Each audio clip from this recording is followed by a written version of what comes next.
Joe,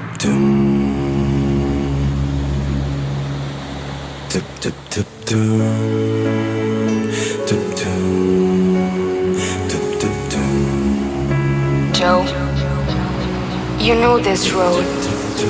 You've been here before. Your legacy follows you. It is your sole duty to say the right thing. The right thing, Joe. Yes, I must. I've always thought about the right thing. But what even is the right thing to say? We must restore the soul of the nation. We do, and it's already late.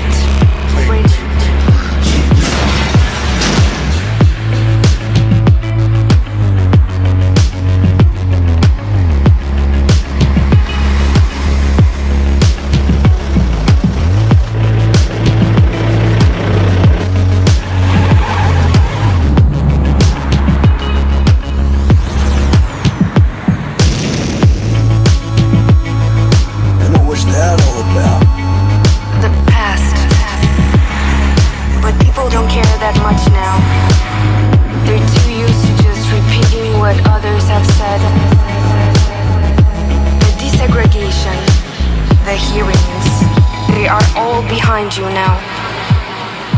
Take the next exit on the right. On the right.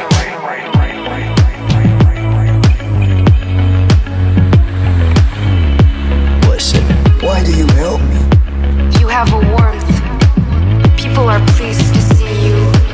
They even like your stutter.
On the gas, Joe.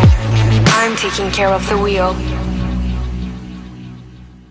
Tip tip tip doom, tip doom, tip tip doom, tip tip tip doom, tip doom, tip doom.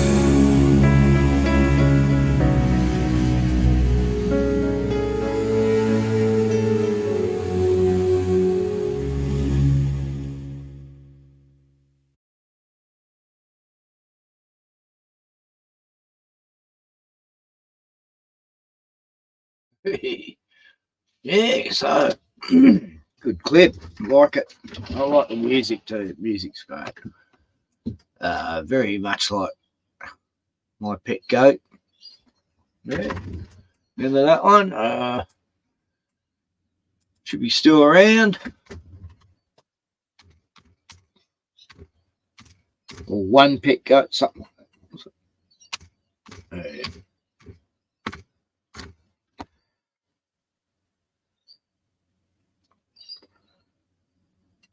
I pet goat. There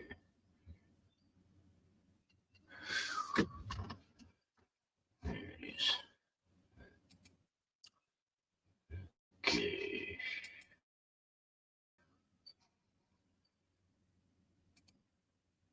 What the fuck? Why is that happening? It's crazy.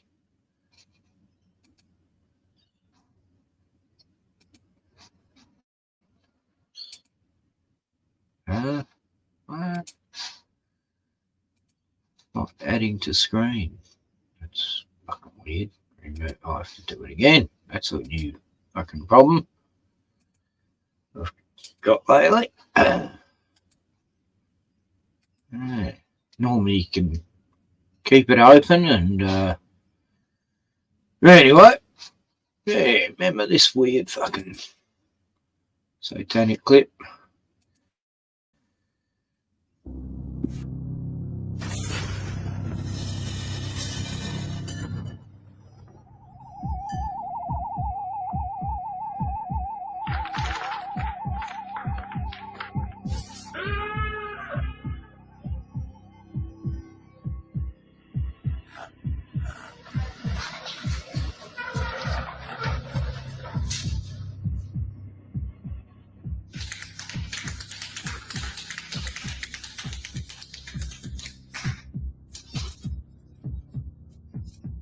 Fool me once, fool me once, fool me once. Shame on, shame on. Shame on you, shame on you, shame on you. Fool me ticket for the year, ticket for the year, ticket for the year, ticket for the year, ticket for the year, ticket for the year.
Wow, whatever the fuck, that was bad. I mean, there's so much symbolism you can't keep up with it.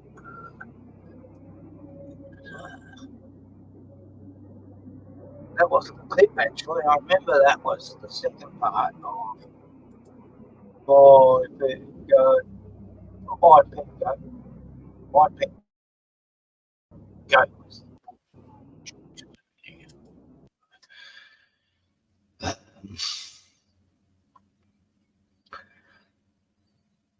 yeah. Can't find the original.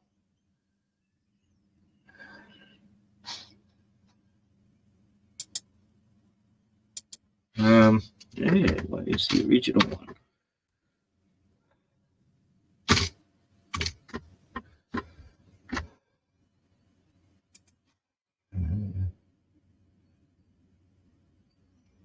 It's just showing I Pick Goat 2. That's weird. I was meaning to get into Tartaria, but I just wanted to see that one clip, but it's just not there.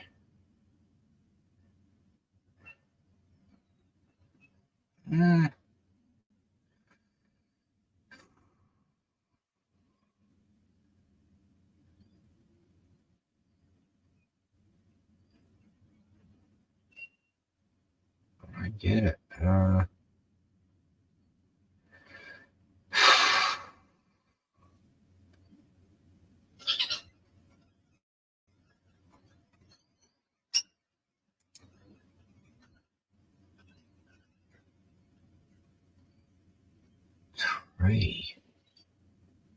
What happened to that?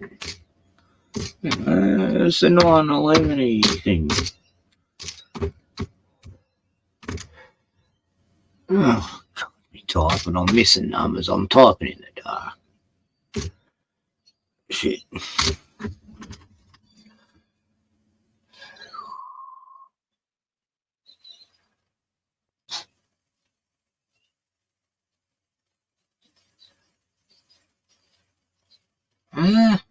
Why is that cartoon?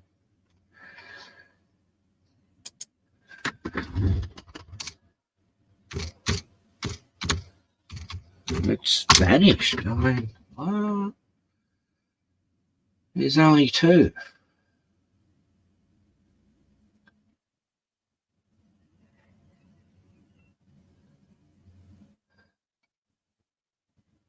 Yeah, this one come out in 10 years ago. Other people have done versions. I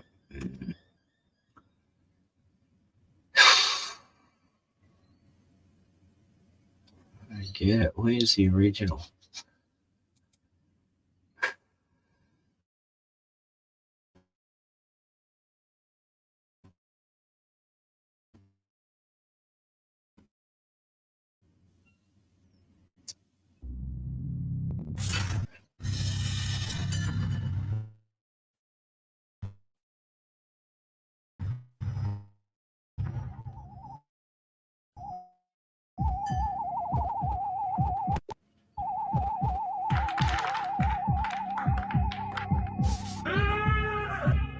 Bitchin'.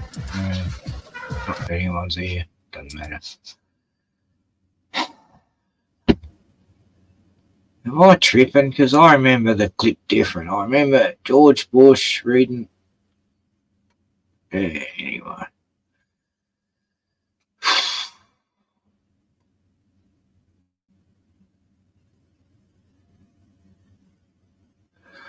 Oh, yeah. I picked Goat 3. I saw that. It was shit, actually. I reckon.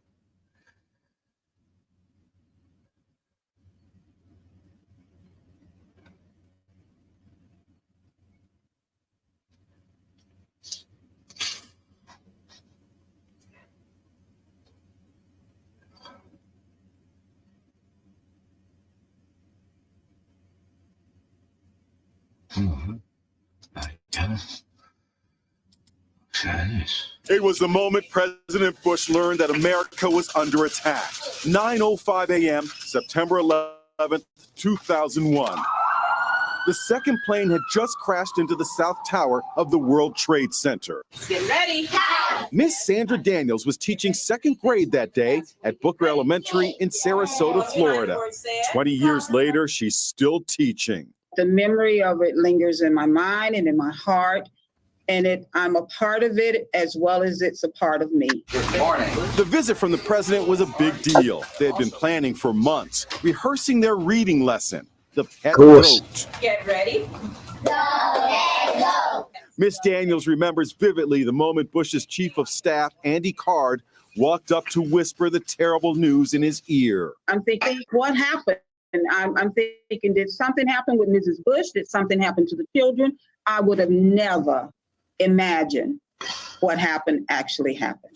President Bush took a lot of heat for not immediately getting up and dealing with the crisis. Mr. Bush just sat there and continued to read with the children. Nearly 7 minutes passed with nobody doing anything. We caught up with two of the second graders who were in Miss Daniels' Not much you can class do that anyway. day. Leonard Rivers in January was already in action. That's January in a photo taken that infamous day. And there's Leonard. They are both now 27. We'll never forget Mrs. Daniels and all the work that she did and all the love that she gave us. 7 minutes after that first whisper in his ear, Bush finally excused himself. He got a full briefing in another classroom. Then he addressed the nation. Terrorism against our nation will not stand. You're still in touch with those 16 kids to this day, correct? That is correct. They are jewels, and I carry them in my heart. I love them, and they know that. The 20th anniversary of the 9/11 attacks is being commemorated with special reports on all the broadcast networks. We spoke to CBS national security correspondent David Martin, who will be reporting live from the Pentagon on Saturday. He was there on 9/11. I still every day walk by the location where the front landing gear of the airliner came to rest. So there is a constant reminder of what happened that day. Hole in the...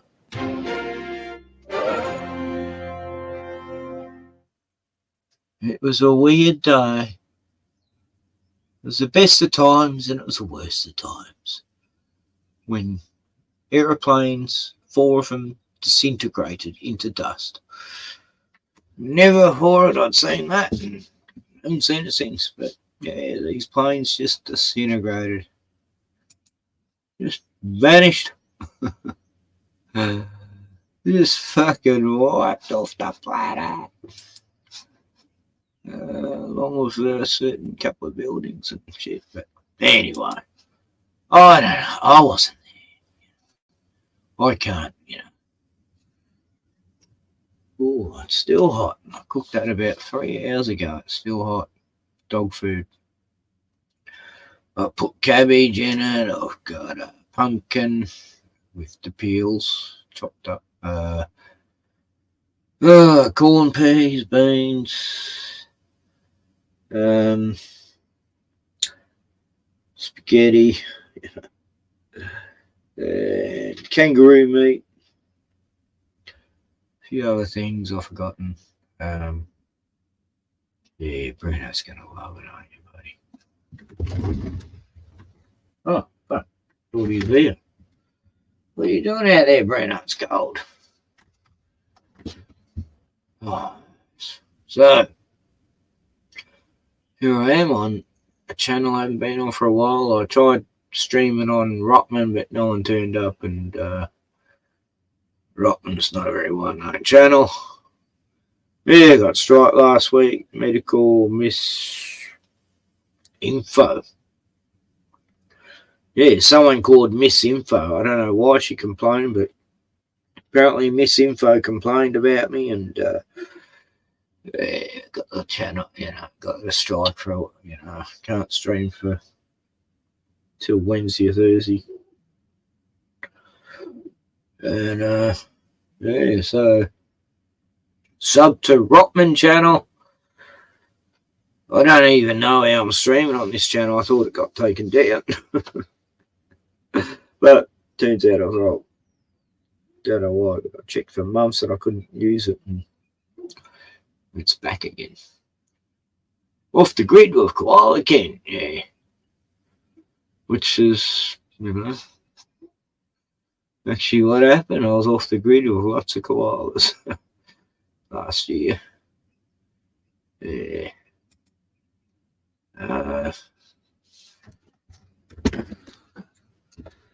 My hard drive, fucking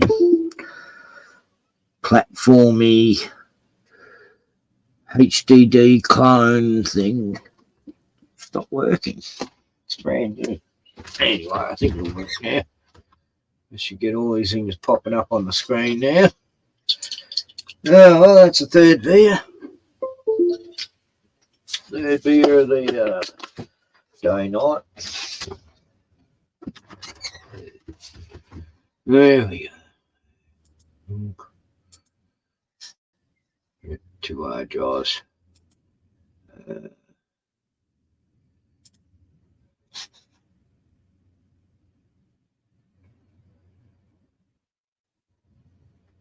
Yeah, I watched the TV series Ripley. I liked it. I know the story. They made a movie, The Talented Mr. Ripley, based on, I think there's 3 novels. But this is a TV series, and it's 8 episodes. Yeah, it was great. It was like a big, long 1960s Alfred Hitchcock presents type, very, very similar to Alfred Hitchcock style. Yeah, I liked it anyway. Yeah. Appreciate. It was all in black and white, and that was nice to see. What's I looking for? 2023, yeah, I think.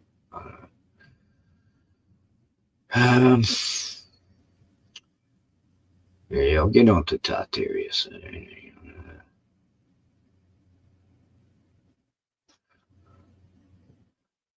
Yeah. Here we go, eh? What happened?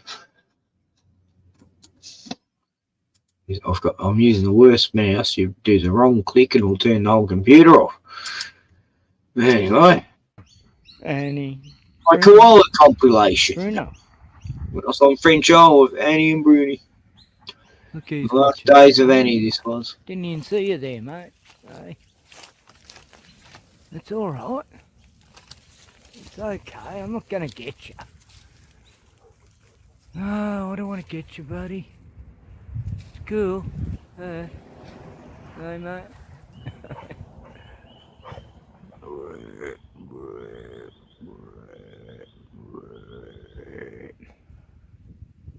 So, enjoying the nice cool breeze of the day, buddy? Hey? Hey? You were spying on us. Till you growled. I wouldn't have known you were there till you growled. You gave yourself away, buddy. Hey?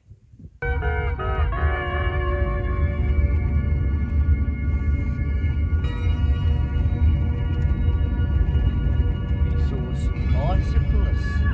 Bruno didn't like the big black light. And there's the bay down there, eh?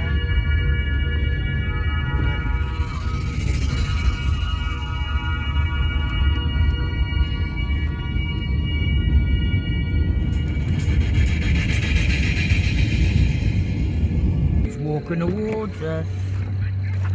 Hello, buddy. G'day, mate. How are you going? Hey, it's alright. It's alright, mate. Just filming you. Hey. Oh, shit. Stop.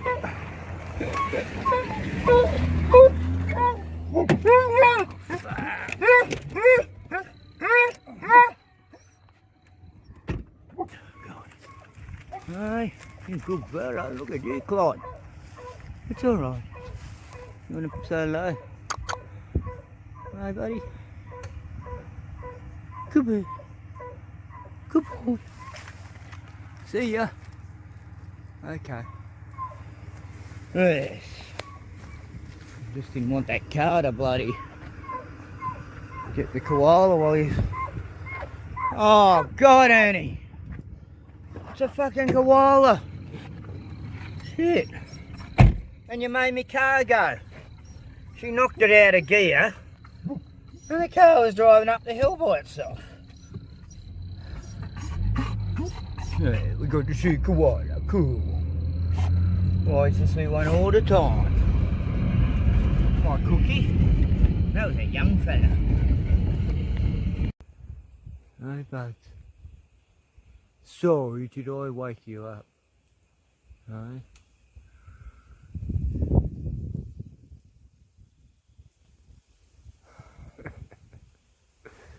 Your buddy. He's in the other tree the other day. That one. He's in that gum tree. Hi, birds. Hi. Yeah, what happened to music? There's the koala going, eh? You still had a sneeze, mate.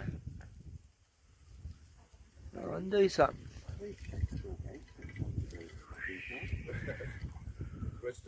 I can't see. Bruno, it's just a koala, come on. Oh, sorry, mate. Did I wake you up? Hey? Did I wake you up? Hey, buddy?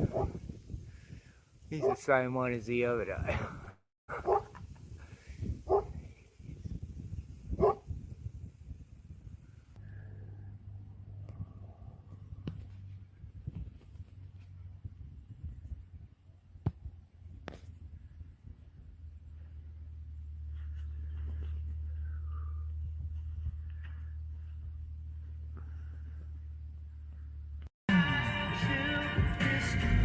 He's an old fella.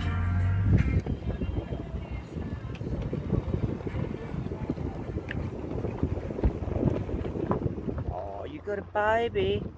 You got a baby. Hello, you're beautiful. Oh, I thought you were a giant koala.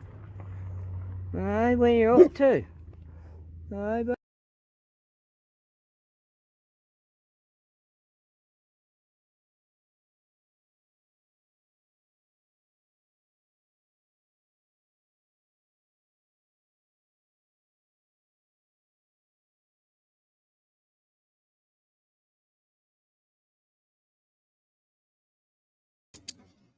Don't know what happened there. The whole thing just froze. I'm still going. I don't know why it froze. That's weird. Huh. Just another StreamYard prop, I guess. It's just, yeah.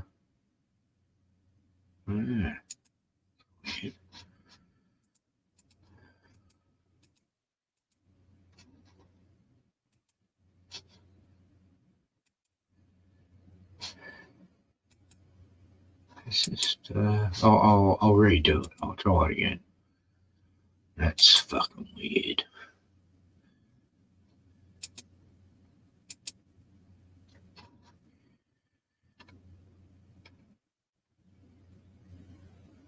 I'll just try another video, see how it goes. No. Nah, right.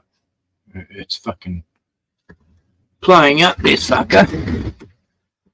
I've lost all terabyte things.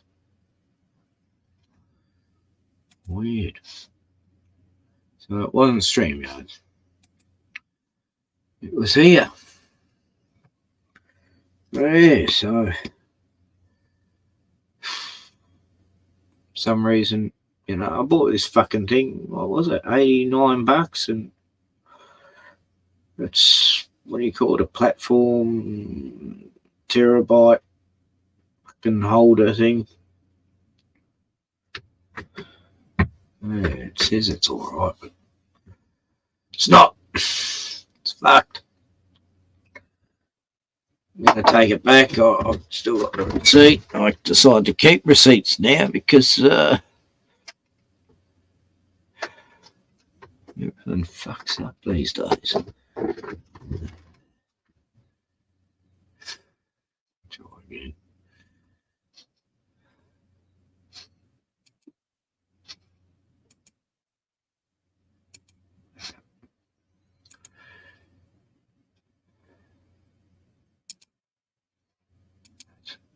Weird.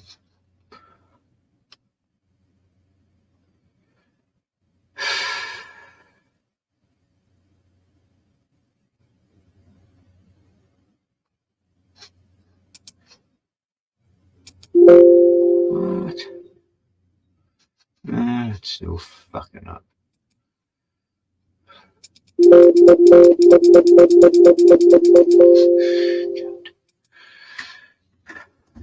Turn it off. And I'd already done this. I'll let it cool down or something. I don't know. It's just last one I had at least lasted me 10 years before it did that.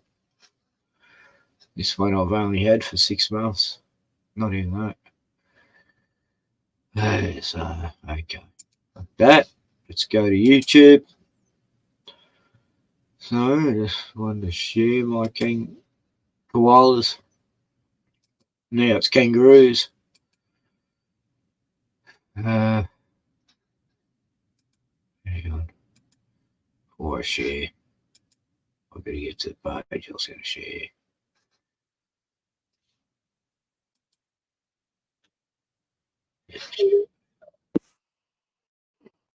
Here we go.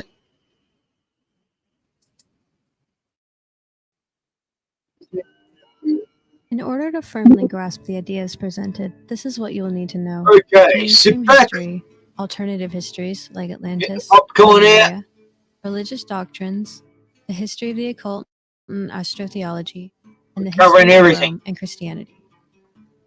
There's been a lot of hype around the Tartaria conspiracy lately, and naturally there's a lot of confusion surrounding it. This video is really an attempt to develop the theory further. So, let's type in Tartaria in Google and see what we find. If you look on Wikipedia, the first result, it will show you a map from the 1800s, 1806. Keep that in mind for later. Now on this map, Tartary is just an Asiatic landmass, with city names that are based off Mongolian or Chinese. And where we see Russia and China, this is where Great Tartaria once existed. Let me show you a map from the 1600s. Let's notice how this is much different. We see Great Tartaria. Let's also notice the etymology change of all the cities. It's no longer a Mongolian empire, it's something else, maybe pre-Russian? Also notice this, California is an island? Very interesting. Wikipedia's explanation is it's a messaging error. Considering how high of an art cartography was, I find that hard to believe. As far-fetched as the following information may seem, I'm going to ask you just to follow down this path. Some people are saying that Tartaria is some kind of distraction, but from what?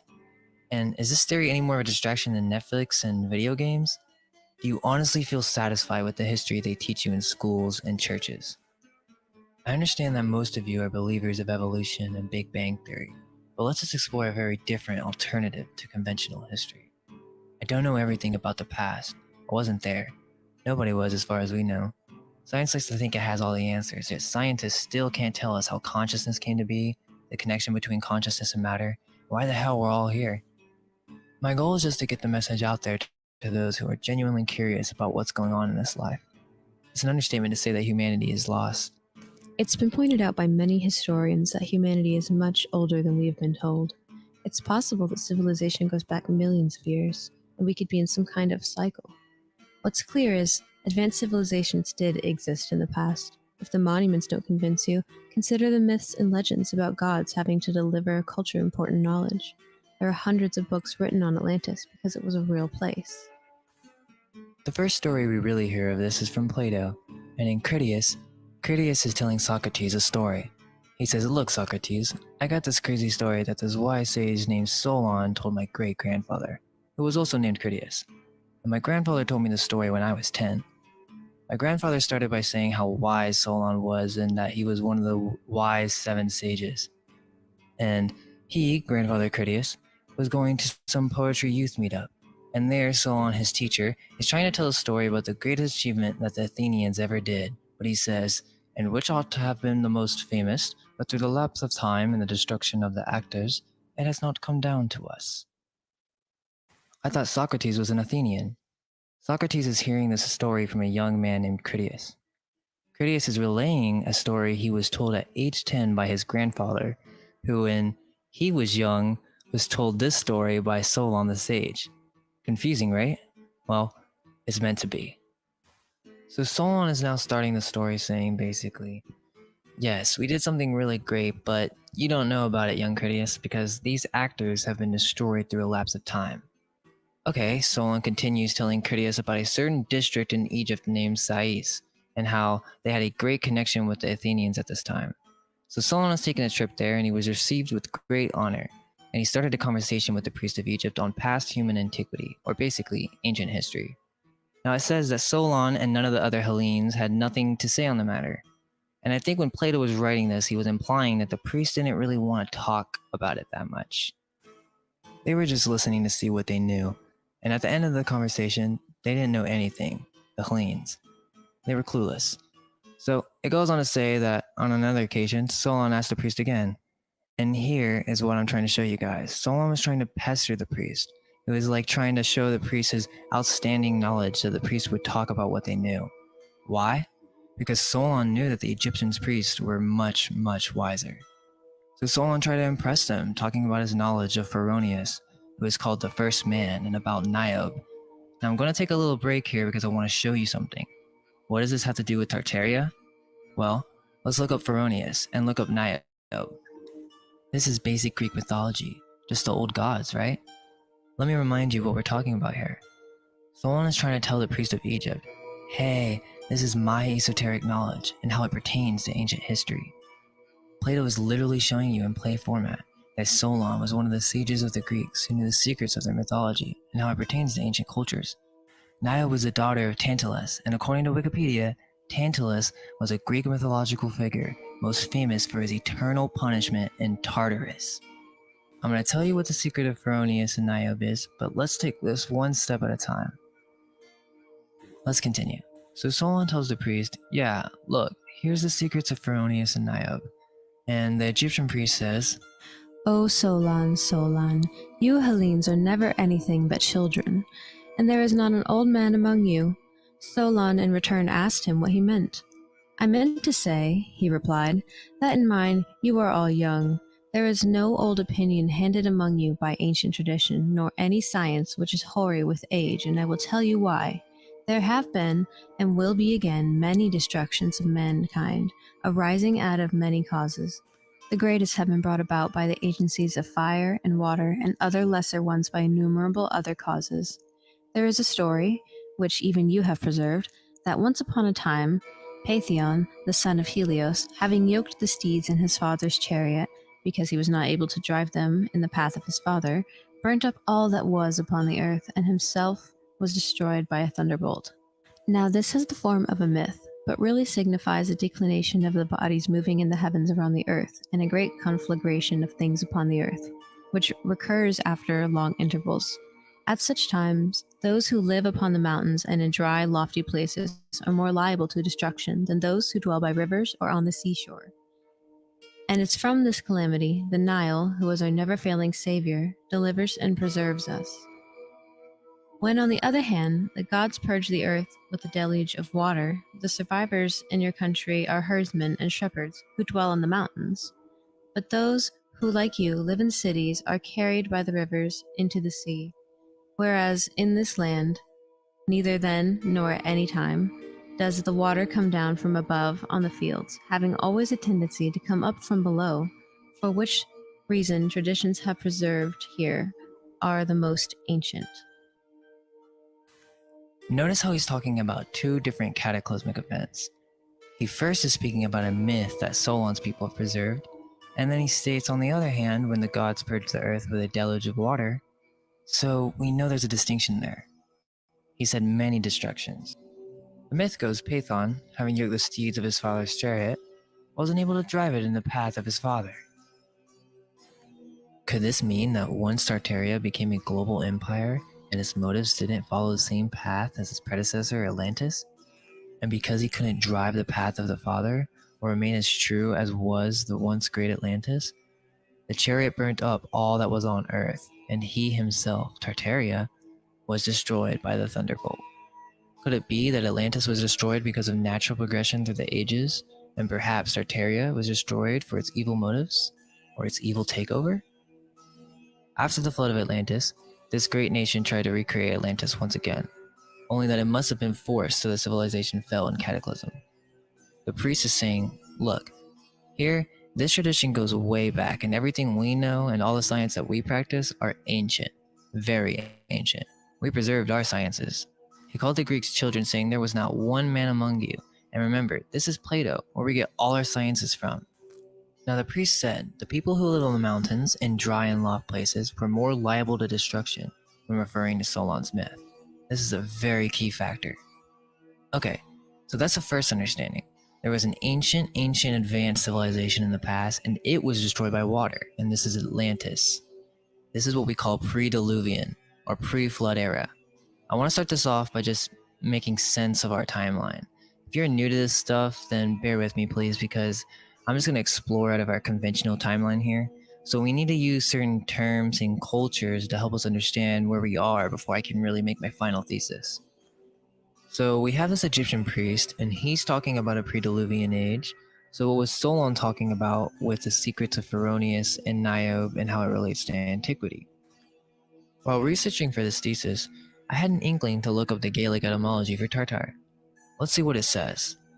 Gaelic, Tartar, a great noise or confusion, that which is noisy, bustle, uproar, confusion.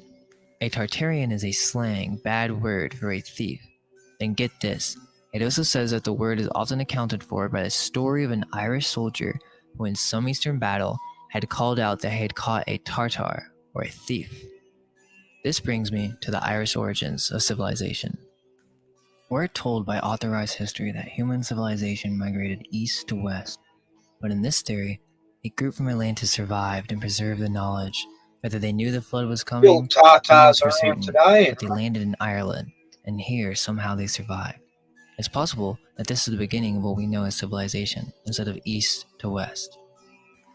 I'm going to show you how the history of what we call the Irish, or the original inhabitants of Ireland, the preservers of the science of old, survived the flood, rebuilt their civilization, started traveling around the world to help the survivors, and bring their cultures back to civilization.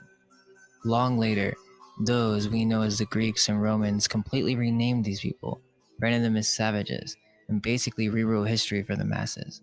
And we think Greek and Romans were the great civilizers of the world. The book, Irish Wisdom Preserved in Bible and Pyramids, by Conor McDarry, the audiobook is online, and all you have to do is go give it a listen. Examine the evidence he presents and decide for yourself. In case you don't have enough time though, I'll try to break it down. Do you remember the Phoenicians? Yes, no, maybe? They conveniently skipped over them in high school, but they were a big deal. In mainstream history, their language was the basis of the Greek culture, and they sailed all over the coast of Africa, all the way to Britain. They were the sea explorers with advanced ship. However, when you look up in the history book, you'll get pictures of very primitive, unintelligent people. Baloney. Phoenician was a cover name, and you're going to see this happen a lot throughout history at the hands of the Greeks and the Romans. They simply renamed the Irish Phoenician, and they were all but forgotten. You can find more connections to the Celts to the Phoenicians based on their language here on the website I hear the greatest sailors on it. Conor McDarry states, in their great missionary pilgrimage, they circled the globe in order to give religion and knowledge of God to the different races of mankind. They also established priesthoods and gave alphabets to the races who were unenlightened in such matters up until that time. Ireland is the country in which the arts and the sciences were first discovered and developed. To this country, the Greeks applied the term oigia, a term which was never given to but the very ancient, and it's from the Irish, the Aryans, that the Greeks traced their descent. In modern times, the term Aryan has been misused. It was never meant to be used for race. The Irish passed along the knowledge as spiritual guides, Arya meaning of higher class or status, This is where we get Indo-Aryan, where the Irish landed and must have shared this information with the Indus Valley culture. Evidence suggests that they were the spiritual teachers of the ancient world after the flood. This is why all religions are based on astrotheology. We have sun worship all over the world, like the Maya, Aztec, Native American, Sumerian, Babylonian, Chinese, Japanese, Celtic, Turkish, and it goes on Freemasons, and on. brah. The term Arya is derived from Aries, the first sign of the zodiac, the ram. The symbolism of the ram is the knowledge of God, or the El. When Moses came down from Mount Sinai, he was horned, meaning that he had gained knowledge. Even Michelangelo represents this in his statue of Moses. The word pyramid, pyramid, Weird shit. They had means horns. paternal power of the ram. In Egyptian culture, many pharaohs took on the name of Rama or Ramses to show their knowledge of God. In Christianity, it's been altered to be lamb instead of God, yet the symbolism of the ram and its meaning is deeply ingrained into nearly all world religions. Connor McDarry states, "To the Irish Magi we owe the discovery of fire and the common grains, which they developed from the grasses. They were the first people to practice agriculture. They invented the common tools of workmanship, which have come down to us practically unchanged from those ancient times. There's no mistaking the monuments left by the Irish, who were once the rulers and masters of the whole earth. Their rule embraced all countries. It was worldwide. Ireland was the first mistress of the seas, and it was the first and only Oh, if worldwide you had the empire luck which has of ever it, been known, for it was a spiritual empire." I'm going to dig deeper into Egypt now. And yes, I realize there's so many theories out there on who really were the inhabitants. I can't say I know for certain. All I can do is place the pieces I've found and gather feedback and more information. I'm sure there's more than meets the eye, but the info's out there. I know I'm not the only one interested in what really happened in humanity's past. From Gaelic etymology, Egypt signifies the land of Copt, or the Coptic land. Others derive it from and the yurt of black vulture. The color of the bird being, according to them, characteristic of the soil or of its inhabitants.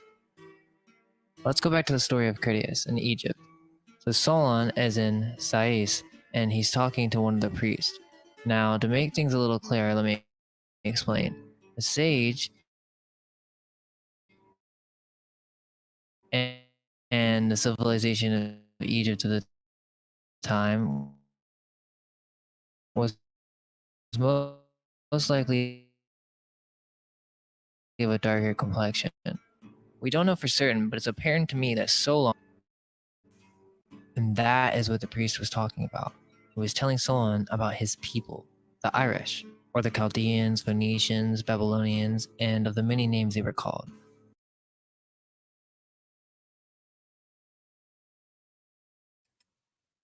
That's amazing stuff, eh?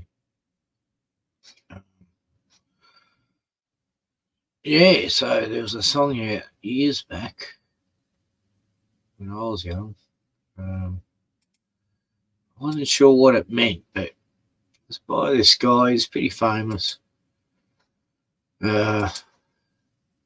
He's sort of in this band that got pretty famous and totally into Satanism and shit, but yeah, here we go.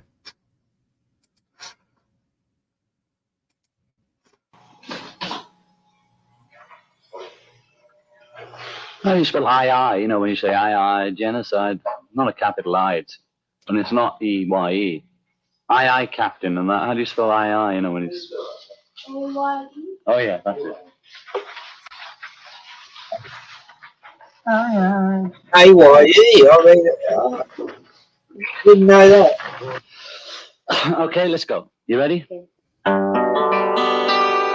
Look at the Irish, take one. Sean O'Leahan and Mrs. O'Nono. If you had the luck of the Irish, you'd be sorry and wish you were dead. You should have the luck of the Irish, and you'd wish you was English instead. 1,000 years of torture and hunger drove the people away from their land. Land full of beauty and wonder was raped by the British brigand. Goddamn, goddamn. You could pick voices Anyway, I better stop it. But fuck Yoko. Oh god. Did you ever hear a solo stuff? It was horrendous. Yeah, so there was that song. Now, what the fuck? That mouse is still here. I put rat sack down. It's not eating it. It's in one of these cupboards here with all my electrical gear. Which, if it starts chewing on the wires, yeah, it's going to fuck up about $1,000 worth of shit.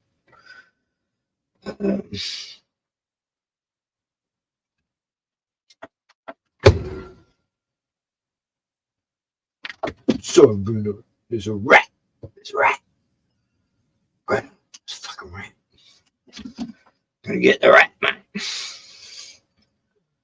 Bloody rat. You used to get the rats all the time, mate. You don't give a fuck now. Well, I say rat, you know. I always say rat to me dogs because it sounds better than mouse. And I go, there's a mouse, but rat, you know, triggers them more. Fuck, where have I go? Yeah, back to, if you were the luck of the Irish for 1,000 years, yeah, I don't know about that, John. Yeah, I think you had the history wrong there. You know, I think you had the history wrong. I'm just saying, you know, I don't know why I played that. But I hadn't heard it for years.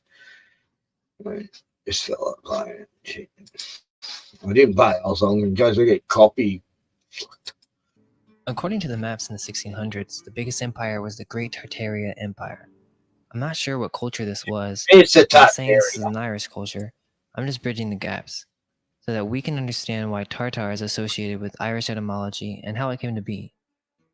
In Greek mythology, Nile was a myth of Tartary and its destruction, and Solon thought that Pharenius from Argos in Tartary was where man hence came. Pharenius must be a king who had survived the Tartarian disaster and redistributed knowledge again, but this time east to west. This is why mainstream history we're taught this, because that is what the Greeks thought. That is what Plato wrote. Well, I'm going to take a guess and say that Plato was a made-up figure, but we'll get to that.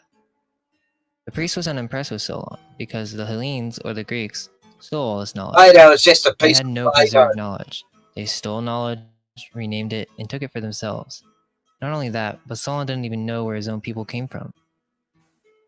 The priest is referring to the West, in Europe, in Ireland, right after the flood, way before the empires of Great Tartaria. The Irish were responsible for preserving music, the secret of sound vibration, language, the occult, tarot, which the Jews turned into Kabbalah, advanced architecture, and stone megaliths, geometry, math, you name it, all the sciences. Astrotheology is the key. That is the answer why all spiritual religions have similar philosophies toward the material world. Civilization didn't just start randomly in the Middle East. Maybe with this alternative view, it can explain how similar traditions are present all around the world. Dances, fashion, spirituality, cooking, natural medicine, magic, and architecture. After some time, this became a global empire, with Great Tartaria established in the east, modern-day Russia. It isn't clear at this time whether Tartaria at its prime was controlled by Irish or had been hijacked, and that deliberate misuse of the great empire were rewarded with fire and thunder. If this is even close to true, is it possible that we may have missing time?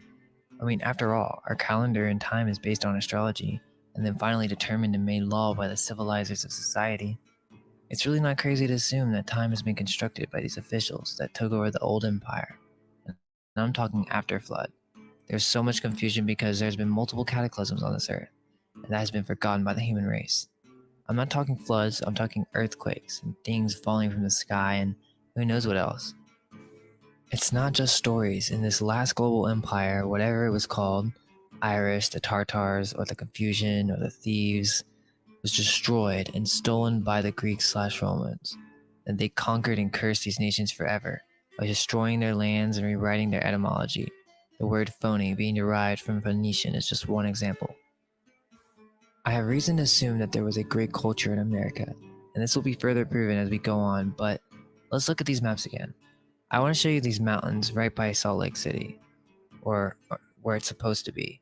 Now, this is a lake that isn't here now. It's extremely large, and I can imagine that it was very beautiful. This was at the top of a mountain, and it must be pretty high in elevation. And so it flowed out the strait into the Pacific. And so now remember what the priest said about these people who lived on the mountains. He said that they perished, and I'm about to tell you why. Because when the earthquakes come, and the comets come, and the floods come, they are the worst places to be. Because water flows down from extreme heights, mixes with the soil, and creates a massive river of solid mass. This is likely what occurred. Solon's myth, Pharaonius, was talking about the destruction of Tartary. There was some type of cataclysm, and it could have been all over the world. In Asia, North America, it was big. There's a lot of evidence to show that this happened literally in the 1800s. I know it sounds crazy, but what I'm about to say is insane, but trust me, and I'll walk you through it. To make it short, Tartary was destroyed somewhere between 300, 400 years ago. It could be longer, shorter. I mean, I don't know. But it was through some world-breaking event that caused earthquakes, mud floods all over the world, and this was due to some comet that was summoned through black magic. I was thinking by about some evil 500 group. years ago, but They shook the world up, and people were down and distraught. And remember, this is not the flood of the Bible. This is after. And that is why this theory is so important right now. We truly need to be questioning who we are, what happened in our history, and what's going on here. Well, let's start with the Romans and the Jews. And please, if you're Roman or Jewish, don't take offense to this. I know for a fact no, that, you're right, mate. nowadays, I'm an Australian. everybody has a really good heart, and it's kind of hard to really just terminalize it with just one word, but I'm sure you've done your research, and when we look into history and history gets dark, no other culture or race has been kicked out of more countries than the Jews from the history that we've been handed down.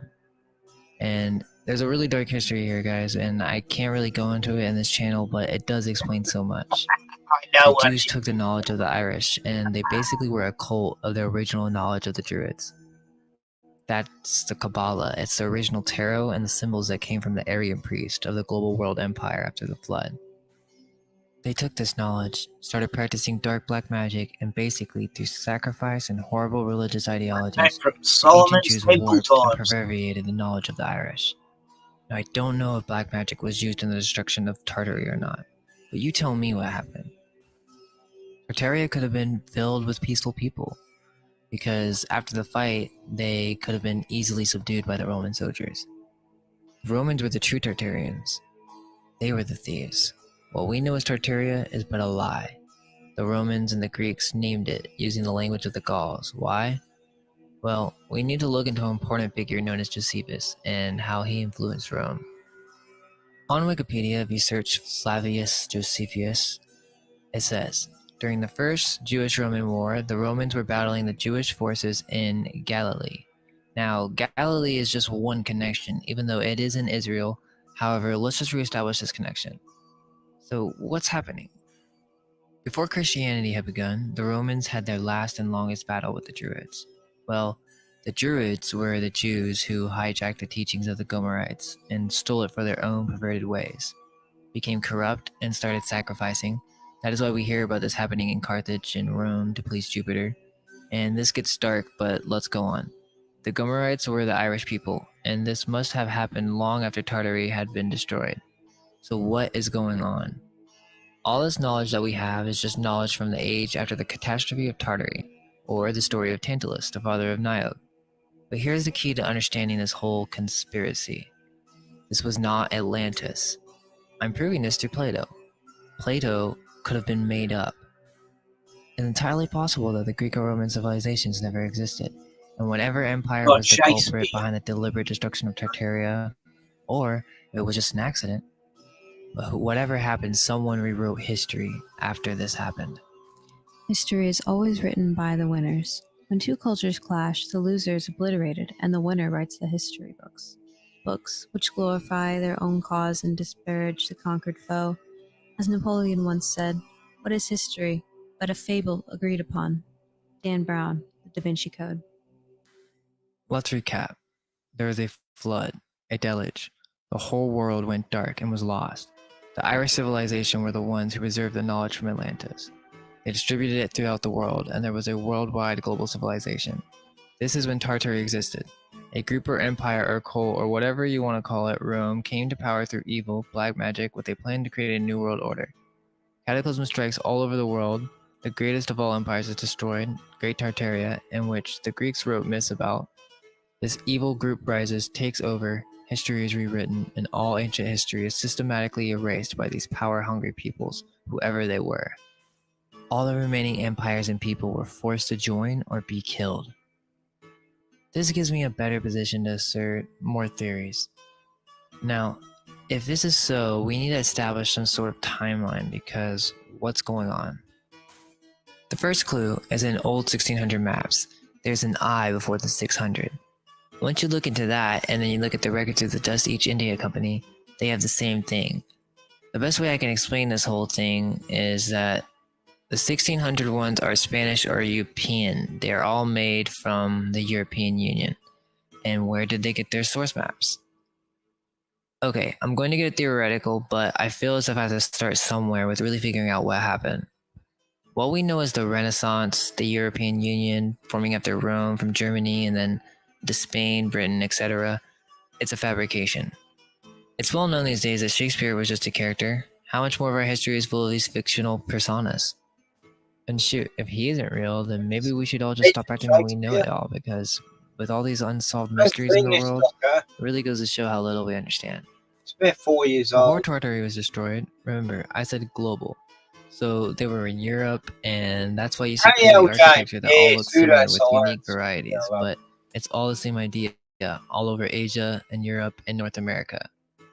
All we know is the Greeks or Romans, if they even existed, were a people who walked into the cities of a once great nation and tried to scramble what they could from the remainders, and dominated the remaining victims of the cataclysm.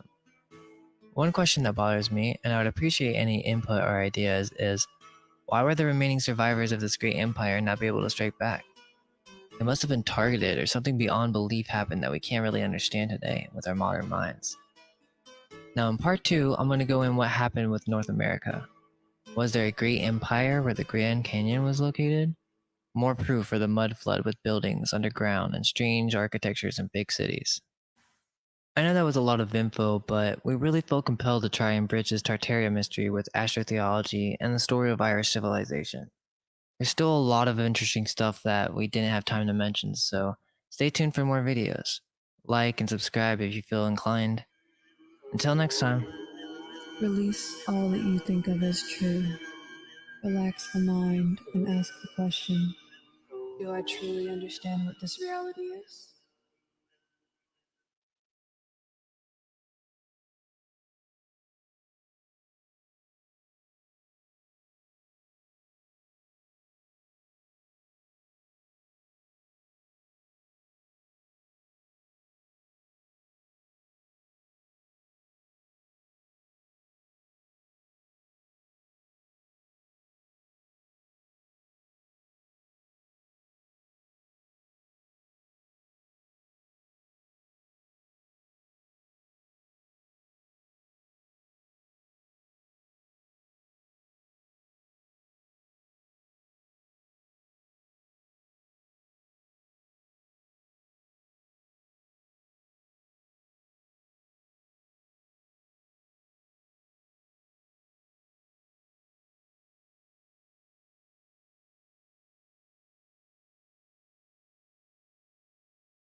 Oh, Chainsaw Student, yeah.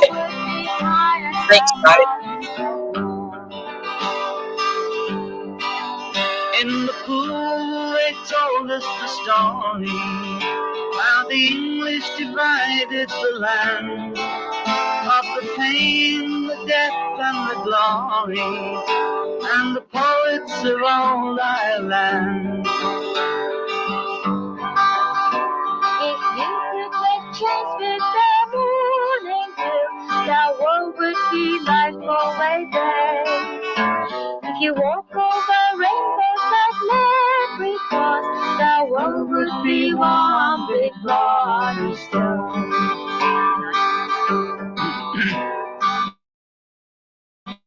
Do it again. If you could make change with the morning dew, the world would be like always day. If you walk over rainbows like leprechauns, the world would be one big bloody stone.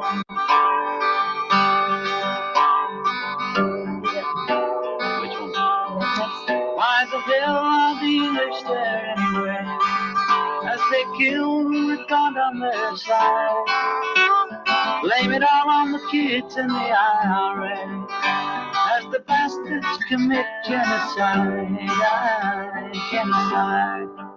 If you had the luck of the Irish, you'd be sorry and wish you were dead. You should have the luck of the Irish. If you wish you was English, or maybe you should wish you was English instead. Yes, you'd wish you was English instead. That's perfect. That's nice. Repeat it. Yes, yes. If you had the luck of the Irish, you'd be sorry and wish you were dead. You should have the luck of the Irish, and you'd wish you was English instead. Yes, you'd wish you was English instead.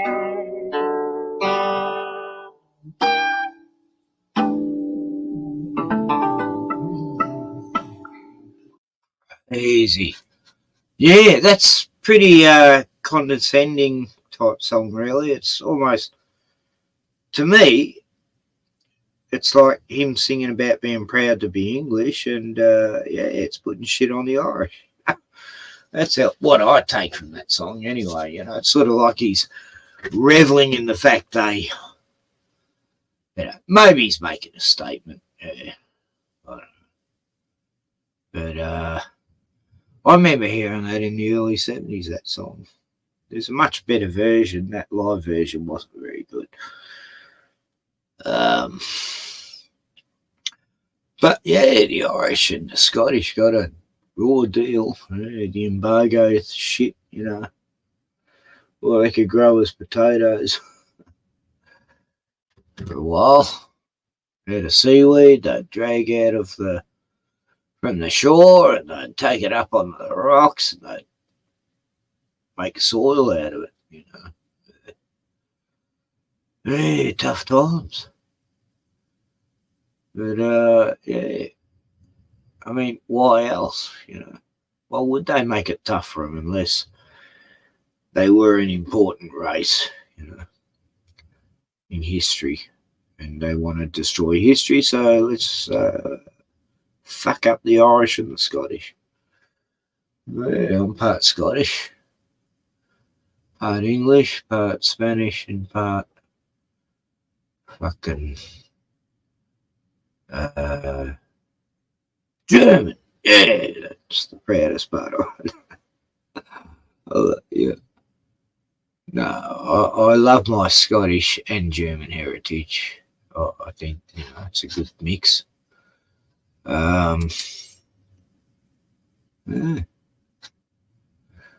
Well, should I keep going? I don't know. Been going for an hour and 16. I did a 2-hour stream, so that's 3 hours I've used on my 20-hour limit. But I've got 5 accounts. Yeah, so here's a video from Penguin Z. Tartaria explained to Penguin Zero. Oh, Charlie, I don't want to hear what you have to say about that. I know it's going to be fucking...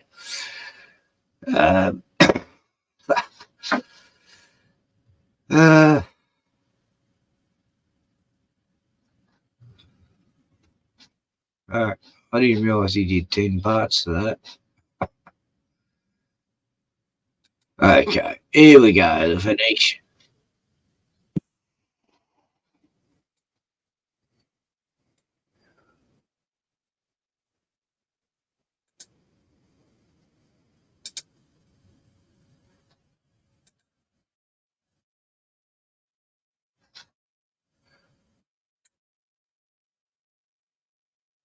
It's a really big key. So here we have an engraving of the beginning alphabets of man, and I really love how it has like these different stories depicting how civilization has is progressing. So keep note of that as I kind of go through these, and all of this is like symbolic, by the way. But what we're going to get to is that most of these languages or alphabets are based off of one, the Phoenicians, which are where it all kind of stems from. So let's go to the next page. And this is what I want to start to notice how this is starting to progress. We're starting to have, like, she's pointing to civilization. You see, this is when we have, looks like Jesus, really. So this is kind of the beginning of when we start to see these little buildings in here. And start, because when we think of the Bible, I mean, what kind of buildings are we thinking they were building in biblical time? You know what I mean? Because that's really what this video is about. It's about this strange Victorian architecture that seems to be out of place all over the world. So, why don't we look at some of these old books for some knowledge on the subject, right? So we have the Chaldeans here, right? And I find this like super interesting, right?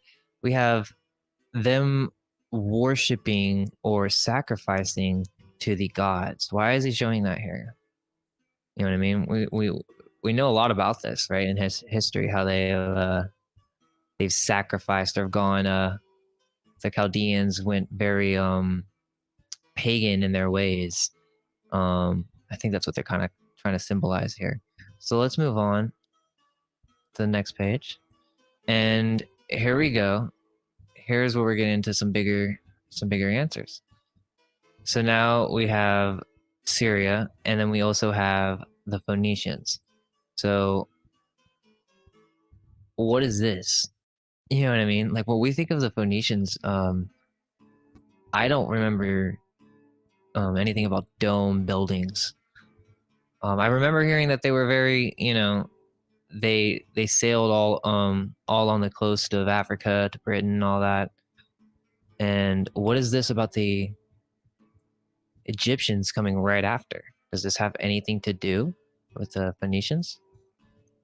We don't really see a race depicted, or we just see this crazy architecture. Let's continue. And also, actually, I want you to start recognizing these strange devices, because this book is filled with antiquitech of like all sorts. Let's go forward. Okay, so we have the Chinese here, Armenian, and the Coptus, which is basically like the Greek and the Egypt blending together. So yeah, let's go ahead and get out of that. And we see this little thing all over the place. We're gonna see these multi-breasted, weird-looking carvings all over the place, and I think this is actually representing Phoenicia. And so what he's saying is that I'm Alpha and Omega. I'm the beginning and the end, and this is the new. This is the new age. This is the new beginning. This is the new history. That's what this whole book is. It's basically trying to rewrite the past civilization before and trying to make sense of it. That seems what to be. And also, what kind of carving system, printing system is this? You can't really tell in this case, but let's look at some different examples. Like I said, Flat Earth British made some really great points, which I just kind of want to like elaborate upon. It's like whoever drew this is next level.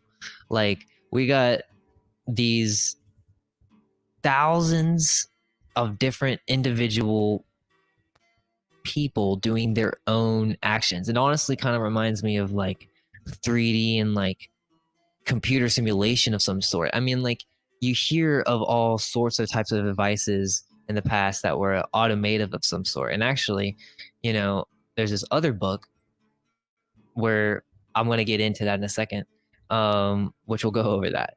But back to what I was saying, we have this Victorian-esque type buildings, and what are they doing? They're kind of like coming up here, and it looks like they're destroying it. That's what they're doing. They're getting rid of this.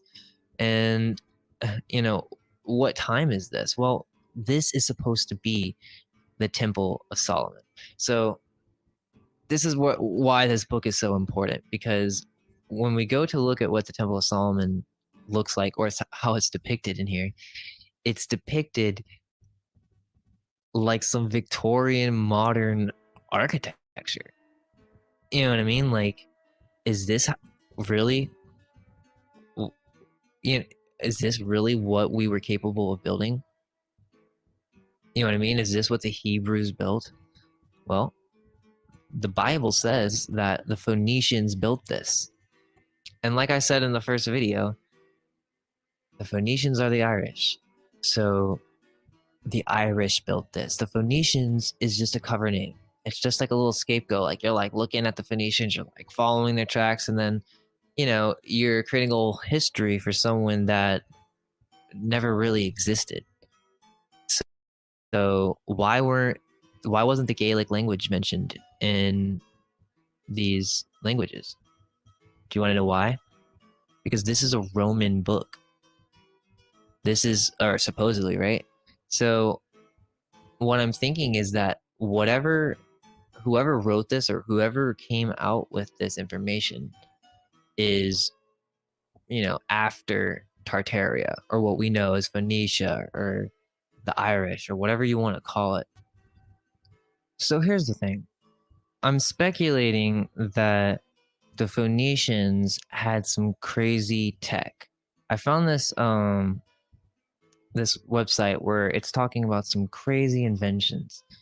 Let's see. Other devices created the illusion of a talking statuary, hydraulically powered mechanical music playing automata, the Aeolian harp, which was revived and venerated by the English Romantic poets, and the hearing aid, and the Arca Musaritha Mica, a primitive mechanical computer that would compose simple random compositions. Okay, so let's just think about this for a second. So they could create, and hold on, I didn't finish that. Writing messages in cipher, calculating the date of Easter on any year, and designing fortifications. Like, so what do I mean? I remember hearing about this in school, right? Like they used to have computers, and we think about like sundials and stuff like that. It's like, how did these things work? Well, this book right here is showing you like all sorts of a device that creates melodies on its own, a talking statue. I mean, I just feel like we don't understand. And we have these instruments. It seems like this is kind of like some palmistry kind of thing, like integrating it with astrology or something. That's interesting. Then you have these big buildings, and then like some kind of like device that I guess the talking statue comes from. Is this like a telephone of some sort?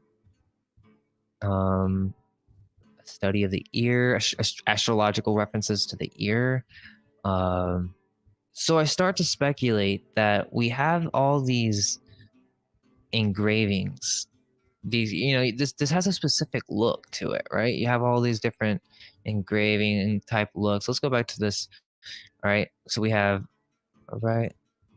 Let's look at this example. You know what I mean? So like you can come in here and study this. You can come here and zoom into any single one. And I just wonder, is it possible that maybe they had some type of auto drawing system? I'm not trying to like be like super skeptical. Like let's just be real. I mean, they had something that could compute musical compositions.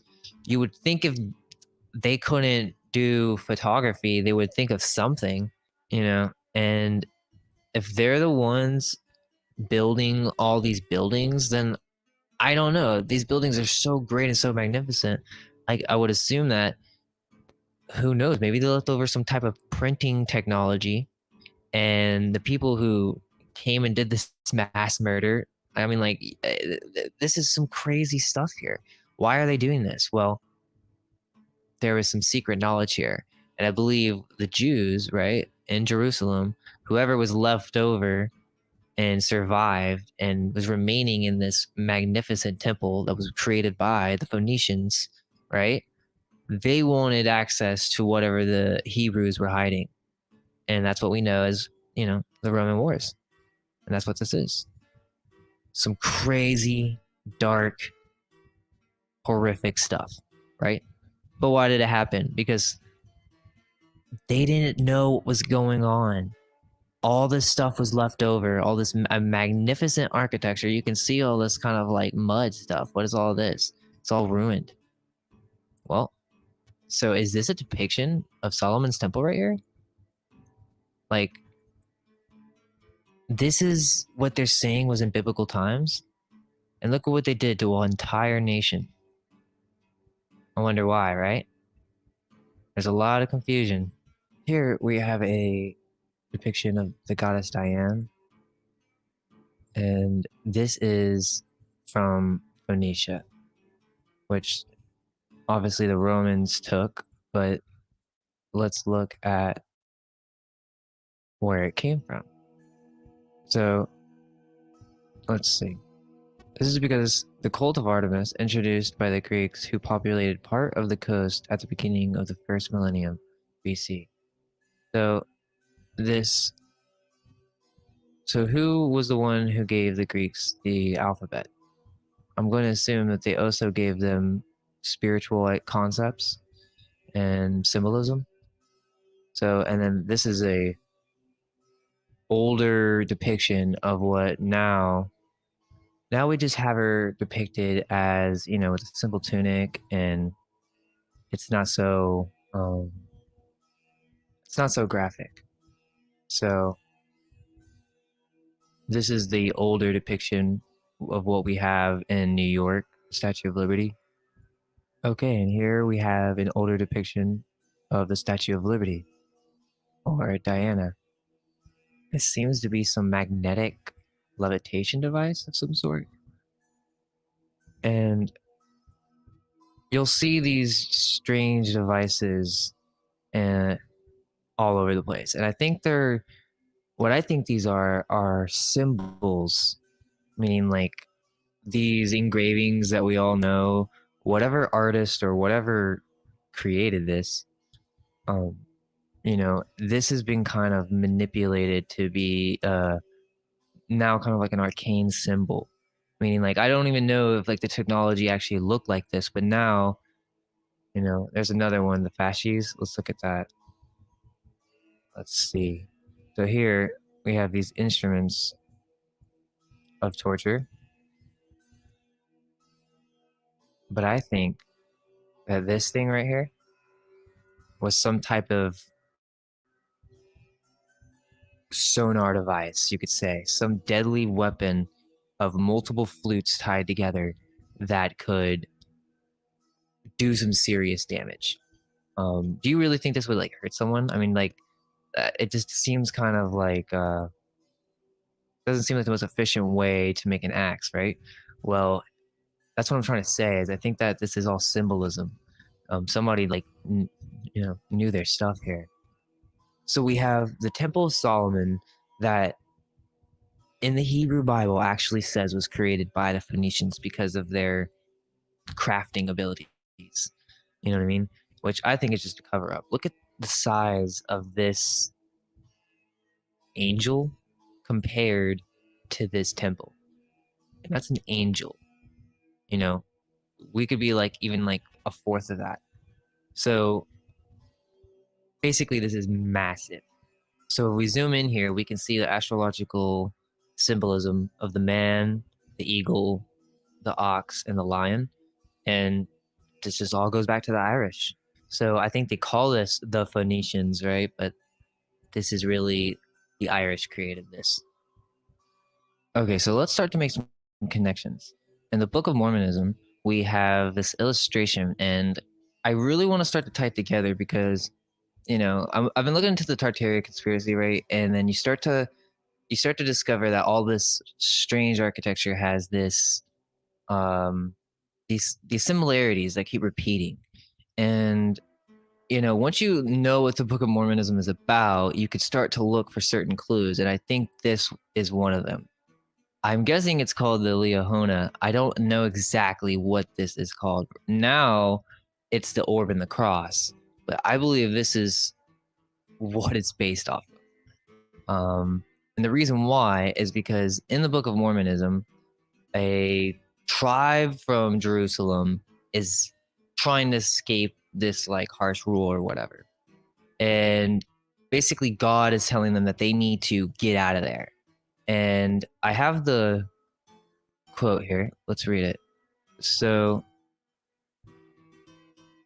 and it came to pass that as my father arose in the morning and went forth to the tent door, to his great astonishment, he beheld upon the ground a round ball of curious workmanship, and it was of fine brass, and within the ball were two spindles, and the one pointed the way whither we should go into the wilderness. So basically, what this device is, it's more than a compass. It points to a specific direction, and somehow or another they found this, and it was directing their whole family to the new world. What I'm getting to is that the Mormons knew that there was an ancient civilization that was in the Americas that built amazing structures. And I'm guessing that the Book of Mormonism is a type of propaganda for the new reset after all the stuff happened. So what we have is Salt Lake Temple and all these major Mormon buildings being credited, and you know, saying we have Wikipedia saying that this is actually built by the Mormons, when really I believe it was built by these people, and this strange tech that we do not understand. And I'm going to get even further into what this is, but I just want to start this off with this small little clue here, and how I believe that also that this tribe that came from, you know, Jerusalem is actually the Phoenicians. So let's kind of put that into, you know, let's connect the dots there. So the Phoenicians built the Temple of Solomon. So they have some, I mean, and we saw that that looked very modern, correct? So we can assume that their building skills were beyond what we understand the ancient world to be. Is that maybe why we don't know who they are? Is that maybe why we have that scapegoat, right? Where we're trying to understand who the Phoenicians were, but they're no one. They're just some made up name called the fake ones, right?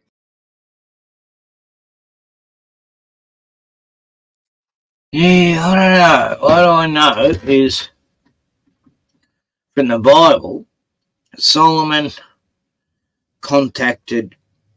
tried to contact his ancestors from the dead, which, you know, you're not meant to do.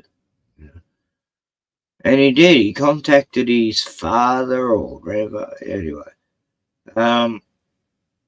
But, yeah, he used to have all these, what would they call them now? Shaman women and, you know, these mediums, and they would come in and they got him to contact the demon world, and that's how the Temple of Solomon was built, by demon technology. He was in direct contact with demons to get the temple made. And that's sort of what I've learned from just reading the Bible. It was the temple was actually created by demon architecture design. I mean, yeah, I'll go into that. I have to look up the scriptures and all that, but fuck research. So yeah, but I love this stuff. It's I'm not saying everything he's saying is right. It's just I like hearing his thoughts on it. And take what you can from it. I definitely think he's on the ball with some things. That's a good thing about theorizing. It doesn't mean it's absolute. It's really the Irish, and they came to America with this device, trying to escape some crazy dictator, and restarted and built most of the cities that we know today. So that's just the kind of start of it, but I'm going to explain more and get and further proof as we go along.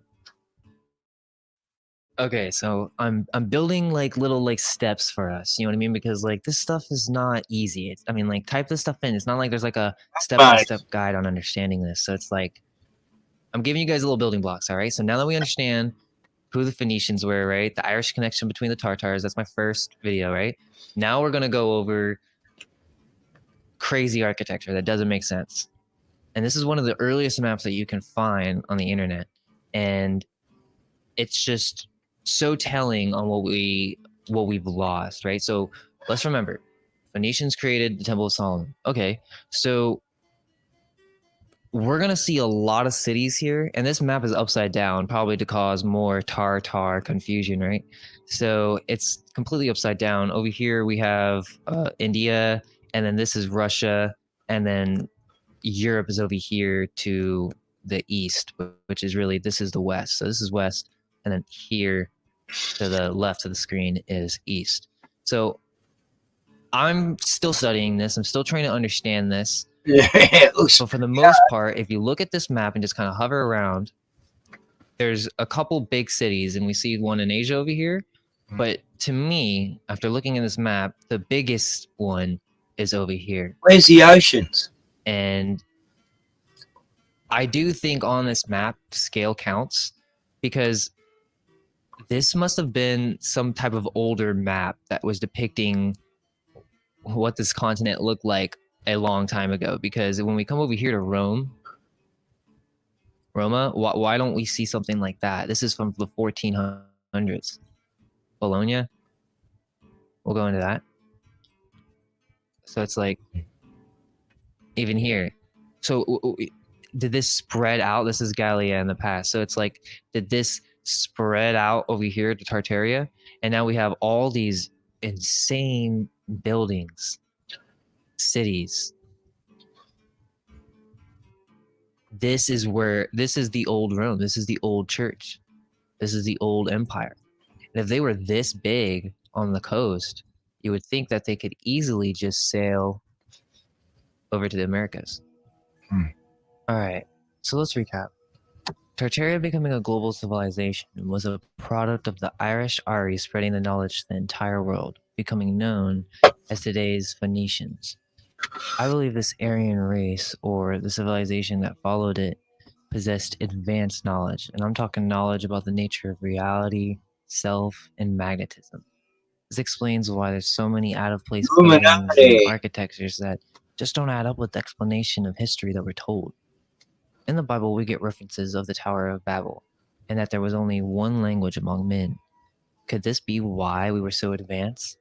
Could it be that the people of this time were more passionate, you could say obsessed, with the beauty of the mind, material manifestation? Could this be what the Bible was foreshadowing to in reference to what destroyed these people? When we think of the ancient Irish, we think of the Druids. I think that was right after the flood, and with their knowledge of the magnetism, the world itself, we can Yeah, well, it said in the Bible that they, when they were building that Tower of Babel, they'd become that intelligent because the whole world, all the races together, thought as one, and whatever they set their mind to, nothing was impossible. And then God said, let us, no, he said, they have become like us, where there's whatever they set their mind to, nothing is impossible. So we must divide a language so they can't get this project done, because if they do, they'll even reach the heavens.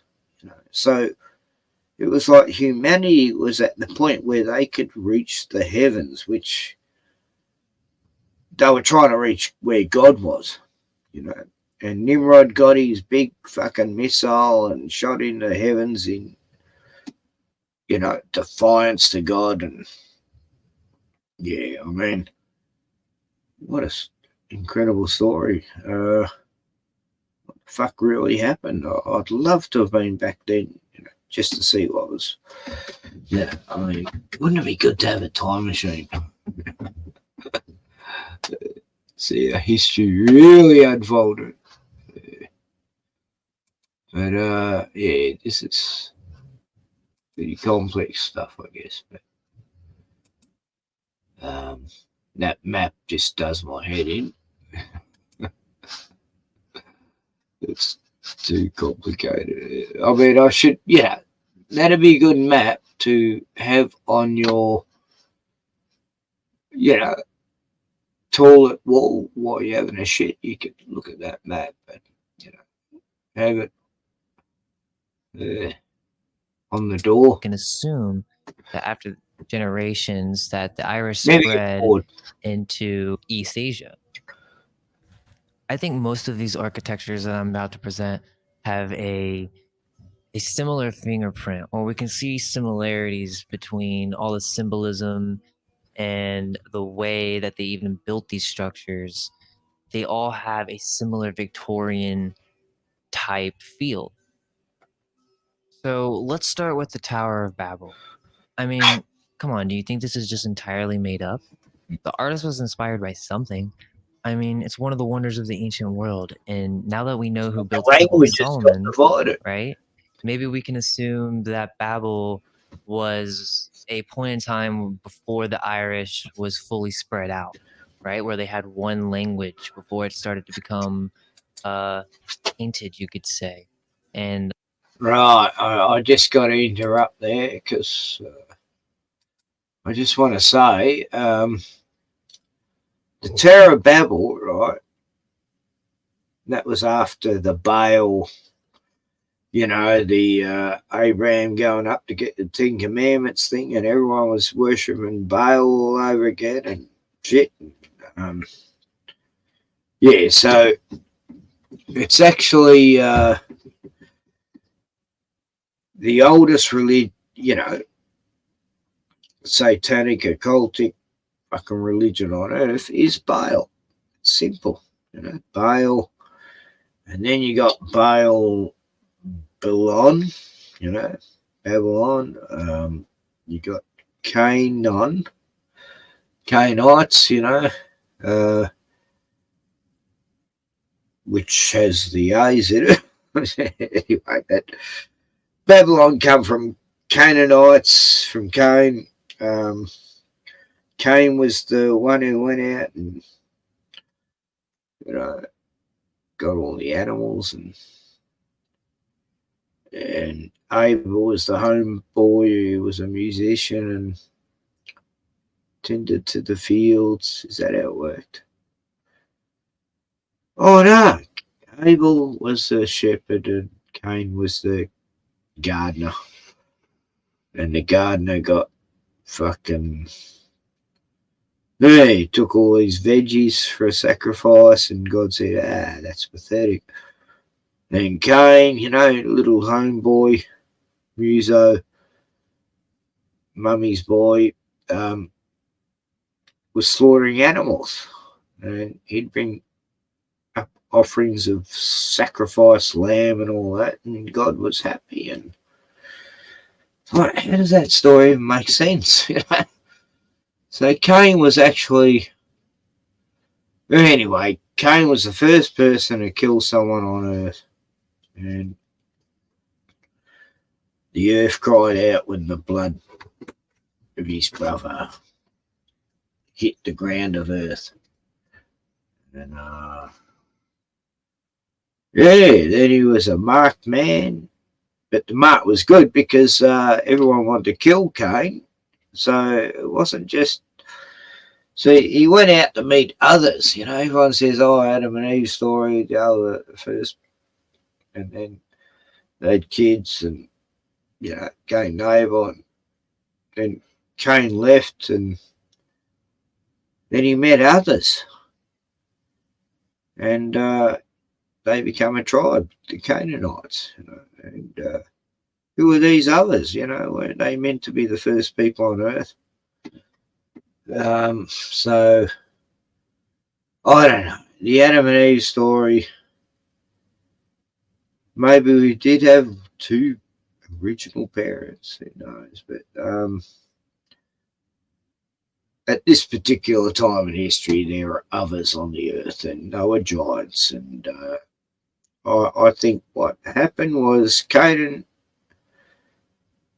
Yeah, this is what I think anyway. I'm probably wrong, but this is what I believe is Adam and Eve, when they had the two first kids, Abel was human and Cain was part reptilian, hybrid giant, and because when Eve went into the garden and the serpent creature, doesn't say snake either, seduced her, well, maybe he impregnated her with Cain, and at the same time, Abel had impregnated her with Abel.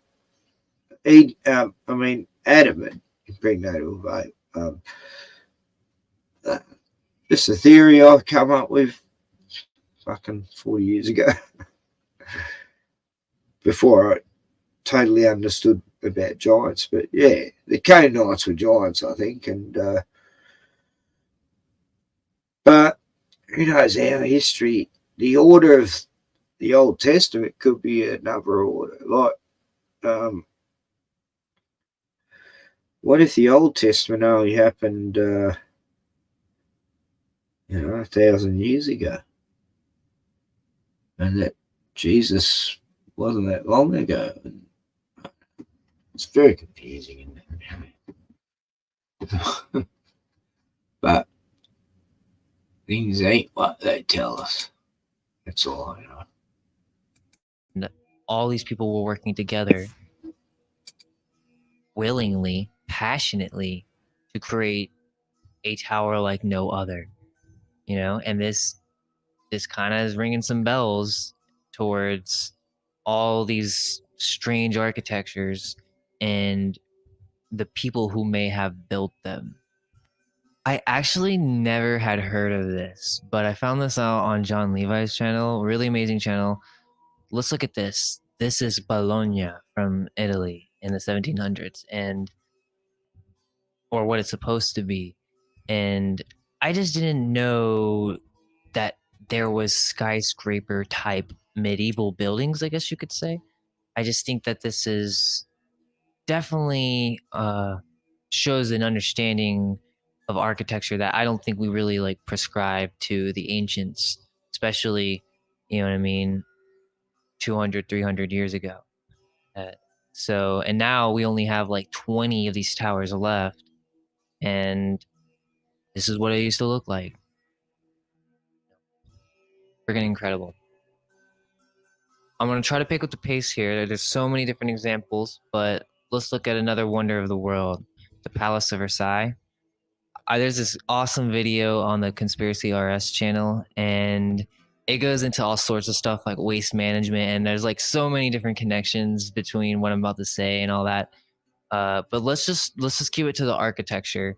And I also found it really interesting how they were trying to put so much effort to these fountains, know what I mean? When you look into the story of how these fountains were created and that like they had to make this machine, and this machine is like an engineering feat that would actually like push the water, all the water that they needed to actually create these mechanisms. I don't know. I think that's way beyond its time from the story that we're told. Sounds a little suspicious to me. Let's move on to the Chicago World Fair. So the story is this was built just for the World Fair. Now, this is something that I did not know about this. Like, you know, like you start to question, you start to really look and do the research, and then you find little details like this in history that you kind of knew about, but then you start to look Chicago into it and you're World like, yeah, Fair. like this doesn't really make sense. So this looks like stone to me. This doesn't look like some kind of like quick metal construction that they built.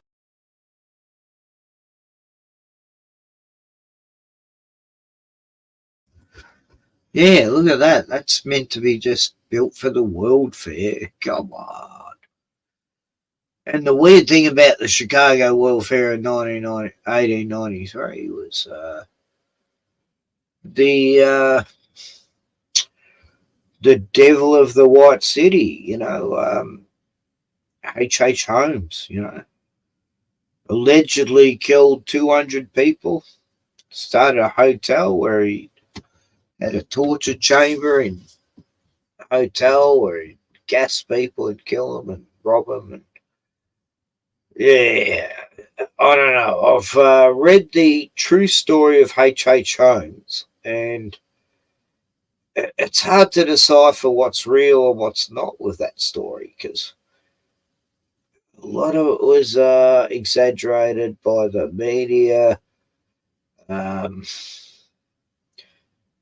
Like, you know, he killed his own kids and all this stuff, allegedly.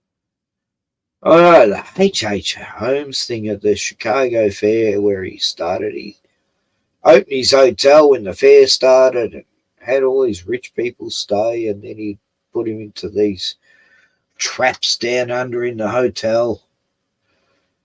And I've done a lot of research on it. It's sort of like I don't know what the fuck I believe about it anymore.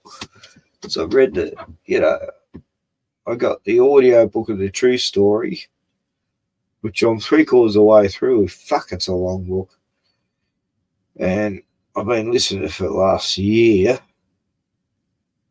I just listen to certain chapters. I was listening on French on when the internet I downloaded. And yeah, I don't know. It's just a crazy case of the worst serial killer in American history, but maybe he wasn't. You know, there could have been others involved, and you know, it's all sketchy. But anyway, the Chicago Fair. Yeah. Martin Scorsese was going to make a movie about this, based on H.H. Holmes and what's his name? Leonardo DiCaprio was going to play H.H. Holmes, and my God, I was hanging out for that. It was going to be a TV series, like 8 episodes. It was all in the project like 4 years ago. It was all going to be made, and then it was abandoned. He abandoned the whole project. But when you see DiCaprio and the photos of H.H. Holmes, I swear, DiCaprio looks exactly like that bloke. It's like he's the reincarnation. It's like when you put a photo of DiCaprio up and H.H. Holmes, they look like the same person. So I'm sort of thinking that maybe Scorsese goes, hang on, Leonardo's been around for 100 and something years, and if we make this movie, people might start to realise that he was actually H.H. Holmes, and he's a fucking vampire. Something like that. I don't know. Some of these celebrities, I think they've been around for 100 years and they're having this special drink and they keep living. So that's my theory on why Martin Scorsese didn't make the Devil in the White City, which is based on a novel, because maybe he realised, oh shit, DiCaprio's actually either directly related or yeah, he's a big scam artist. He ripped off people at left, right, and centre. H.H. Holmes, and anyway, that's enough. Fuck, let's get back to tartaria. I'm raving. I'm just fucking raving. No one's here anyway. So doesn't matter. I'll be back on the other channel soon, and now I've got a strike. I finally got rid of my. I had two strikes. I've always had two strikes, and I finally got rid of my last strike, and then a month later I get another strike. So, now I've got to wait 90 days for that one to vanish. Oh, I love YouTube. It's beautiful, isn't it? It's such a fucking safe space place. So over a period of 10, 15 years, it's just not making sense, and even for the fact that they were lighting all this at this time, you know what I mean, with Tesla's technology, that's pretty amazing. If there's a conspiracy behind that, I don't know. Was that some old tech? I don't know. So another out of place architecture is in Nashville, and I've actually been here, and I did know about this, but I actually, until recently, until I actually started to look into all this stuff, I did think it was how they presented it, meaning like a replica. I don't know. I never really kind of questioned it, but I will tell you this: when I was there, I was pretty amazed at the size of these pillars, and they did look like stone to me. And I remember thinking, like, why would they have a replica? You know what I mean? Because it looks so perfect. You know what I mean? And yeah, and I don't want to just buy the official story anymore. I want to ask questions. I'm not trying to state I know what the answer is. We're gonna get into construction photos. I know about the construction photos for Nashville, but it's just that there's a specific trend in all those construction photos, and it's just not enough for all these, you know what I mean, all these out of place, unexplainable mysteries. It just doesn't really add up. So, and for, new people who may not really understand exactly what I'm, like hinting towards and all this stuff, is like what we know is Rome, Greece, and what we've been fed through Britain and America. That whole story is a fabrication. And I'm kind of showing an alternative theory to the world in which the Tartarian Empire, or whatever this great civilization was called, the Phoenicians, the Irish, is responsible for most of the architecture in cities, in like the base structures, and not even that, the foundation and like the roads and everything for Rome, France, Spain, California, New York, America.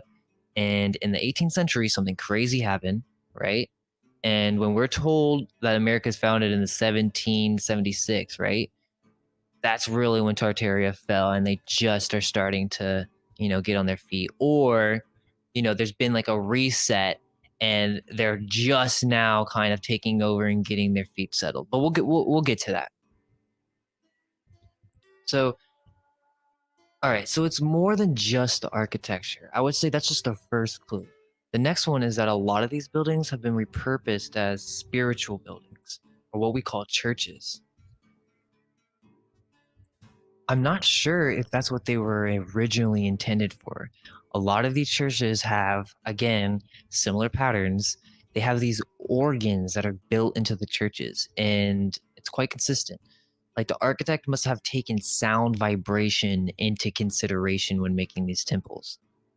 There's this artist who studies 3D visual sounds in churches.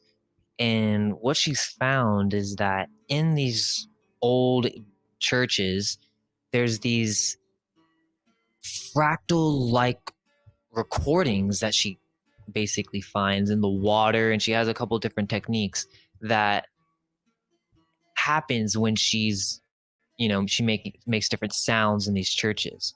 And my theory is that these churches were built with sound vibration like in mind, because they knew that it had an effect on the body and had an effect on their soul. It's like these temples would bounce sound around infinitely, and the people who created these structures knew that that had an effect on the body. I mean, some of these structures are magnificent. You know what I mean? And the fact that they applied a spiritual significance to it, the golden ratio, perfect proportions, and then we got to take into consideration that they took the time to decorate and add all this ornate detail, adding massive sculptures just to glorify its beauty.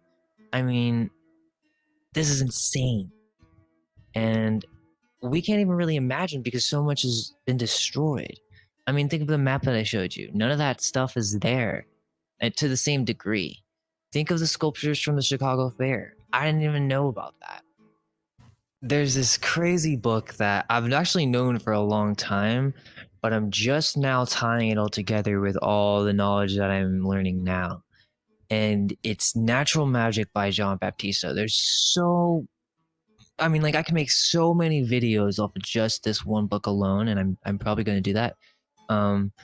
But one thing specifically that I think ties in here is that there's a specific section where it mentions that, and it actually is talking about Tartaria as well, but it mentions that they used to have this brass device that would emit sound into the city, kind of like a trumpet that would take the wind and turn it into this natural sound vibration. And again, remember what I was saying about the church? I think this affected everybody and their atmosphere and the human body at this time. And I'm saying this because in this specific video of Conspiracy R Us, there's this mystery of why these buildings don't have any bathrooms.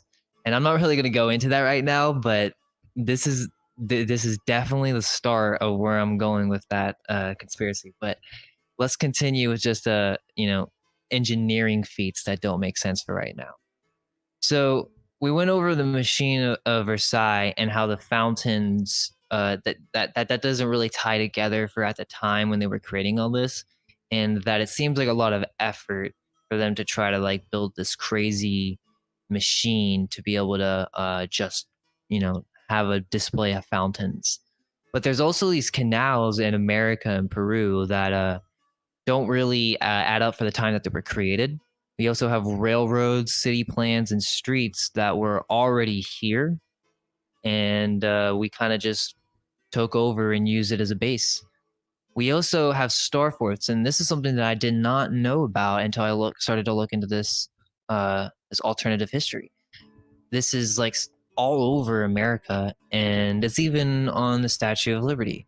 So it's like we're not really told about this stuff, and then when we look into it, this official story doesn't add up. Like in Florida, there's a star fort, and the official story is that when the settlers first came here, they built this, this crazy defense fort. Why would they even want to do it in a pentagon? You know what I mean, or a star shape?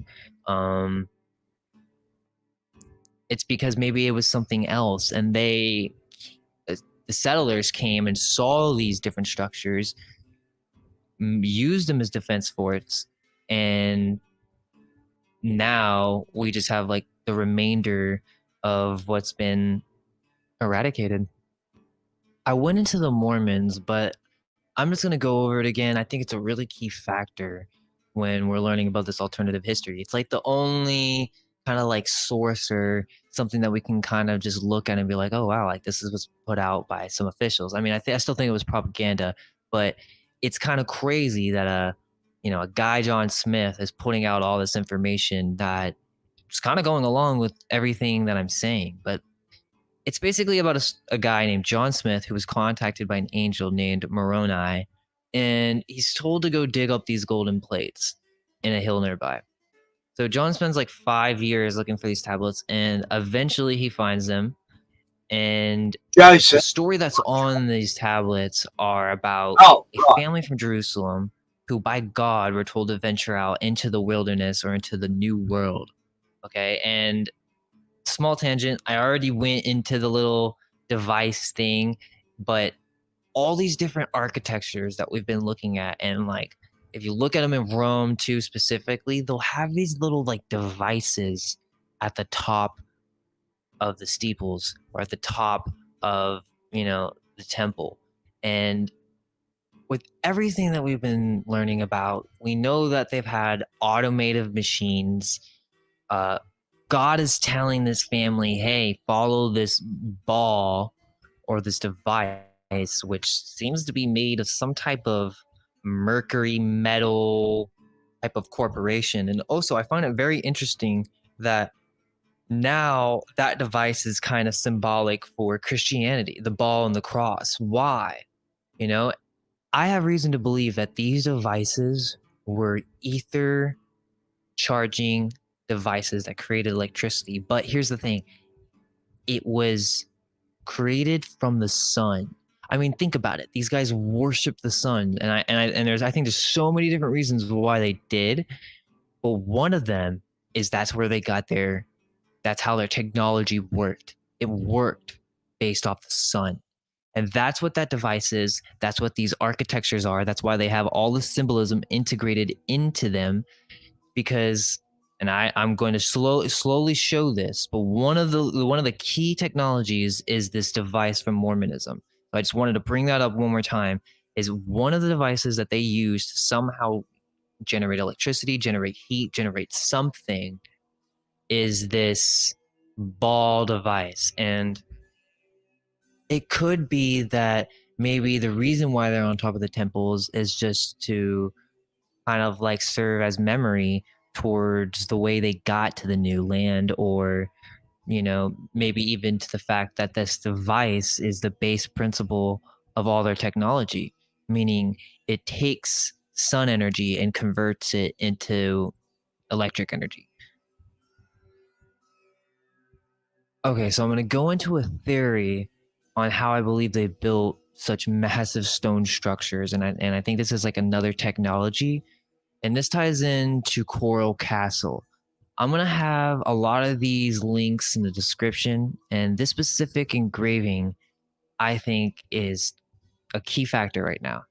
So it tells me that this is some kind of holy, sacred device that had to do with holding water.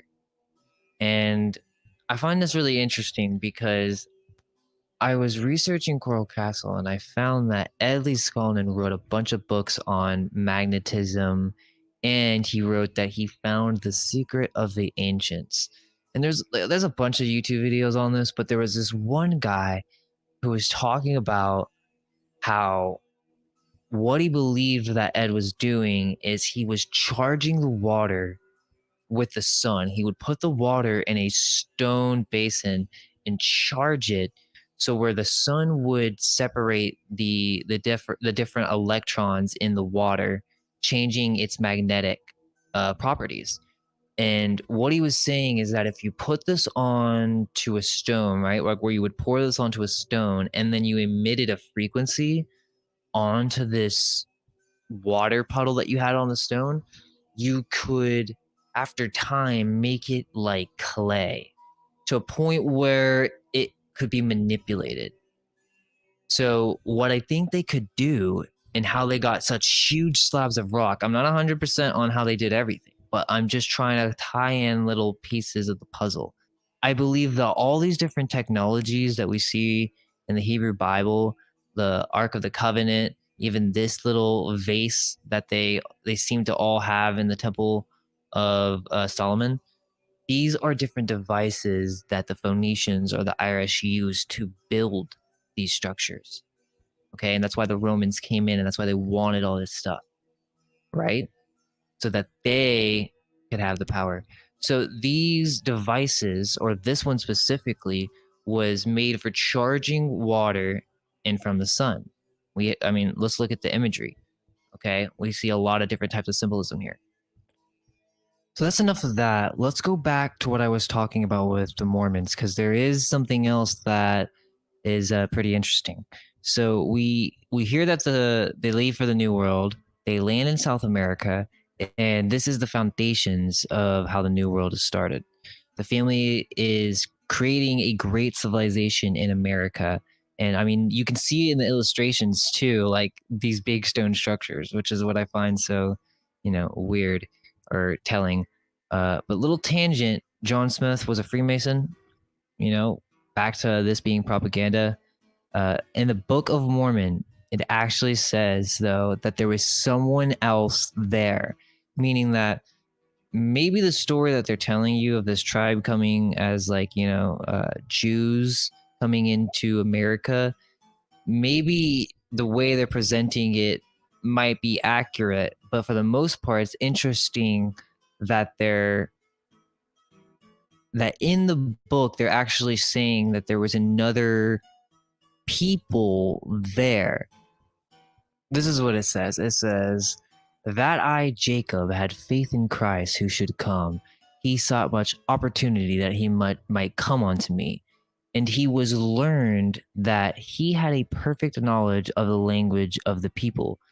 So this is the family that just moved into South America, right? Or into the Americas. There's another person that comes in and already knew their language perfectly. So I'm just going to get skeptical here, but I think whoever built these buildings must have been of a bigger stature, or of what we call giants, right? Let's think about those stories from Nevada of Lovelock Cave, right? The red-haired giants. I also find it interesting that there's a lot of stories of lost ships being found in the desert.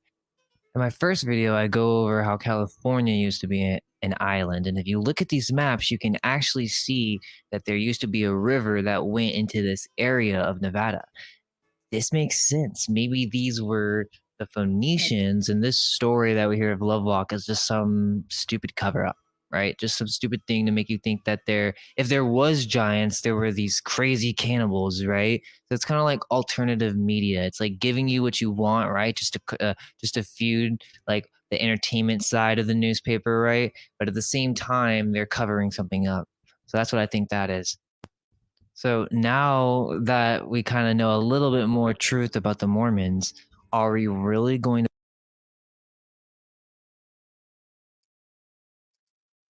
Yeah, I think that all the stories here about giants, they're meant to be retarded, savage, fucking cannibalistic bastards, And I think they were demonised. I don't think maybe there were certain giants who were, but nah, the majority, like humans, we've got cannibals in our races, haven't we?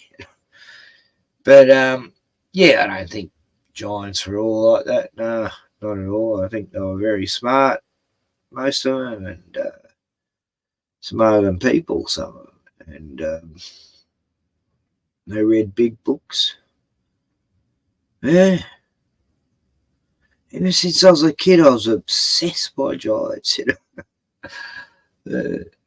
just always been an obsession of mine, I always, ever since a kid, I thought they must have existed.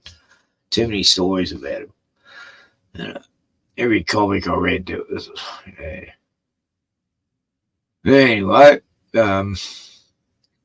interesting stuff. Yeah, now we're getting into Mormons. I always wondered about the history, all these different little Mormon tribes that, were living like the Jews were in the chosen land. And, pretty funny shit, but yeah, maybe there's some truth to some of it. A broken clock's always right twice a day. There's a bit of truth in a lot of cults. So like, Scientologists don't believe in pharmaceuticals. That's Jehovah's Witnesses don't believe in saving their children when they need a blood transfusion. That's bad. Mormons, yeah, I've known them all. No Mormons. I lived a Jehovah's Witness. Got to meet Children of God kids back in the 70s. I used to meet up with them in the city because I found them fascinating.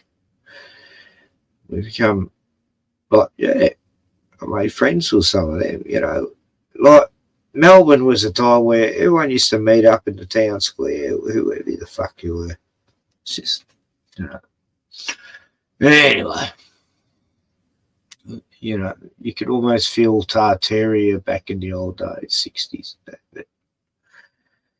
But now, every building square and blocks, and we all live in little fucking boxes made out of ticky-tacky, and architecture is fucked. Yeah. It's all ugly fucking. But anyway, and the new colour scheme for the last fucking decade has been grey. Everyone wants to paint their house grey, including yeah, I see you. Anyway, down to one viewer. Just I used to get quite a few people on this channel. You know, I just thought that had been terminated. I can't actually access this channel because it's connected to a channel that was terminated, but it still operates. But I can't moderate it or anything. It's weird. I've had this channel for like 12 years or so. Anyway, back to Tut and the Mormons and yeah, all that stuff.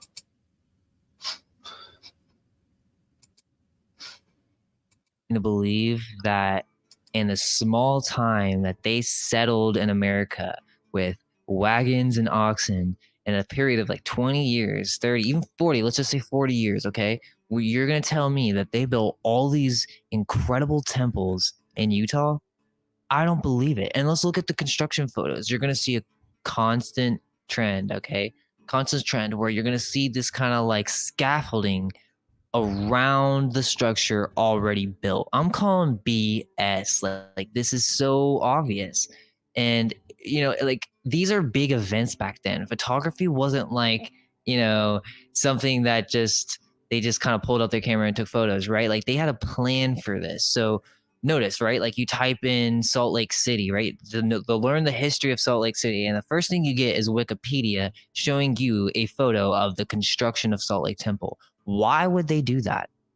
Why? Because that's the first thing they want you to see. They want you to think that we built that in the 1800s and 1900s, whatever. It doesn't, that is a very old temple. It's a magnificent temple. And guess what? I'm going to assume that it has something to do with the story that John Smith, right? Like, look at this little pretty boy, John Smith and his buddies. You really think they built this temple? You're telling me they didn't know. Again, guys, this is BS. They're telling you in the story who built these temples. You just have to be smart enough to put it together, okay?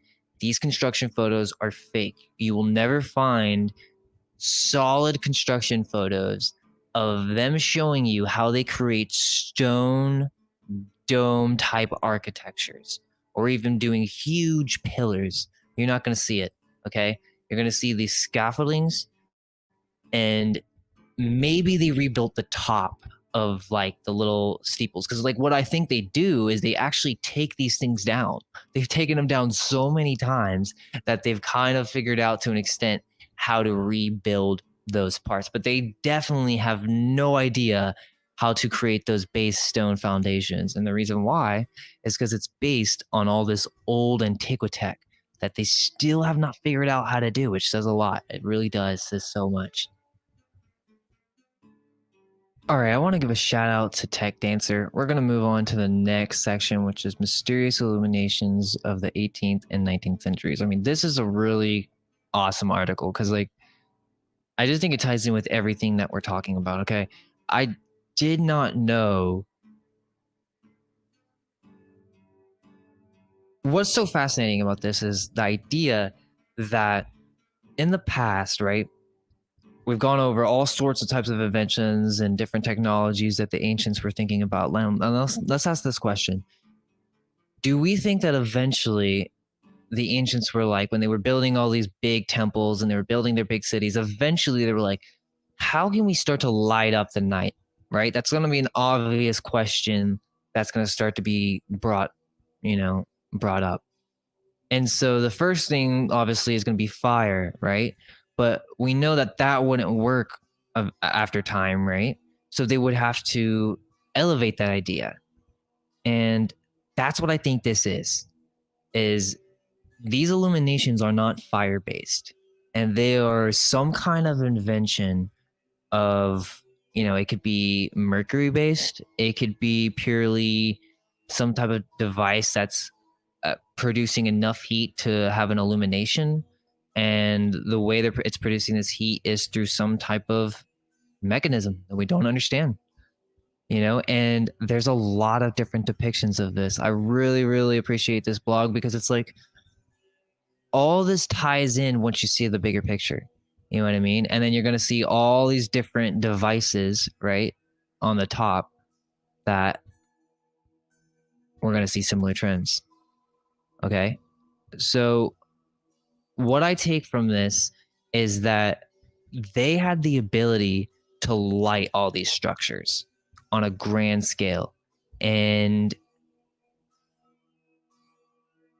this is not fire. Again, this is not fire. This is some type of glowing chemical reaction that they would use for huge events. And I think there's a reason why we're not told about this. There's a reason. And again, here's something different. Vases. Okay, so these vases would glow to produce light. So again, it's just different ideas in different ways that they thought of creating light. I think it's just another piece of the puzzle on an understanding of who the ancients really were, what they were capable of. I don't think our imagination is really up to par to what the truth and the reality of the situation is. I think we would be astounded and in amazement to truly understand what these ancients were capable of doing. All right, so now we're going to move on into free energy. And I think this is where I'm going to lose a lot of you guys, but it really isn't that crazy if we just hang on there and honestly just open our minds a little bit, because it's like, why has this been a constant theme throughout history? We've always, constantly have tried to invent some type of mechanism that could, be based on free energy. And you can't even really go and fill a patent out now on any type of free energy device. So that's how ridiculous this is. Okay. So I get it. I know I can see the comments. All right. I get it. But I don't care, because it's like, what we're trying to do is we're trying to understand some really out there, far out stuff. And I think that in order to do that, we have to venture out of our cosmology. We have to venture out of how we perceive reality. And I think one of those things could be free energy, magnetism, perhaps even anti-gravity. I mean, all these concepts could really help explain the mystery of Tartaria, the mystery of the ancients, the mystery of the pyramids. We don't understand how the ancients did some of the things they did. And it's like, remember some of the engravings at the beginning of the video. It's like, we don't imagine biblical days like that. We don't imagine them having these architectural buildings, or at least I didn't. I'm sure some people, once they've done the research, they could tell the obvious, but it's like, I don't think we're taught this in school. The reason is because free energy isn't marketable. Let's forget about the corporation aspect of it, or even trying to generate money from it. I think it goes back to a cosmology, okay? The idea of free energy shows you that there's a God. That's the idea. I mean, think about the people who were generating these types of technology, right? They were very spiritual. They were the basis of all our religions, right? So I'll get back to the free energy, but before we go to that, let's finish up with these out-of-place mansions, elegant fancy art, and strange fireplaces. So what we know as the Gilded Age is just some propaganda for all these Phoenician buildings, right? The traditional story is the economy was booming, and so a bunch of these millionaires started building these mansions all over America, right? Mark Twain wrote about it, propaganda. Okay, so it says that a lot. If we look online, we'll find that it says these were built in 10 to 20 years. And again, we'll see that there's no construction photos, or we'll just see scaffolding. I think Conspiracy RS is a really great video that explains that whole idea. But I wanted to bring it up because of these fireplaces, right? Or what I think are advanced heating systems of the past, right? So again, let's bring up the Temple of Solomon. So the Phoenicians are building these modern day huge ass temples, okay? So now let's ask a question. It gets cold. How are they going to heat these places up? They don't want to obviously have to build fires in there, right? We've seen a lot of different types of technologies, okay? Now we're getting into something that is going to make a lot of sense now that we know all the things we know. These fireplaces were some type of heating system that worked based off of metal plates and some type of device that is found in all these fireplaces. So the connection here is that these mansions have these huge fireplaces that just don't make sense, right? First of all, they're way too huge, okay? They'll usually have like a painting right where the heat is coming out of the fireplace, right? So that doesn't sound like a good idea. That doesn't make sense. And the whole idea of a chimney is not really smart, right? Like the hot air is going up, leaving the house colder, right? And it's only going to be warm right next to the fire, right? When you look at these buildings, I mean, the living rooms are huge, right? And then you're going to have gatherings of a lot of people. So they needed some other way to heat up this house, and it was not fireplaces. Let me tell you that. It wasn't burning wood. Okay, so we'll see these strange devices, okay, that look very similar to what I was showing in the Book of Mormonism, right? The ball and the cross. And like I was saying throughout the video, is that this device is a basis of probably a lot of different types of technologies, but this one specifically, right? It's some type of magnet or some type of advanced device made from copper and mercury where the magnetic properties allow the machine to kind of work on its own. Maybe it takes solar energy, or maybe just the fact of the chemical reaction on its own, it starts to generate electricity. And when we found these mechanisms, we kind of forgot or lost the way to use them, right? So Yeah, I it was don't all fully about understand mercury just yet and how they magnetic. applied Yeah. all these different things to stonemasonry, how they lifted the stones, how they did certain feats, but we can speculate, right? It's possible that they could heat up these rooms with these devices. And the way they would do it is that these two positive and negative type devices that were magnetic in nature would generate heat. And that in turn would generate the plates that are found in these fireplaces that would heat up to a point where now we're having hot air that's kind of coming into the room instead of burning wood and chemicals, right? They also integrated these types of devices on top of the buildings. I've said that a couple times. And maybe it's because they could turn these temples into energy charging devices to charge their different, their different inventions. They needed light, they needed heat. What else could they have possibly used? Could they have could they have talking statues, right? Could they have different telephones, different mechanisms for communicating?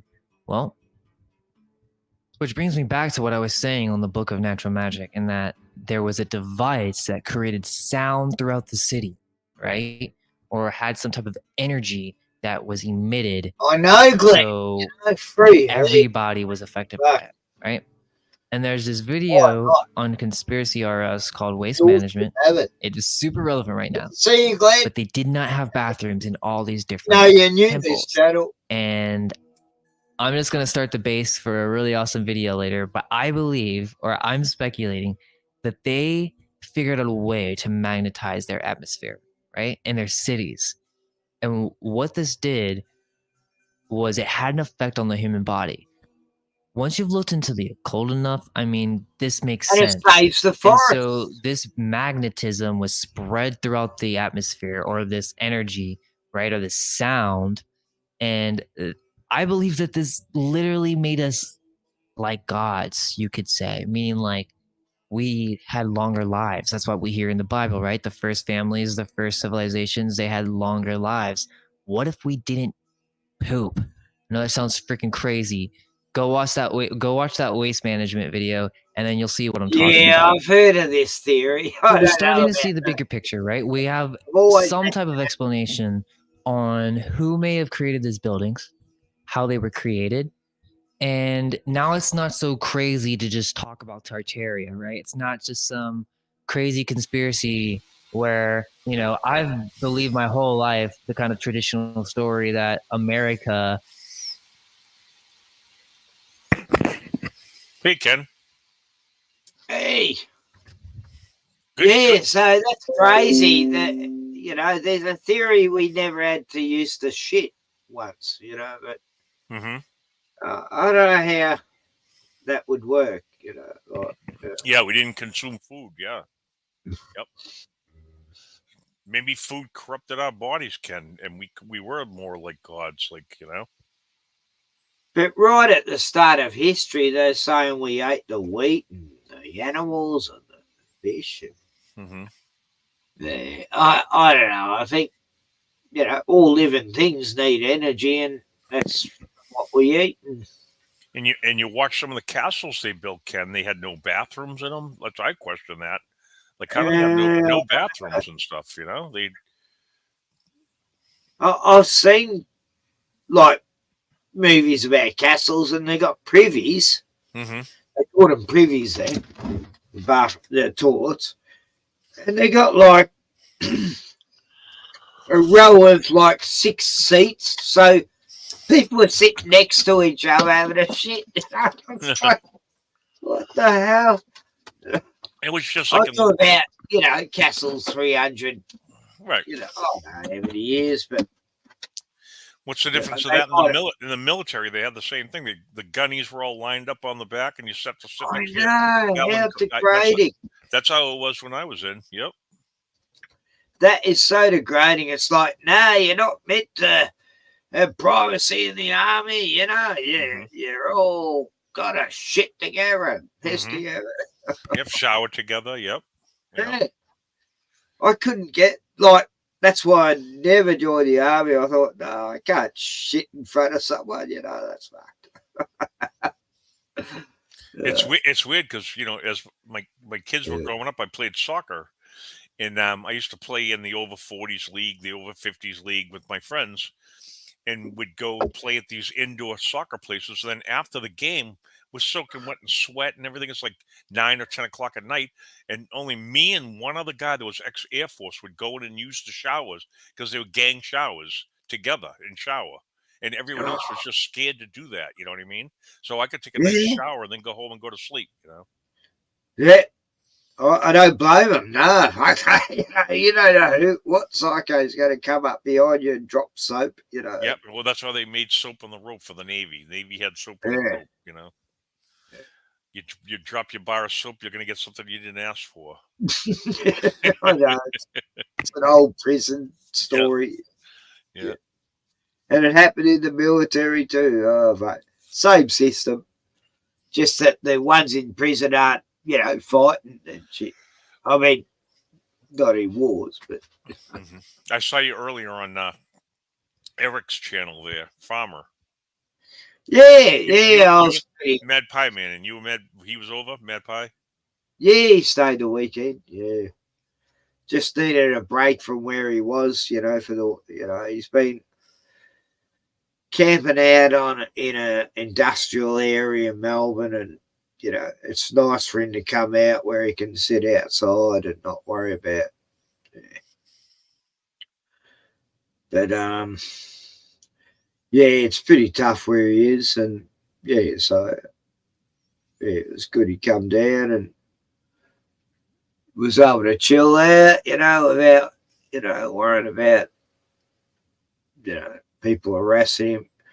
Because where he camps, he can't really sit outside with a table and all that, Here he can, Yeah. But, yeah, he's going to get a new car soon, he says. So, new vehicle, 4-wheel drive. That's what he needs. Yeah. He's got this Toyota that, like my Ford seems to be stronger than all these 4-wheel drives.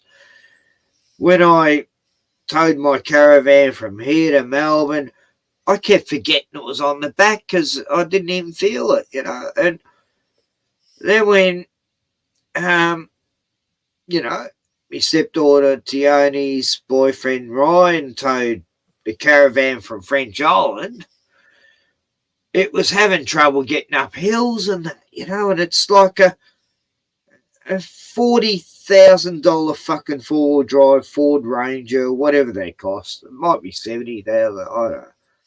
Anyway, the thing's broken down like from the day he got it, it broke down like 6 months later. Then it broke down another 6 months.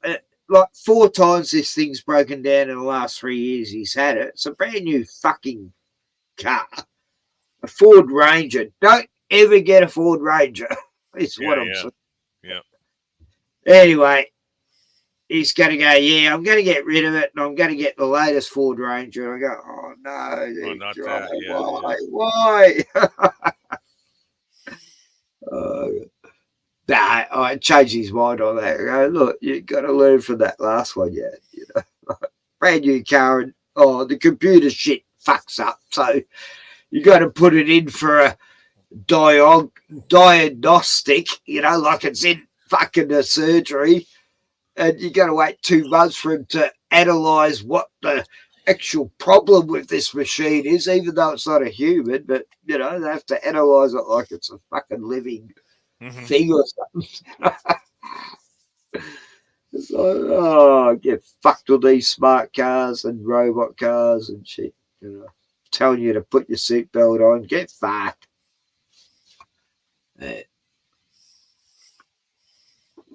But nah, good to see you, Glenn. I've been abandoned on YouTube. I got a strike. I don't know what for. I was showing a bit of Jeff Berwick's. What's his name? Dollar Vigilante. Yep. Berwick's. Anyway, I like the guy. I only followed him because I liked his little dog Lucy, and I used to like how he did the walk and talks with Lucy, and yeah. And then, no kidding, the last 2 months of watching him doing the walk and talks with Lucy, I'd be watching going, slow down, Jeff. Your dog's getting old. She can't keep up now, and I could see her slowing down. Like, I mean, he noticed it too, but I knew like a month back that the dog was on her last legs, and then he didn't upload for like 9 days, and I go, oh, fuck, Lucy's died, because he puts a video up every 2 days, and sure enough, but he only had the dog for like 10 years, and that's a short life for a chihuahua. Like, those little dogs live till 17, 18 usually. No, yeah, mine don't. I had 2 pugs, and they both died at 13 years old. The pugs. Yeah. Oh, that's pretty good for a pug, though. Yeah, 13, yeah. And one of them I had to give insulin for the last year of its life. It had diabetes, so I had to give it shots every day. Yeah. Poor thing. Yeah. No, I love pugs. I've known a few pugs in my life, and they're beautiful. Yeah, they're cute little dogs. I get them for my kids, My kids love them. Yeah, they're just so gentle. I've never known a bad pug, No, never. No. Yeah. I've known a bad puck once, but, that was an elf. Yep, an elf puck, yeah. So now, does anybody got your backup channel here now, or what? I don't know. Like, when I go to my new channel, no one turns up, but this channel I had, oh God, 10 years now. I can't actually get to it, but I can still stream on it. It's weird. Wow. It's like my original channel was connected to this channel. This was my backup channel, but they terminated my original channel that I had up for like 14, 15 years. I had it up, since 2009 or 6, and then they terminated after going back 8 years or something, and terminated me for, they did it to everyone. And then the next channel, I was getting up to like 800 subs. Then the next one, I've never been over 100 since. Mm-hmm. But I've had like 10 channels since. But fuck YouTube. Mm-hmm. Anyway, it doesn't matter if I get a strike on this channel because I haven't got any strikes on it. So I'll play a song. I think you'll like this one. Hey, where'd you get that last video about the how they magnetized the dome and everyone could fly around and shit? Where'd you get that from? That clip you were just playing?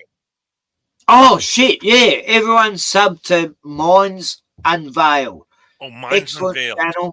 Okay, let me put a link in for everybody. Oh, I can't. Okay. I've been watching them for like 2 years. Oh yeah, I can't make you blue, Glenn. No. Minds Unveiled. Moderate the channel. Yeah, Minds Unveiled. It's been around for about 4 or 5 years. I don't know. I started watching about 2 years. 2.5. Oh yeah, China Unveiled Part 3. That one, Colorado Places. Let's see. No, Minds Unveiled. Yeah, I just did that. I did that. Minds Unveiled. Yeah. Oh yeah, China, Tartaria. Yeah. That's the one, right? Yeah. Nah, China, he covers. How many subs? Stuff. What does he got for subs? 42 weeks ago. Mine Unveiled, huh? I don't know. Okay, yeah, there's got a lot of them. Let's see. Hang on, I can check. I got it. Tartaria Explained. I got it. Oh, I'm already subscribed to him. I got him. Oh, well, 288,000. Yeah. Yep, 288K. That's the one I got. Okay, good. That's good. Yeah, that's pretty good. I wouldn't be unhappy with that. No, he's probably making some money. Like, this is the start of his shit, right? This channel, like the one I showed. But they got a lot more polish since then. It's like, he's he knows a lot more now, And he's like, that was 5 years ago, that one I just showed. Yeah. Yep. And yeah, he's a lot more polished. He's always said, him and his missus always said, we don't want to be known, they don't want to be famous as the people, Mm-hmm. They just want to keep it to the subject. They're not trying to be like, influencers, Mm-hmm. like bullshit, But you see the stuff they built and the pitches and everything. There's no way that we could have built that with what equipment we had and had wars at the same time. No way.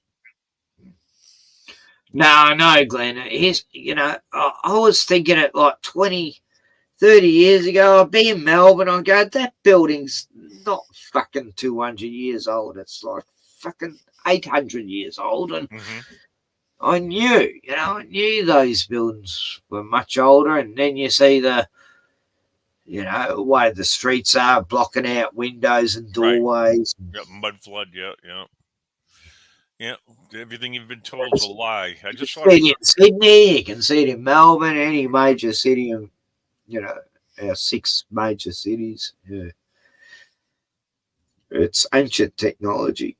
When I was a kid, I remember going to all these different cities. I used to get this vibe of ancientness. Like I'd feel the spirit of like ancient Rome, but You know, when I used to go to the exhibition building in Melbourne, that was built at the World Fair allegedly, but they had all these statues outside, Roman statues, fountains with kids, you know, angels having a piss, and you know, they used to give me a big vibe of the old time world, you know. When I was a kid, you know, I used to get this strong vibe of how things used to be. Yeah. I don't know how to explain it, but yeah. I used to think, God, the 60s were great though, Glenn. You know, I lived through the 60s and it's like this really jazzy fucking pop culture art thing on everything. And, you know, You like, could eat the food was safe to eat, right? Cigarettes yeah, was good to smoke. And now everything's all poisoned and sprayed, and oh, it's fucking terrible out here. you go to Melbourne and you go to like a, you know, one of the major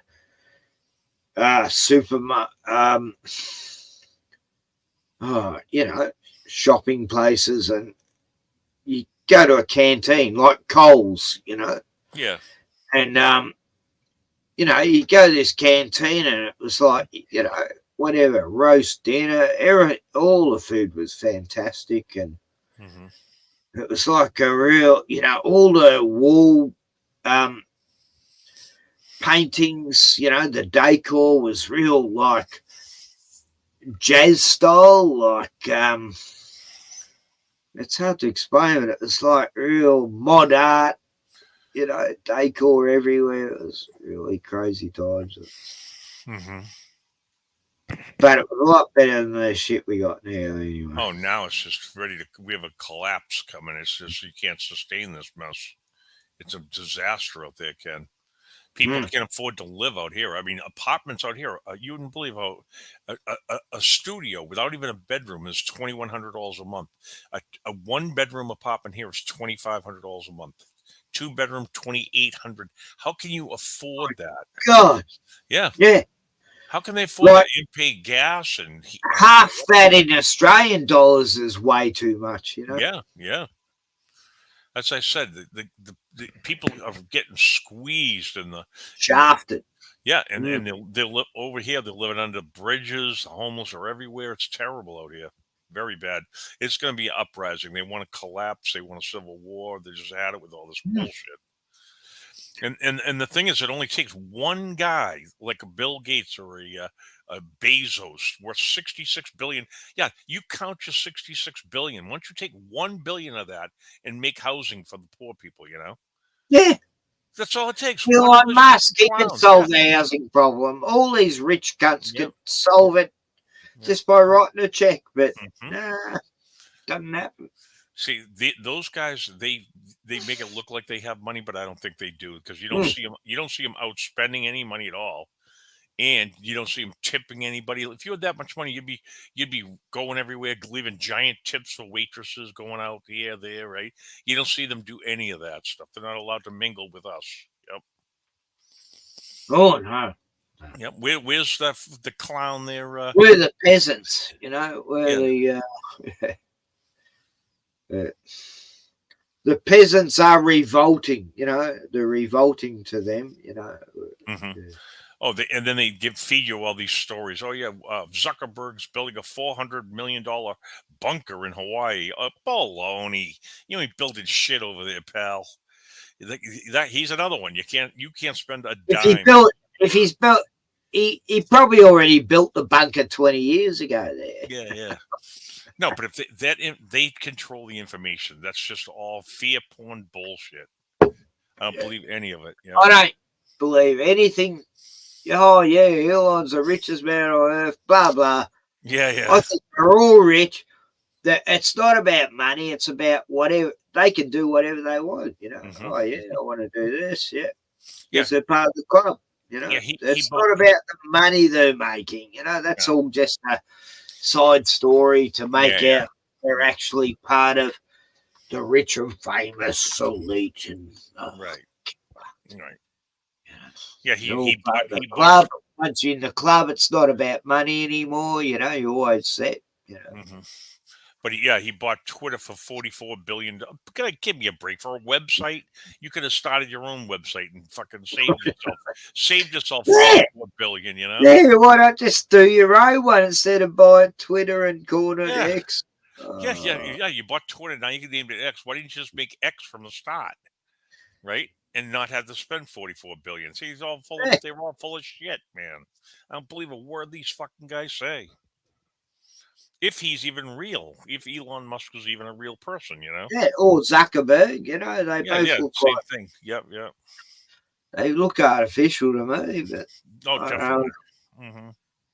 Ever since Elon come out, I go, I've never known anyone called Elon or anyone whose last name was Musk. Like, what sort of name is that? It's like Elon. Elon is El, right? It's the ancient Jewish god, El, which was like all these god families, Els, and El, and Musk is just like a scent or something, isn't it? A flavour, a skunk, So, to me, when I heard the name Elon Musk, I was thinking of that guy in the Avengers, Thor's brother. Yeah, I know who you're talking about. Yeah. So his brother, what's his name? With the hordes. And Yeah. Great character. What was his name? Oh, fuck. Anyway, I read the comics, so I knew all about the history of that. But the elves were always in Superman comics. I read all the Superman comics when I was a kid. And Superman is called KL, right? KL, His dad's called Kal-El. Jor. And they always do a dash. Jor dash L was his dad. And then it's all his cousin was Kara L or something. Anyway, it was all about the L's. And then you learn about Jewish history, and the L is like a god family, So the person who wrote Superman, it's Spiegel, I think his name was, Jewish. Yeah, I read a comic, the Chronicles of Kryptonite, of Krypton. It was all about 1,000-year history of Krypton. It was a big, thick comic. I can't find it anywhere now. And it was like the whole family of Superman, and it goes 1,000 years, and it's exactly like the Bible. It's Jewish history. It was incredible. Wow. They did it in sci-fi order, but yeah, the Kryptons of the Chronicles of Krypton.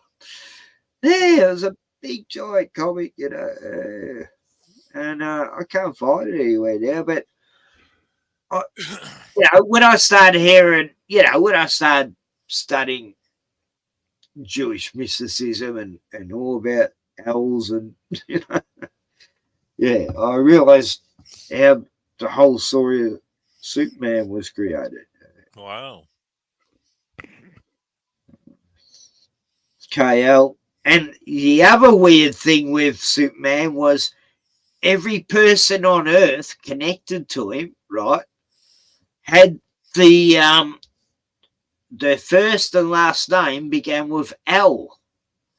Really? Like there was Lois Lane. You're right. L. Lois Lane. Yeah. And the L at the end. There was Lex Luthor. Yeah, Lex Luthor. There was Laura Lang. Laura Lane. Yeah.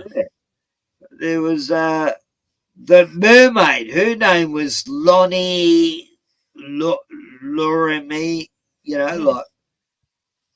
Like Atlantis girl she was. Everybody knew had LL, even his enemies. Lex Luthor's cousin, niece, she was something Luther. Oh God, I've forgotten. Anyway, it was like, it was always the LL. Every main person in his life was hell, you know. And during what this. was good about that show back there, they said that they give you a little truth in these movies. Like they showed you that lead wouldn't let them see through and see you. So Yeah. of course the lead paint on houses makes it so they can't see you. Right. Yeah, Superman be flying around. I can't see through that building. That's lead. And that's what they're doing. They're flying all around our buildings here, and right now they can see through everything Yeah, but lead. So they outlawed the lead yeah, paint. Ain't no kid exactly eating lead what pencil. happened. Yeah, the Yeah. kids ain't eating lead pencils. They want to Superman be able to can't see. see where there's kryptonite because they've got in lead boxes, you know. Yep, yep. That's it. I know. No, lead was it. Like, I painted with lead paint for the first 5 years of my painting life, right? Right, right. I never felt sick from it. It never done fuck all to me. And I've when been priming houses with pink primer, lead base paint back in the early 70s, all through it. Never got sick. Then they banned lead paint sort of towards the 80s. And the stuff they replaced it with, I would get nausea, I'd get sick, I'd go, why did they fucking get rid of lead? I never got sick from it. And You know, lead lasted a long time. I know this shit, Glenn, because I saw how it happened. I saw how they kept replacing things that were meant to be bad, and the chemical shit they replaced it with was twice as bad. You know, like, How about the leaded gasoline? It used to be leaded gasoline. They got rid of the lead out yeah. of gasoline. Now it's too. unleaded. Yeah, Yeah, yeah. nothing was wrong with lead in gas. You know. No, no. Engines that last longer. You know. Yeah. And, you know, yeah, they're just like you could run a fucking diesel engine back in World War II on like you'd only need a 20% water gas, and you can run 80% water with whatever fuel they were using at the time. And they made an engine that you'd only need a tiny bit of diesel and it run mainly on water. You know, like Yeah.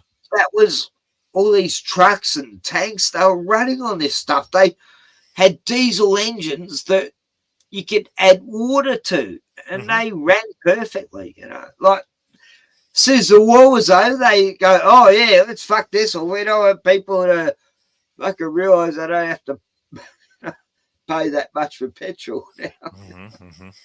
Oh, God. And you can run a diesel engine on heating oil too, or any kind of oil. Yeah. Lamp oil. Well, I got a mate in Gympie. He's you know, like engineer with motors and shit, and he's got 2 4-wheel drives. They're Toyotas. They go over anything, tough as guts, and he changed the whole engine to hydrogen. He's got 2 hydrogen engines in these cars that run off water. Wow. You know? That's what Bob Lazar's doing. That's what he was doing when he was reverse engineering spacecraft. His hobby was making cars that ran on hydrogen engines. Yeah, it's easy to do. Like, I was going, Brett, you know, how do you do? He's showed me all the videos he'd done on it. Like, explained the whole system to me. Yeah. Now, yeah, I'm going back 10 years ago, but I'm still mates with him. I just found him again because I keep getting channels terminated, and it takes me a while to find people sometimes because they change their names. Anyway, I found Brett again, and oh, yeah, he's a good guy. His wife's Indigenous. He lives right near the foothills of the Gympie Pyramid. You know, this actual pyramid in Queensland. Used to have all these ancient... Oh, the whole mountain was full of ancient statues and relics, and they just tore them all down. There's a couple still left in a museum there in Gympie, but the government back 100 and something years ago just destroyed most of it, but some were saved, yeah. But it was definitely like Egyptian type, and it's been there like 1,000 years. It's got grass. You'd never know it was actually a man-made thing because it's grown over and everything with trees. And he lives in that special place, you know, and he knows Yowies, you know. Him and his missus. Last time I spoke to him, there was this Yowie family, this Bigfoot family, you know, as you'd call it in America. They were grunting at him every night when they go for walks, so they actually started leaving food out for him. And next day they go there, the food was gone, and the Yowies they've made friends with Yowies anyway. That's another story. I haven't heard an up. That was 2 years ago. I just contacted me mate again recently, and I'm dying to ask him the latest about the Yowie family used to live near him. Yeah, they live in a very spiritual, sacred Aboriginal area. So, yeah.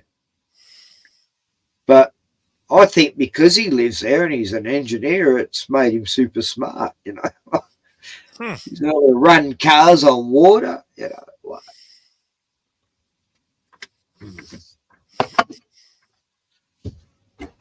yeah, no, it's anyway. Tartaria, you know, I used to believe in all this stuff before they gave it a name. You know, I just used to think history has changed. I believed it was totally different.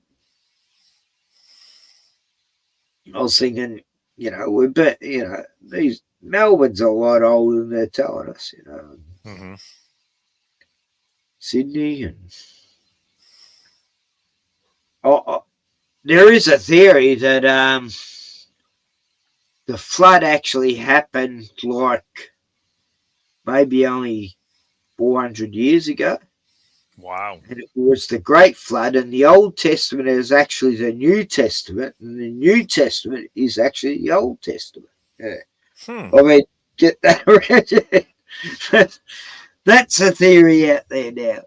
That the Old Testament is New Testament, and New Testament is Old Testament. That Jesus actually covered, then all the flood stuff happened. I mean, who knows? Fuck. It's fun to think, yeah, that's how that, you know, you've got to try to put it into sensibility and not be idiocracy. And so, Glenn, are you working today or is it Sunday there? It's Sunday here. Yeah, no work today. Thank Cool, God. Yeah. Yeah. The other Glenn, he had to head back because he has to go to work tomorrow. So Yeah. he had to get back and set up his little campsite outside his workplace. Yeah. But he really needs a place, you know, to live. And everything's expensive there, right? I hate seeing him like that, you know. It's fucked. Like, I've never actually lived in me. I mean, I've lived in my car, but only a few nights here and there with my first Rottweiler.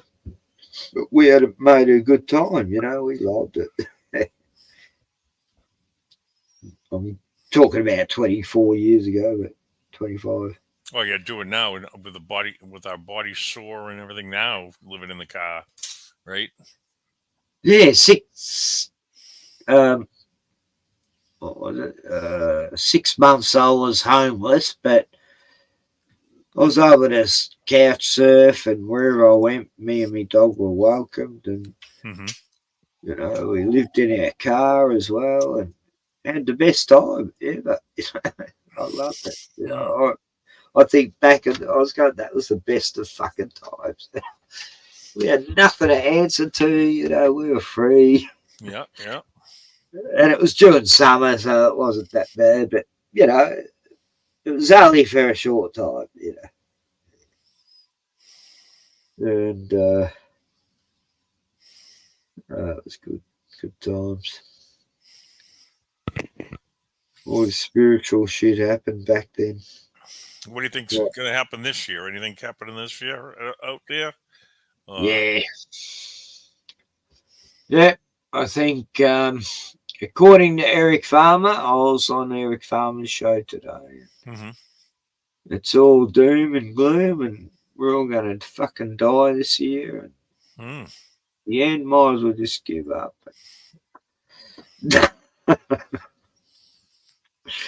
Nah, Eric was on a bit of a downer, and I was going, "Oh, I'm going to kill myself after this stream." Was he saying that really? Oh wow. Oh, he's very tired. I go, "You're fucking 20 years younger than me, you cunt. You know, you got a lot of years left." Mm-hmm. Mark, I wish I was your age. Yeah. Nah, he's good. I like Eric. Frank's back. Hey.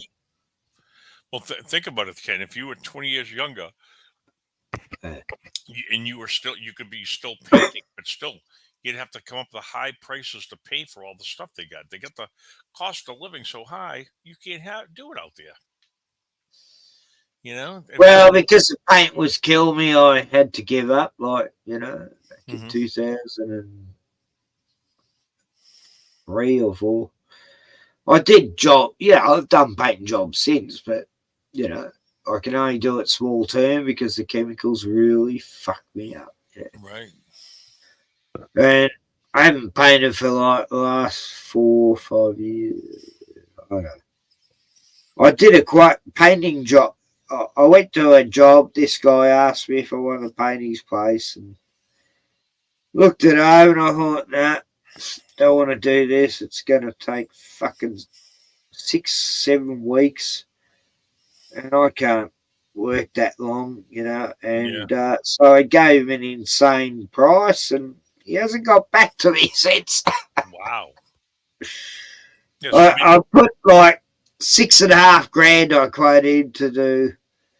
It's just all the architraves, woodwork, you know, all the skirting, the door frames, doors, window frames. It's like, fuck, this is going to take me. It's a 2-story building, yeah. 80 fucking square, or something, massive house.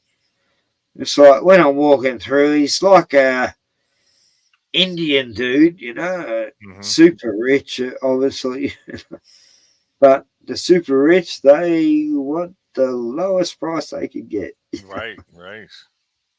And I put a ridiculous price on it, thinking, oh, well, if he takes it, I'll get someone, I'll hire someone to help me do it. You know? Right. Right. Right. And he hasn't got back to me, so. Oh well. Yeah. And Tioni, my stepdaughter's saying, Ken, you can't do this shit. You know, you know, she took me to the place, you know. And she's trying to talk me out of it, going, Ken, you're going to be taking on too much. Your health's not as good as it was. And so, yeah, thanks for reminding me I'm an old cunt, Tioni. God, but she's right. You know. It was like the realization point of my life where I realized I can't fucking do this anymore. It was like, you know, I had a bit of a culture shock then. You know? And I just can't do what I used to do. And it's what happens when you get old. You think you can do shit, and suddenly you realize you can't. Right. Hey, it's fucked. Anyway, I had a bomb. And I bet you Joe Dirt doesn't have your new channel, or Danny don't have this channel. I don't know. Yeah, you're on. Just how many more backup channels you got? I've had like over 10 channels. And what do you get? What are you down to now?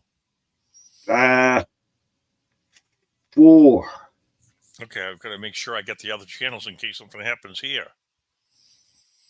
This one, Rotman spelt higher caps. Kenneth Rotman higher caps, and actually 3. Yeah, I can't think of 4. Okay, so we got Rotman high caps. Let me do that. Yeah. I did a stream. I did a movie night there tonight. Today. I did creature features. The House That Wouldn't Die. Just For 90, is it Ken Rotman or just Rotman high caps? just Rotman high caps. Yeah. Yeah, I just did a search for it and it's not coming up. That's weird. Should be Annie, my beagle, as the avatar feature. Yeah. No. Is that how come it's not coming up right? Oh, Rotman found Rotman. No. That's not coming up right. ROTT? Look up creature features movie night creature features Rotman high caps. Maybe that'll come up. I don't know.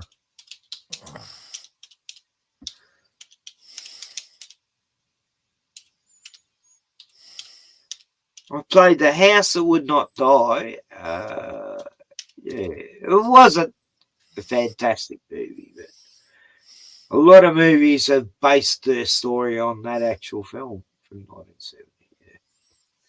Yeah. Legend of Hell House. No. No. We'll see. You bastard. And I can't paste it here because Yeah, you don't have permission to do anything, right? I can't get to the channel actually, but I can live stream on it. Wow. I can't even say it's not for kids, so any children watching, you got to go to fucking bed, guys. Way past your bedtime. Oh. Bloody 8:26. Oh yeah, it's not way past your bedtime.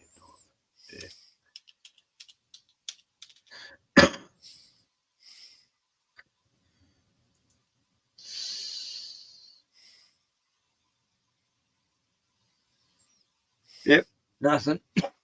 No. I could find it actually. Yeah. Actually, I can get it up, but I just gotta.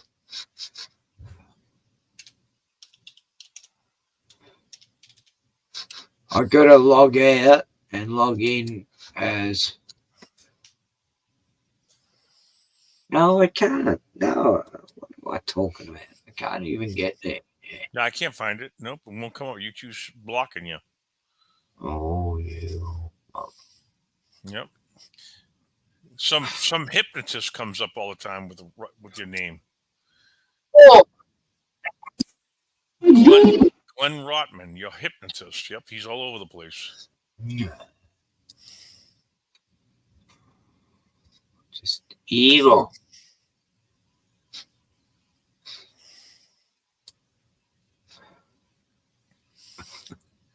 Yeah, he comes up. Every video's his. Yep, they want you to watch his hypnotism baloney. Oh, God. Go away, mate. We don't want to be hypnotized. Oh, yeah. Yeah, someone tried to hypnotize me once, and I was able to just, my brain just wouldn't accept it. It's like, nah. I can't, can't put myself under. I think Joe and Danny are up, but they don't know you're streaming on this channel. Oh, really? Yeah, you want to switch to your other new channel, but I can't find your other channels. Where are they? Oh, can you do anything in the private chat? Put a link in private chat? Oh, no. Oh, you can't do anything.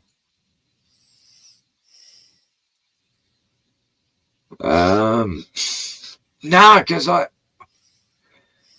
can't get to this channel.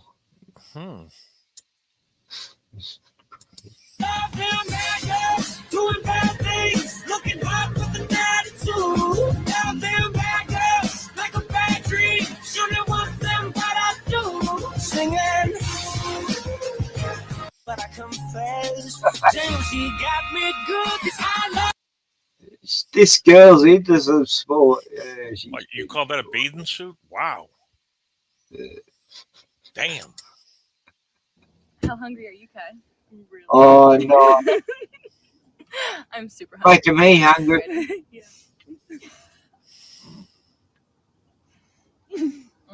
Damn. I like that. Italian.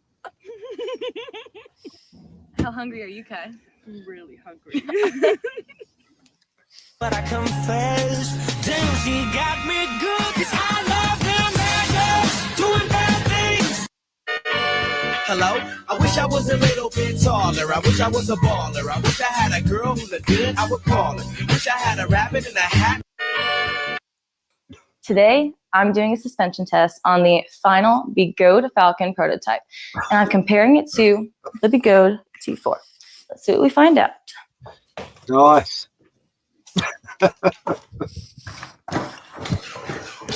All right, that's nice and smooth.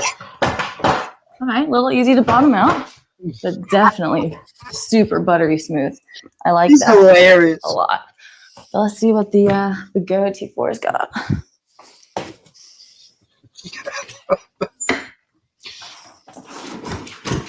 All right, definitely not as smooth, but has a little more travel for sure.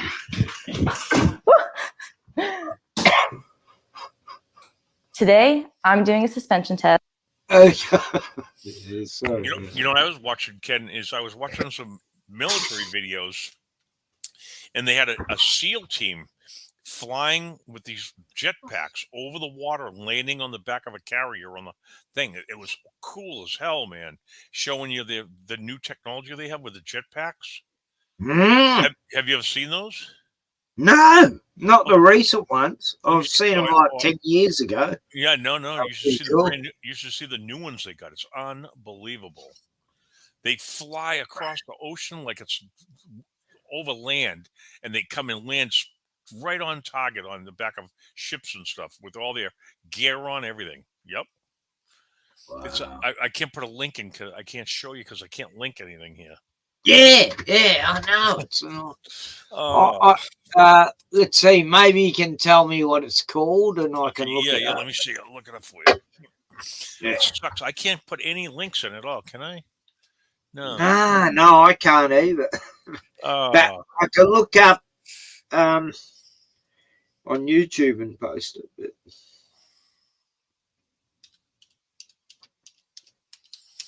Drag military jetpacks. What's it called? Drag. Yeah, no. Oh, here they are right here.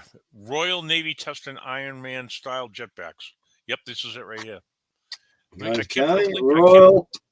Oh, what's this crap? Man, what's it called? Royal Man? Yeah, Royal Navy testing jetpacks. Navy. Right. Yep, yeah, these are them right here. Wicked cool. Let me see if I can put a link in, huh? Let's see. Let me try to put a link in here. It won't work, huh? Copy. Streaming. Can I put it in private chat? Paste. Try this.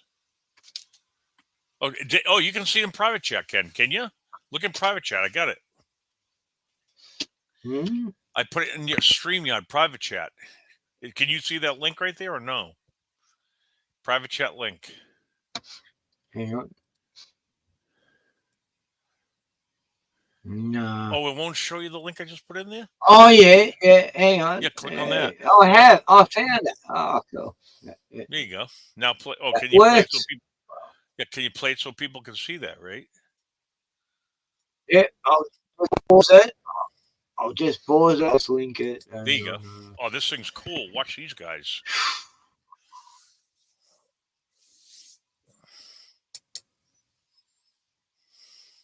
Okay.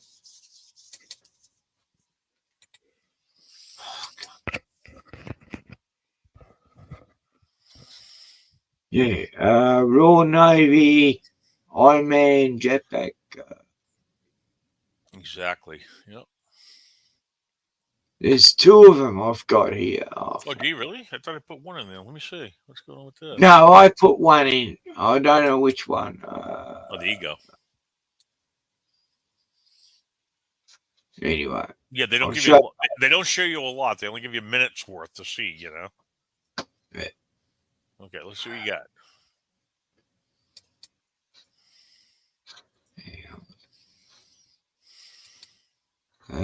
Is this it? Yep, that's it. That's it right there. You get your sound on? Oh, there you go. Oh, what happened?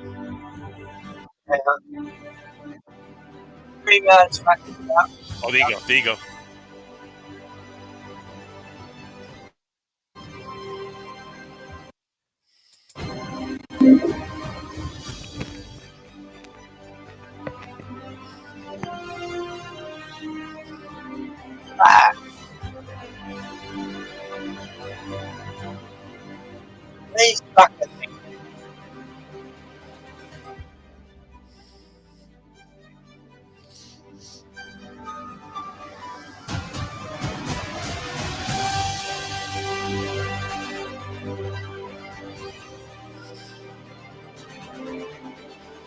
Is that real footage? Yep. Well, who knows? Could be CGI. I don't know. It looks real.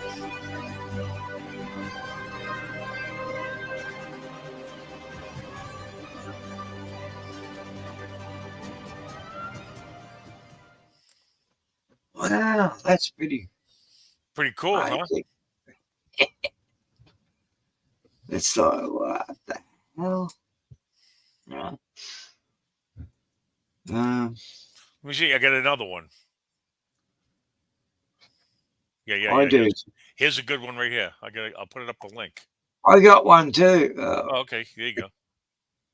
Yeah.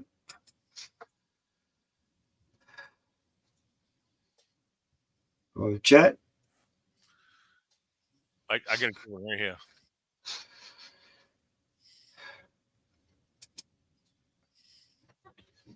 What's this one? 2 Pilot VBSS Virginia Beach right here. Ooh. Right on Virginia Beach. Paste. Copy. I'll put it right in StreamYard. Paste. There you go. There's a good one to watch.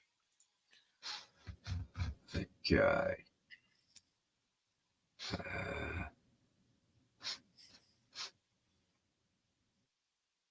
I got some good speed.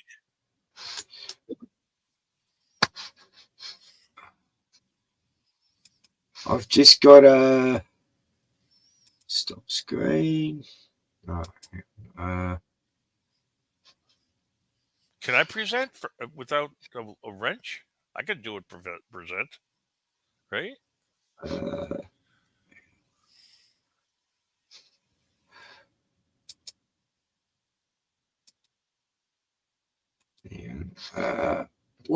What's it called again? I put a link into the private chat for the one I'm looking at now. Yeah. What's it called? It's called VBSS with J. Yeah. Got it. Yep. Here we go. Yep, that's it. Yep. Okay. There you go. There you go, right there.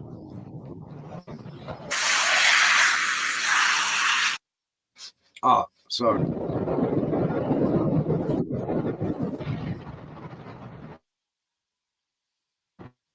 What happened? Oh, just lagged?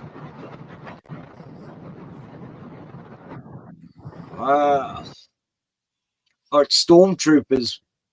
Yeah, see how fast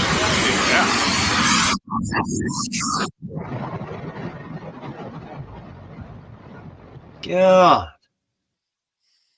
It's incredible.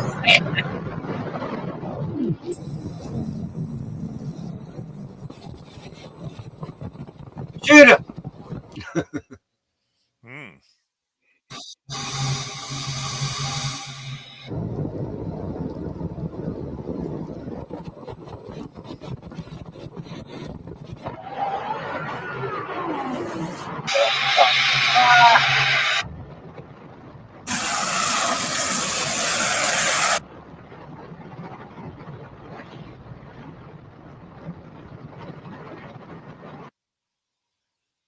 They're attached to their arms. I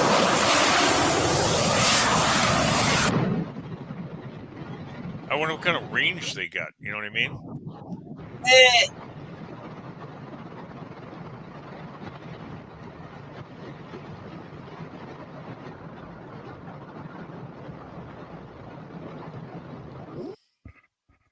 And they can land just so softly. Yep.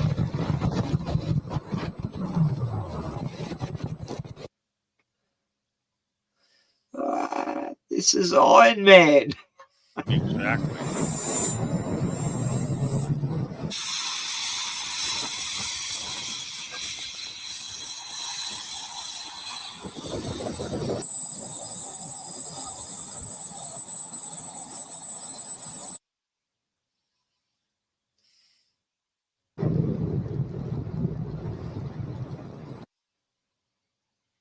Yeah.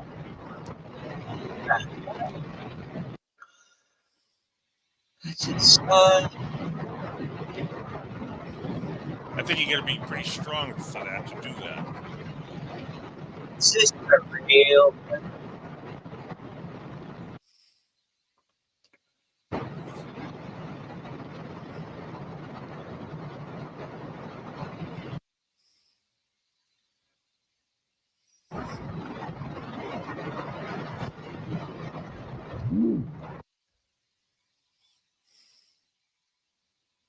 Good at Blue Rats.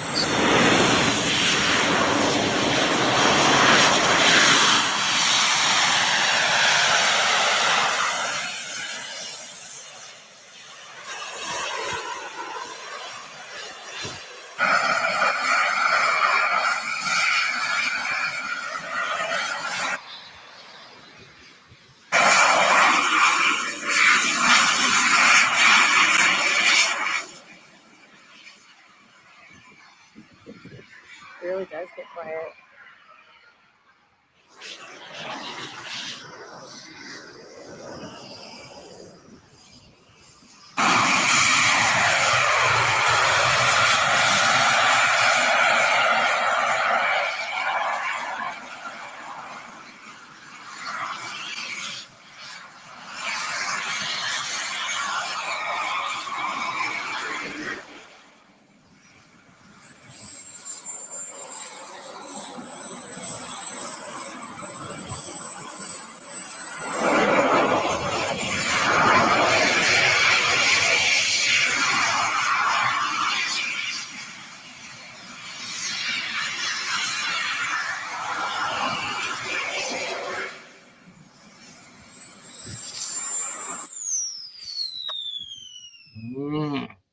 Cool, huh?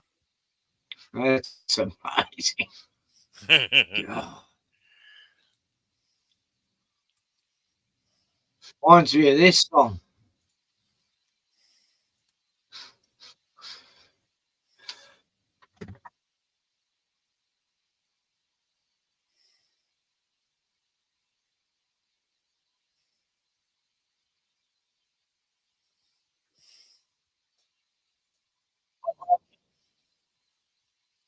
Oh, you're muted, Ken. You're muted. I can't hear you.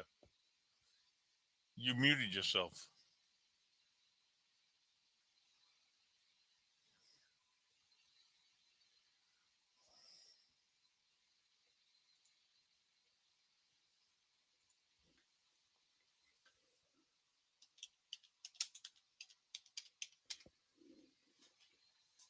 He walk at all, or if he moves, will he fall?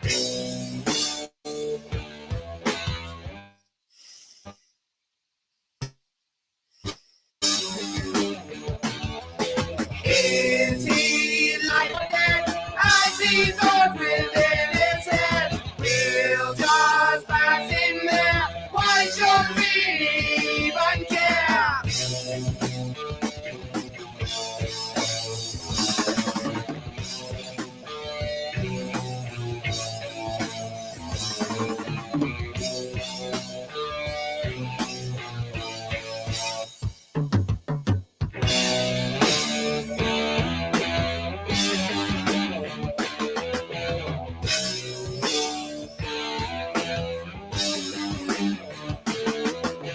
He was turned to steel in the great magnetic field when he traveled time for the future of mankind.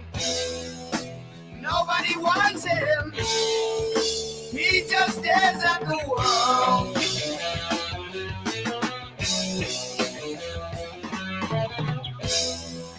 Planning his vengeance that he will soon unfold.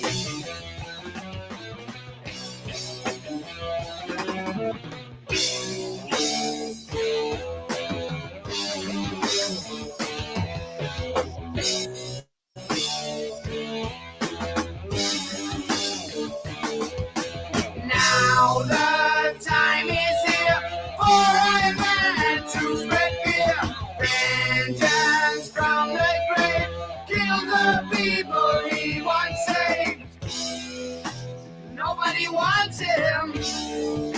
They just turn their heads.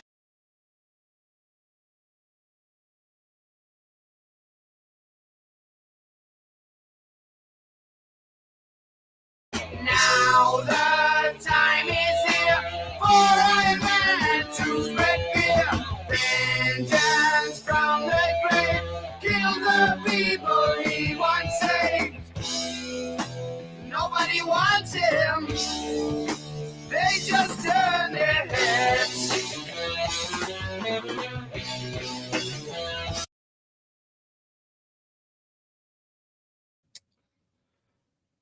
Hey, so, sorry, Glenn.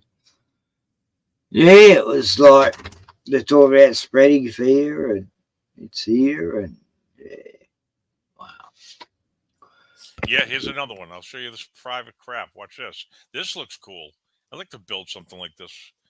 Let me give you a link here. This is a guy made this private flying craft. Copy. Let's see. Stream yet. I'll put it in private chat. Paste. Okay. Enter. Yeah. There we go. Check out that one.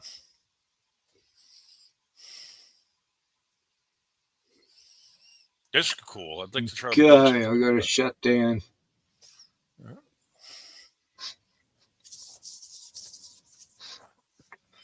Okay, I'll just shut down all the other tabs.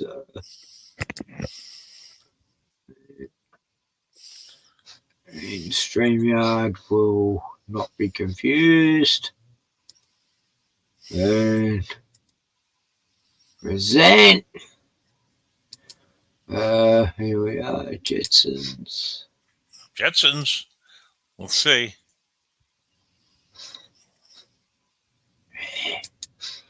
Oh God, I remember watching the Jetsons in the 60s as a kid. Yeah, me too. I did too. Yep. Yeah.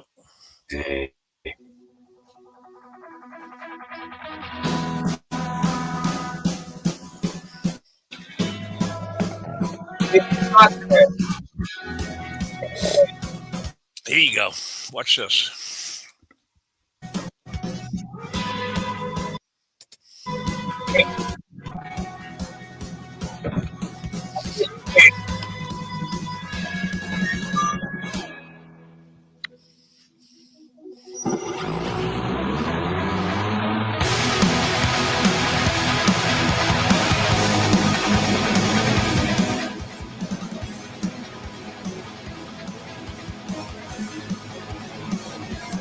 Look at the dust that guy makes.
That's pretty cool.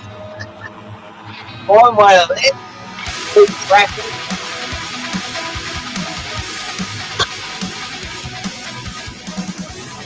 Come over cars. Yeah.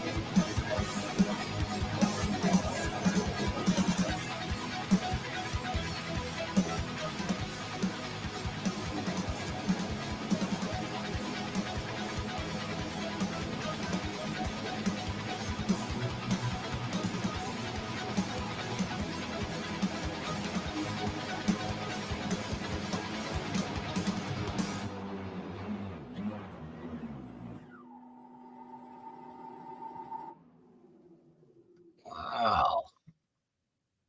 That's pretty cool, Glenn.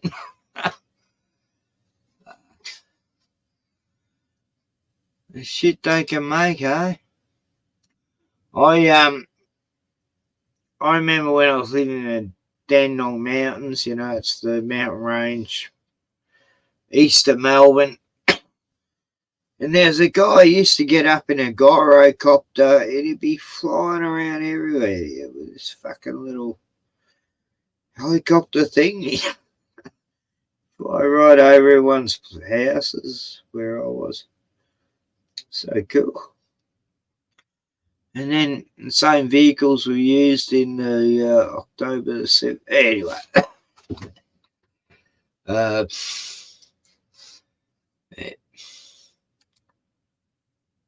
So, flying to this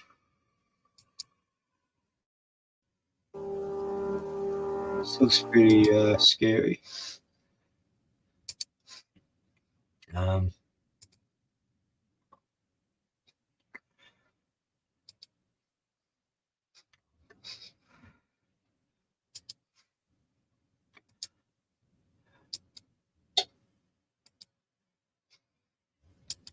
Heater just went on. It must be getting colder out there.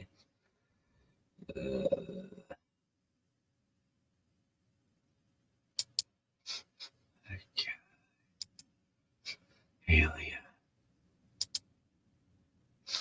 What's this guy?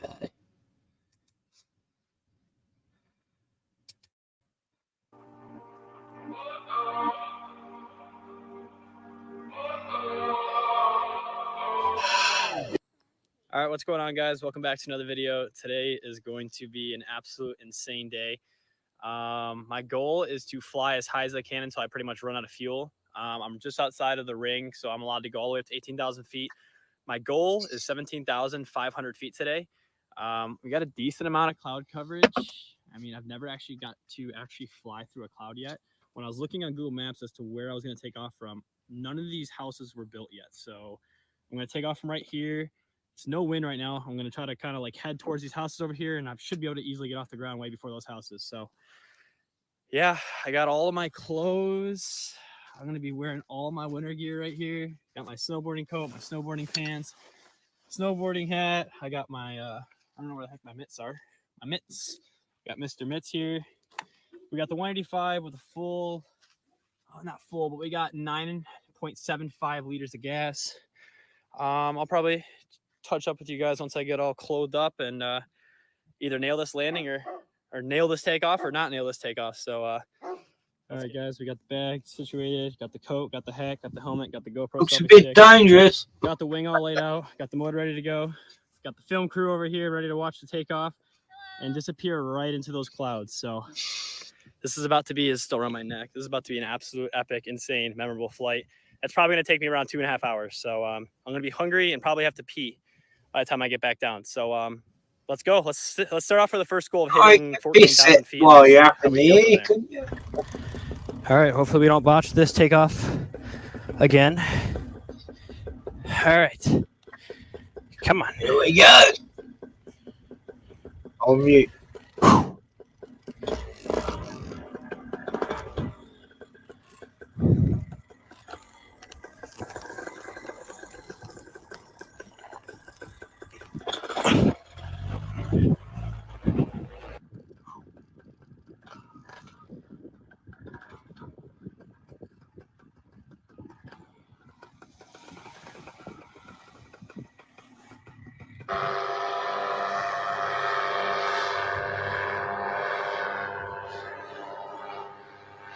thermals are kind of bad up here, but not horrible.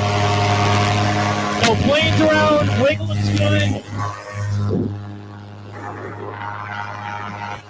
This end of the lake over here is on the outside of the airspace. The airspace literally is coming right through the middle of this lake right over here. All the thermals are now gone that I'm over the lake.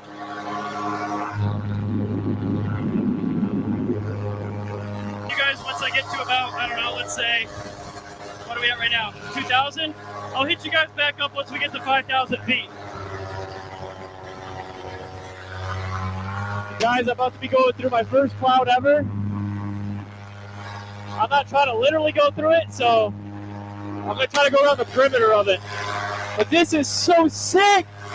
Oh my god, I haven't gone through a cloud yet ever, and I don't plan on doing it because you're not really supposed to. That's probably another 1,000 feet up where we're at right now. We're at 4,500 feet. You guys can see that. I wonder how long we're into this flight. Doesn't tell me yet. My ground speed is 35 miles an hour. Oh my god. This is literally the most beautiful thing I've ever seen in my life. Holy crap! This is wild. Let's turn around a little bit.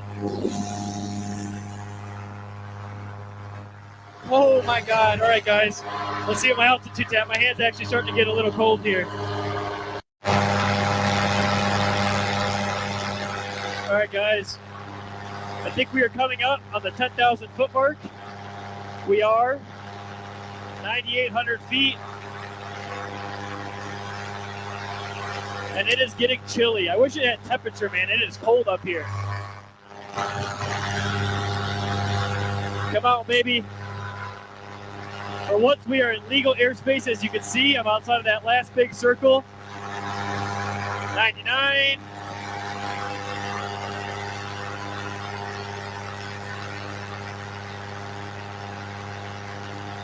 $10,000 feet.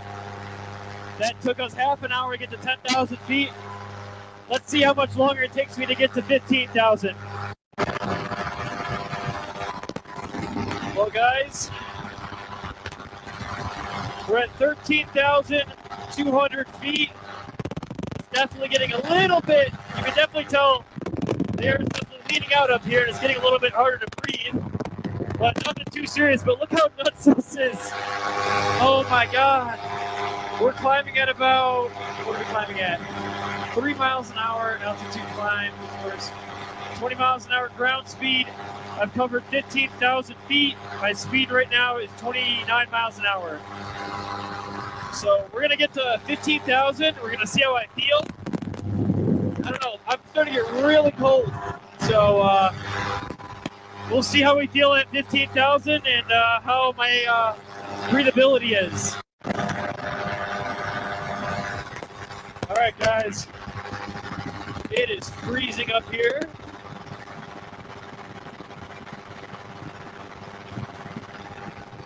We are at, come on. Give me any second now. We have now hit 15,000 feet. We're right about an hour and 9 minutes into my flight.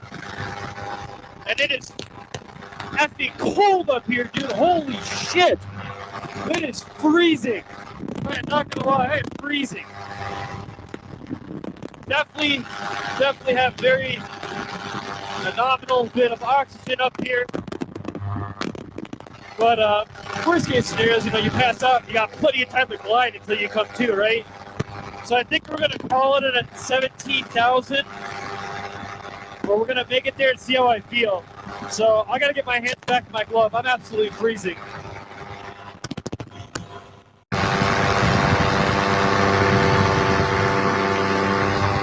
Guys, here we go. We're about to cross through 17,000 feet. This is insane. Oh my God, this is so wild. Here we go, buddy. 17,000. 17,000 freaking feet. I'm so cold up here, guys. But, like, look at this. Look at how beautiful this is.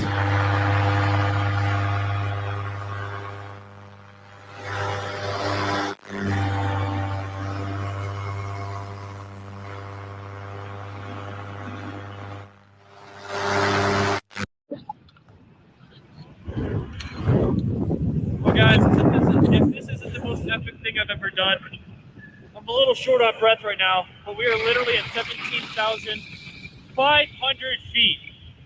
17,500 feet. Would you get a look at this real quick? Like, I'm never doing this again on Paramount. I'm not coming this high. I saw like 3 jets. I see one right now, literally. This is nuts, man. There's Chippewa Lake right there. And the park I took off from is right there. So, yeah, we're already at 16,000 feet going pretty quick. So, this is just absolutely beautiful up here. There's another jet right up there. I don't know if you guys can see it. It's too small. But I am definitely short of breath up here. And this is probably the gnarliest thing I did. I flew like right above the cloud, man. Like, I am freezing right now. But thank you, God, for creating this earth. This is so beautiful. This is literally the most beautiful thing I've ever seen. Like, it doesn't get better than this. Look at this. So, yeah, absolutely freaking amazing. I am so blessed to be able to do this, man. So freaking blessed.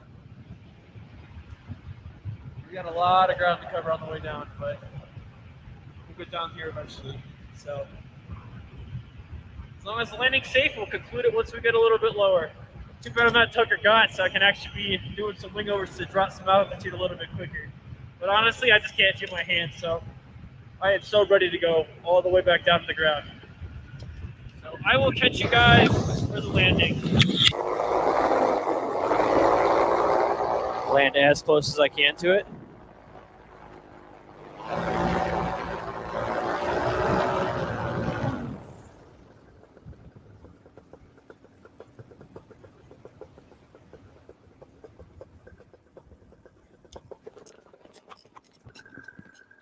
Perfect. Let's see if we.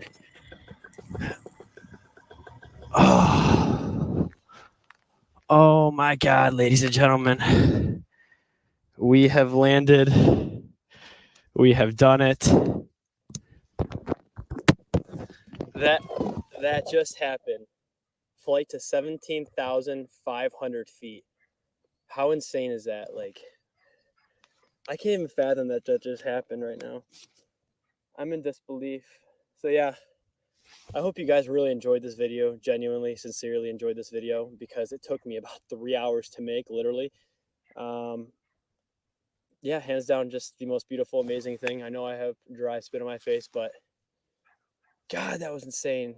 Shout out to Ozone for this one. Speedster got me up there safely. Shout out to Viterazzi. The Motor 185, as everyone knows, is the most well-renowned motor. And Parajet for this amazing That was footage. pretty So, fucking I incredible. definitely need a new wing, though. I'm definitely going to need a new wing. What I a think I legend. want like a Sirocco or something like that. That's just down the road. I don't need it necessarily yet. What's up, buddy? So if you guys enjoyed this video, like, subscribe, comment. Like always, guys, stay blessed. Stay close to God. Amen. Peace. That was so cool. Yeah, like, it was above the clouds, you know, just on this little fucking helicopter hang glider thing that they were meant to take Israel with. God. Yeah, you can imagine all these people, you know, there's about 6 of them coming in on those things and beheading babies and raping and pillaging and at some Nova festival. That was terrible. And anyway, at least this guy's using his power glider for good content. That was cool. Cheers to that guy. Like, that was great. I know, Glenn, you're still awake or I fell asleep. pretty late over there. Anyway, I definitely enjoyed that video. Because I knew someone who had it.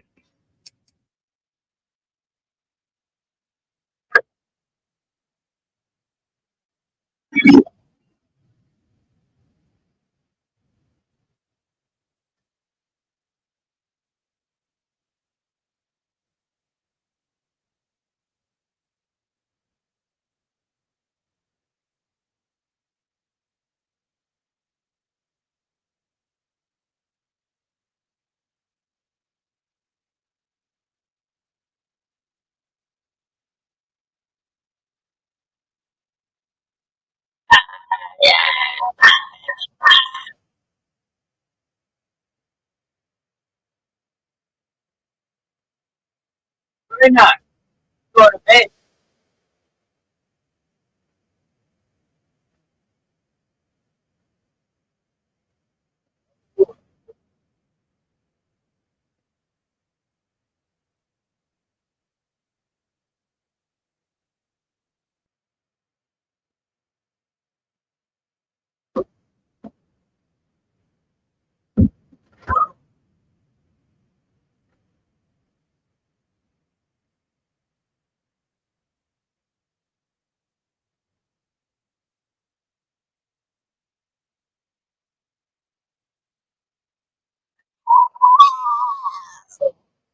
Yeah, anyway. Enough of that. I know. Satanic music. Yeah, I get it. Yeah. When I was in Joe's Witness, we used to buy Black Sabbath albums, me and my older brothers, and we'd have to hide them. You can only play them when the parents were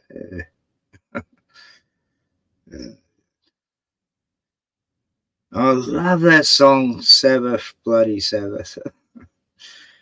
Because to me, it was like, yeah, anyway.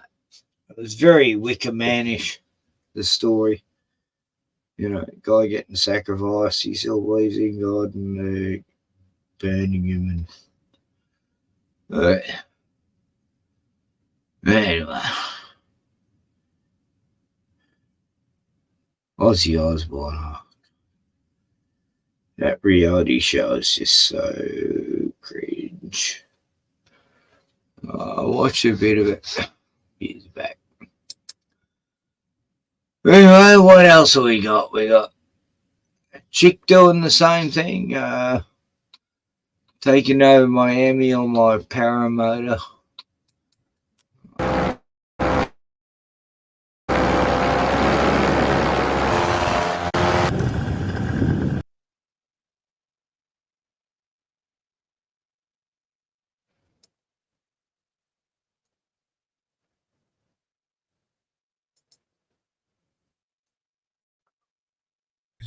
Some cool little water houses, around them, and we're gonna go fly the beach over there. I'm just really excited because I haven't just gone on a solo flight like this down here in Miami in quite a while.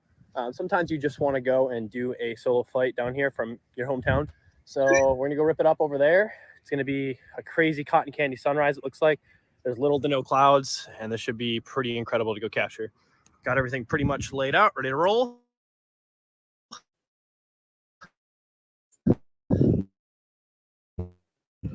Let's go have a nice little morning sesh.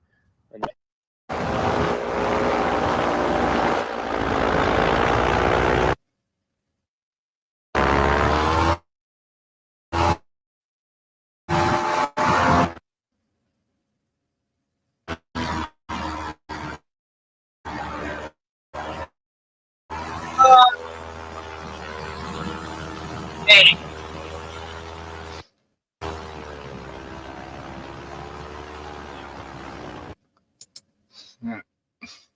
Wrong beat, sorry. Yeah, I thought it was a chick hang gliding. It turned out to be the other guy. Yeah, so Glenn, wake up. You bloody Sleepyhead? Where are you? 94 hours into the stream. I'm gonna run out of internet. StreamYard time. What else can I show?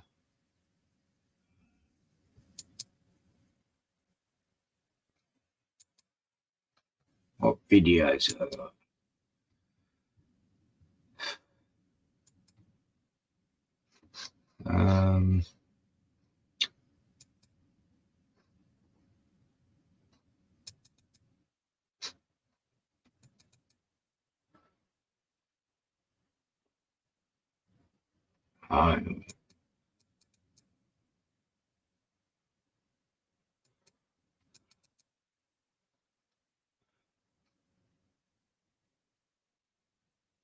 Okay, I'll play this. This was pretty freaky. Dum, dum, dum, dum, dum, dum. Dum, dum, dum, dum. Dum, dum, dum, dum, dum. Joe, you know this road. You've been here before. Your legacy follows you. It is your sole duty to say the right thing. The right thing, Joe. Yes, I must. I've always thought about the right thing. But what even is the right thing to say? We must restore the soul of the nation. We do, and it's already late.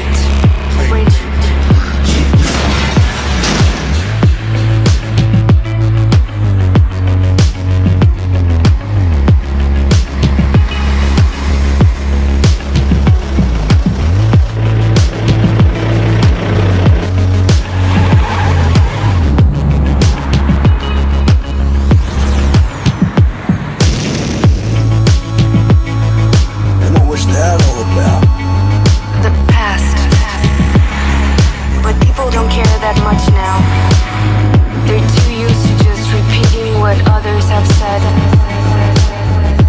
The desegregation, the hearings, they are all behind you now. Take the next exit on the right. On the right.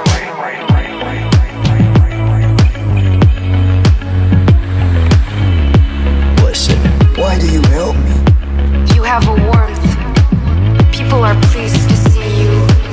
They even like your stutter.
Voice, who are you? You just press on the gas, Joe. I'm taking care of the wheel. Dip, dip, dip, dum, dip, dum, dip, dip, dum. Dip, dip, dip, dum, dip, dum, dip, dip, dum.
Tip-toon, tip-toon, tip-tip-toon. Tip-tip-tip-toon, tip-toon, tip-tip-toon. Joe, you know this road. You've been here before.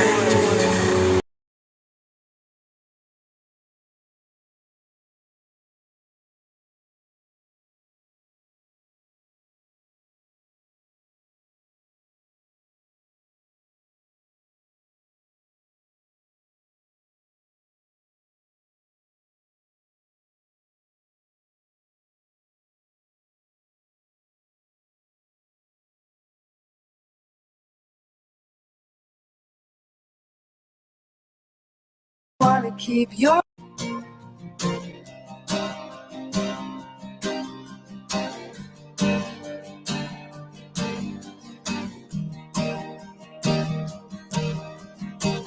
You don't need a shot. Do you really want to keep your job? I keep saying that this won't happen to me, 'cause I'm free, I'm free. My body and my choice, but too scared to use my voice. Keep saying that this won't happen to me, 'cause I'm free, I'm free, I'm free, I'm free, I'm free, I'm free. I keep saying that this won't happen to me. I don't judge you, so don't judge me. Breathe, breathe,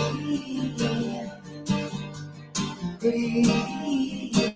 And I don't wanna VACCINE. My voice, my body. I keep saying that this won't happen to me, 'cause I'm free, I'm free.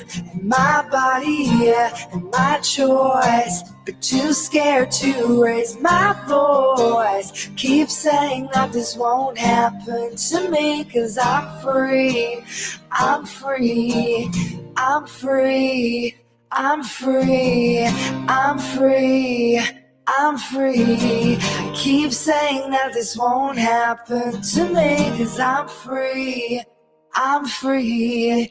No jab, no pay, no flight, no way. I'll keep fighting like I do every freedom day. Hope for the hopeless, voice for the voiceless. My body, my child, I'll make the choices. One day the government will listen to our voices, and I can finally smile while everyone rejoices. Science doesn't lie, politicians do. Make us get the vaccines, how we get the flu. Science doesn't lie, but you can't tell the truth. Doesn't take much for you to find the proof. Sticks and stones may break my bones, but vaccines can't destroy me. You can't force that crap on me to make me your employee. Side effects are not as rare as you think.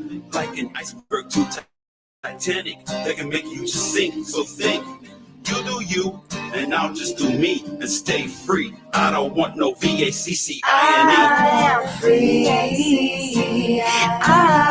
am free. My body, my body, I am free, I am free. My body, my body, my choice, free, and I am free. My body, and I am free. I don't judge you, so don't judge me.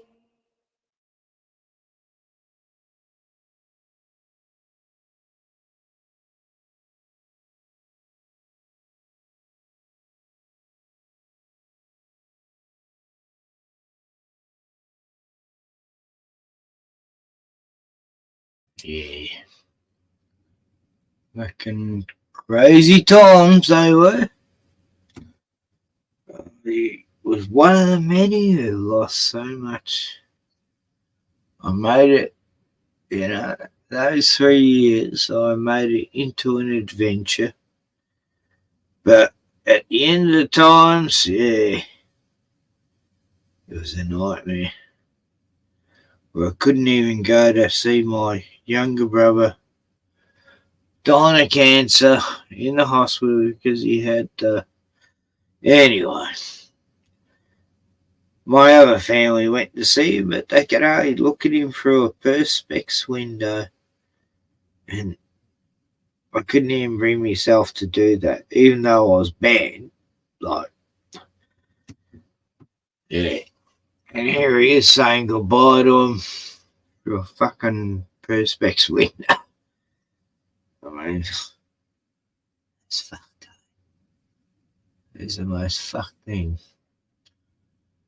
When you can't even say goodbye to your flesh and blood because of a certain fucking thing that was happening. And yeah, anyway. Yeah. It was insane. Insane times. And a lot of people accepted it. Like, oh yeah, it's great. I love this lockdown shit.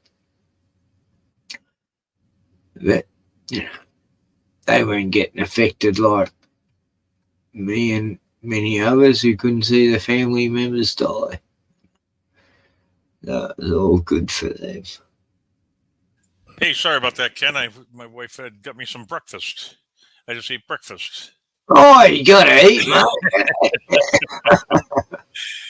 Infected with what? It's cool, man. Yeah, man. It's what is it? 7:24. 7:24 in the morning. It's 9:25 p.m. Sunday night here. Wow. So in a few hours it'll be midnight and it'll be another day. And Another day, another dollar. Yeah. but anyway, I don't feel guilty having government give me a pension. People go, how can you live yourself accepting government money? And I go, well, Did you pay? In here, they have paid all this tax. I slaved away for so many fucking years for this government. And right. so, of course, I'm entitled to this fucking retirement shit. Well, it's actually disability, pension I'm on from mental health from the government. The government calls me Chorla. Have you ever seen that movie? I Am Daniel Blake. The guy. He was a guy from England, and he got sick. I Daniel Blake. You ever watch that? It's a wicked good movie. I'll put a link in for you. Yeah. It's older, but he tells you what happens to you in England when you get sick. They throw you out there the wolves. Watch. I'll search. Daniel Blake. You gotta watch this movie here, Ken. Yeah, got it. A film, Struggle and Hope. Excuse me. Ooh. Yeah, I've been sneezing a lot lately, Glenn. All day today I've been, all week. I don't know what the fuck they're putting in the air. Oh, yeah. They're spraying the shit out of us over here, man. Okay, here it is. I'm going to give you a link for this right here. I got it right here. IMDb. Right? StreamYard, private and StreamYard. I can put the link in private and StreamYard. That's the only place that will let me put a link. I get no thing. There you go. That's the movie you want to watch. Oh, God, I just mowed up some weed and it just fell all over the fucking floor. Yeah. It's all right. I saved most of it. Yeah, let's have a look. Private chat. Yep. Private chat. I put it in. Yep. Yeah. I don't think I can share with no wrench. I don't know.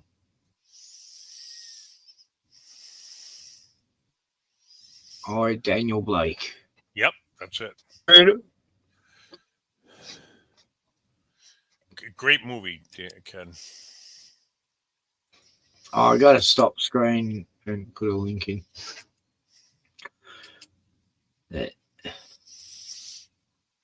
They got some trailers. You can play trailers if you scroll down a little bit. You can play a trailer on it. Right. Scroll down. You can play it. Oh, you got trailer right there. You can play. Yep. Here you go.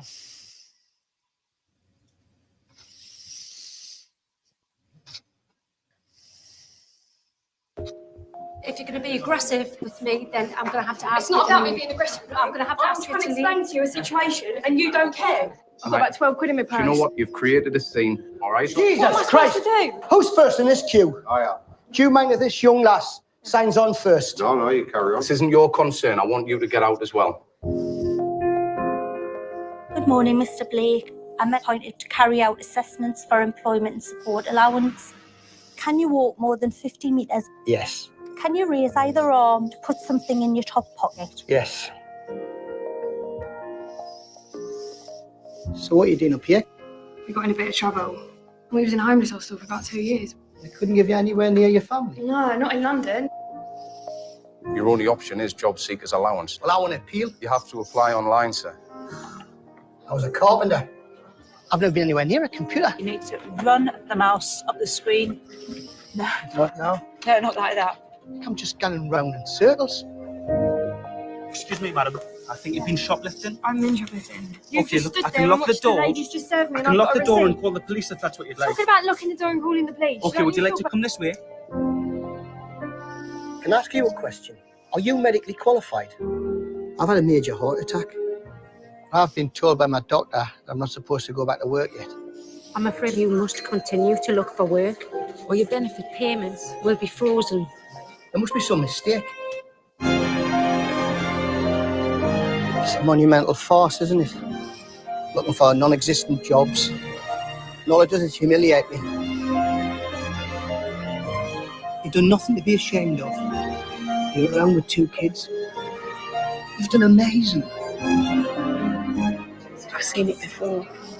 Good people on the street. You could lose everything. Well, I'm not going to give up. When you lose your self-respect, you're done for. Yeah!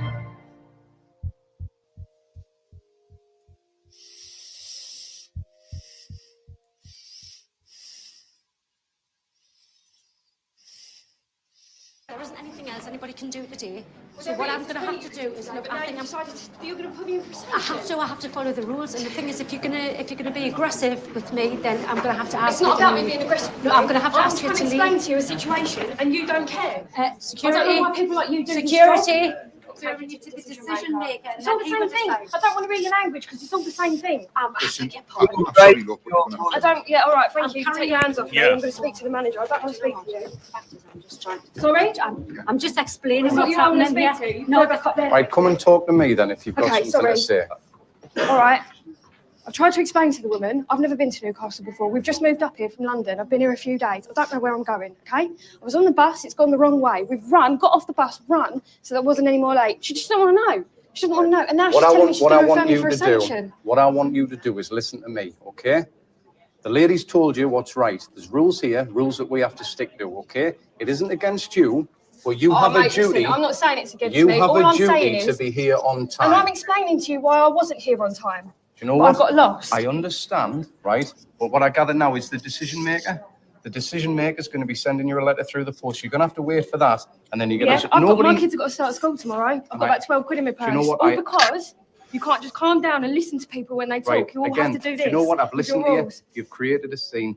I think I've created this. No, mate, I've think you created. need If to I leave was the going to building. create a scene, you'd know about it. You need trust to leave me. the building. I'm sorry, Okay, you need to. This is ridiculous. Jesus What am I Christ. supposed to do? Who's first in this queue? I am.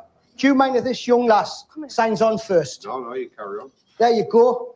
Now you can go back to your desk and let her sign on and do the job that the taxpayer pays you for. This is a bloody disgrace. Listen, all right? This doesn't have to involve you.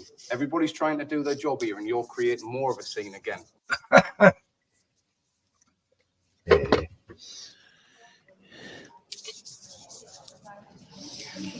What do you think, Ken?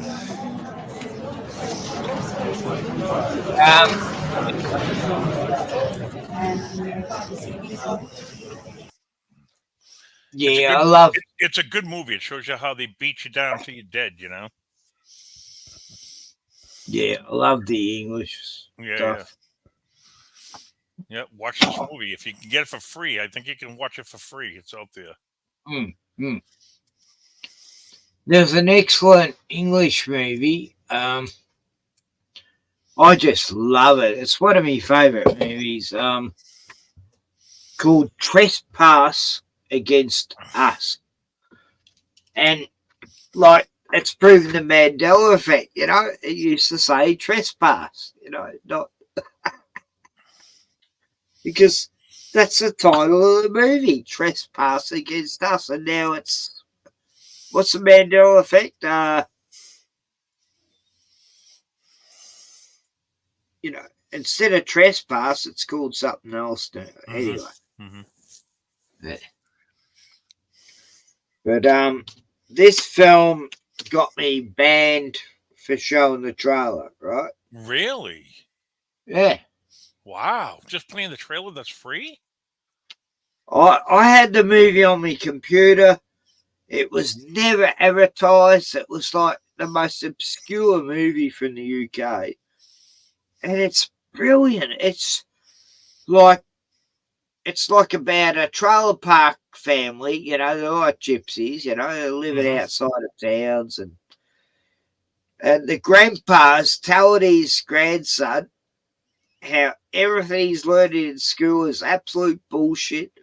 You know, the earth's flat, you know, it's like, you know, it's a anyways into flat earth, they should fucking watch this film because it's showing the simple people have more intelligence, the intellectuals, the old people, you know, they're telling it how it is, you know, and yeah, I just love the film. It's beautiful. Yeah, I'm still typing. I fucking hate. All right, what are you typing? Let's see. Oh, God. Against. Anyway, I'll show the trailer. I'll just speed it up a bit. Then I can. Yeah, here we go. And I'll just put the speed up a bit, and then I might not get copy cunted, you know.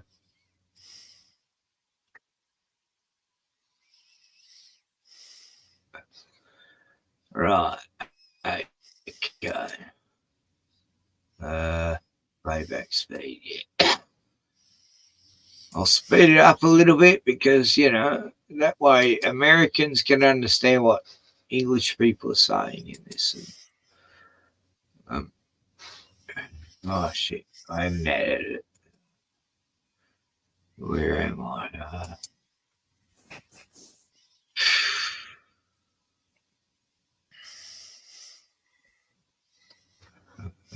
I've got it. Yeah, no Joe last night on Eric Farmer either. No Joe. What's going on with him? Uh-oh. He got a bit upset with me, you, and Danny one night, and it was like we didn't take offense. We knew he was drunk. And then the next night on your stream, he came in and apologized. Remember Yeah. that? Yeah. We're fine with Joe. Yeah. And I told Danny, and she was like, "Oh, good." You know, she didn't take offense. None of us took offense at anything. No. Because I knew he was drunk. It was funny. Anyway, this is a great movie. It came out about 10 years ago. I just loved it, you know, because it's like, you know, the Bible's written for the simple, right? As well as the super intellectuals, you know, the Bible. Anyway. Here's the truth. You pass it down from father to son, or father, son, grandson. That's it. Me, I've never been arrested. Bloody have, Shadow, 3 times. I've never been charged.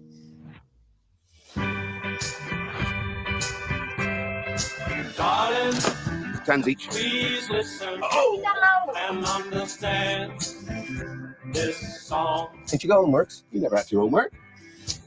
I never went to school. Yeah, look, you know it. Look, that's a legend, Toy Sense. You did say we weren't living with your dad forever, Chad. It's got potentials. Thing is, Chad, we can't be having your old man and his old lot bitching up. We're a cell community. No troubles, and I want to keep it that way. That's all I want too. Got a job for you tonight, all right? Can't live like this no more. Can't do it. I've had enough. It's all right, Cal. We're all getting over you now.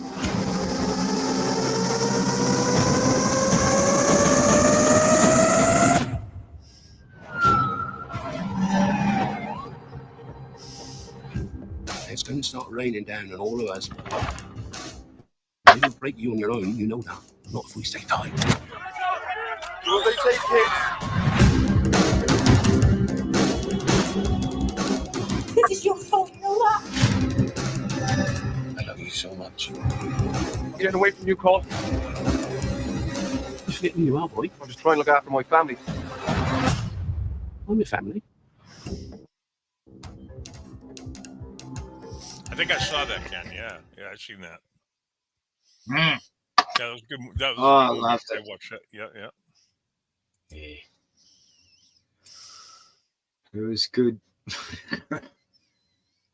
Yeah, I love the grandfather saying, "You're wasting your time. Send your son to school. He's learned enough about bullshit and the earth's flat." Yeah. They didn't show that in that trailer. They showed in there's other trailers where they actually show him saying that. But yeah. They actually said on the TV here that 18% of families aren't sending their kids to college anymore because there's no jobs and they're going to tech schools and going to be plumbers, electricians, and doing stuff like they used to do. Yep. Yeah. No, it's all this uni, college shit, and kids can't get work once they're out of it, after doing 4 years or whatever. Yeah. Insane. Education is doesn't mean anything now, but people used to learn big words once at university. Now they learn it, Yeah. Everything's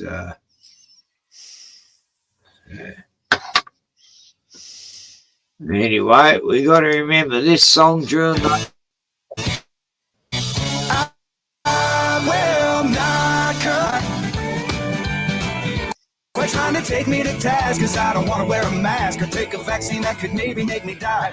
They got no scientific evidence to back that crap up. All they do is feed us lie after lie. That's why I will not comply. Well, since back last March, I've had an achy, breaky heart like old Billy Ray Cyrus. I've been catching a case of the blues from the news around this damn coronavirus. Now they're telling us we gotta keep our chin divers up, even if we got the shot in the arm. But nobody's talking about exercise or eating food that's fresh grown from the farm. That's why I will not comply. Quit trying to take me to task, cause I don't want to wear a mask or take a vaccine that could maybe make me die. They got no scientific evidence to back that crap up. All they do is feed us lies. This could get your band right here, right? A straight Ken playing that. Not comply. Show them what not compliant sounds like, boys.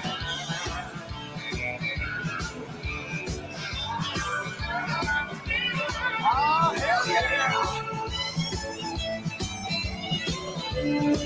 Now listen, y'all.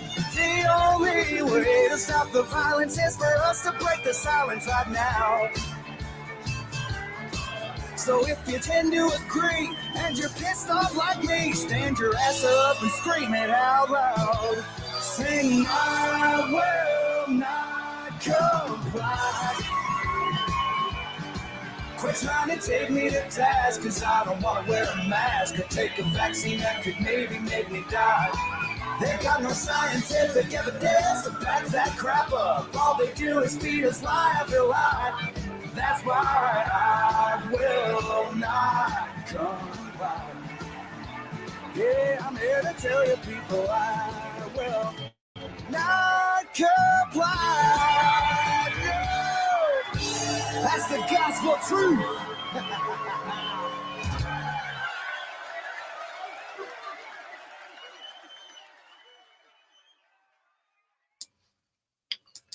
Hey, God bless him.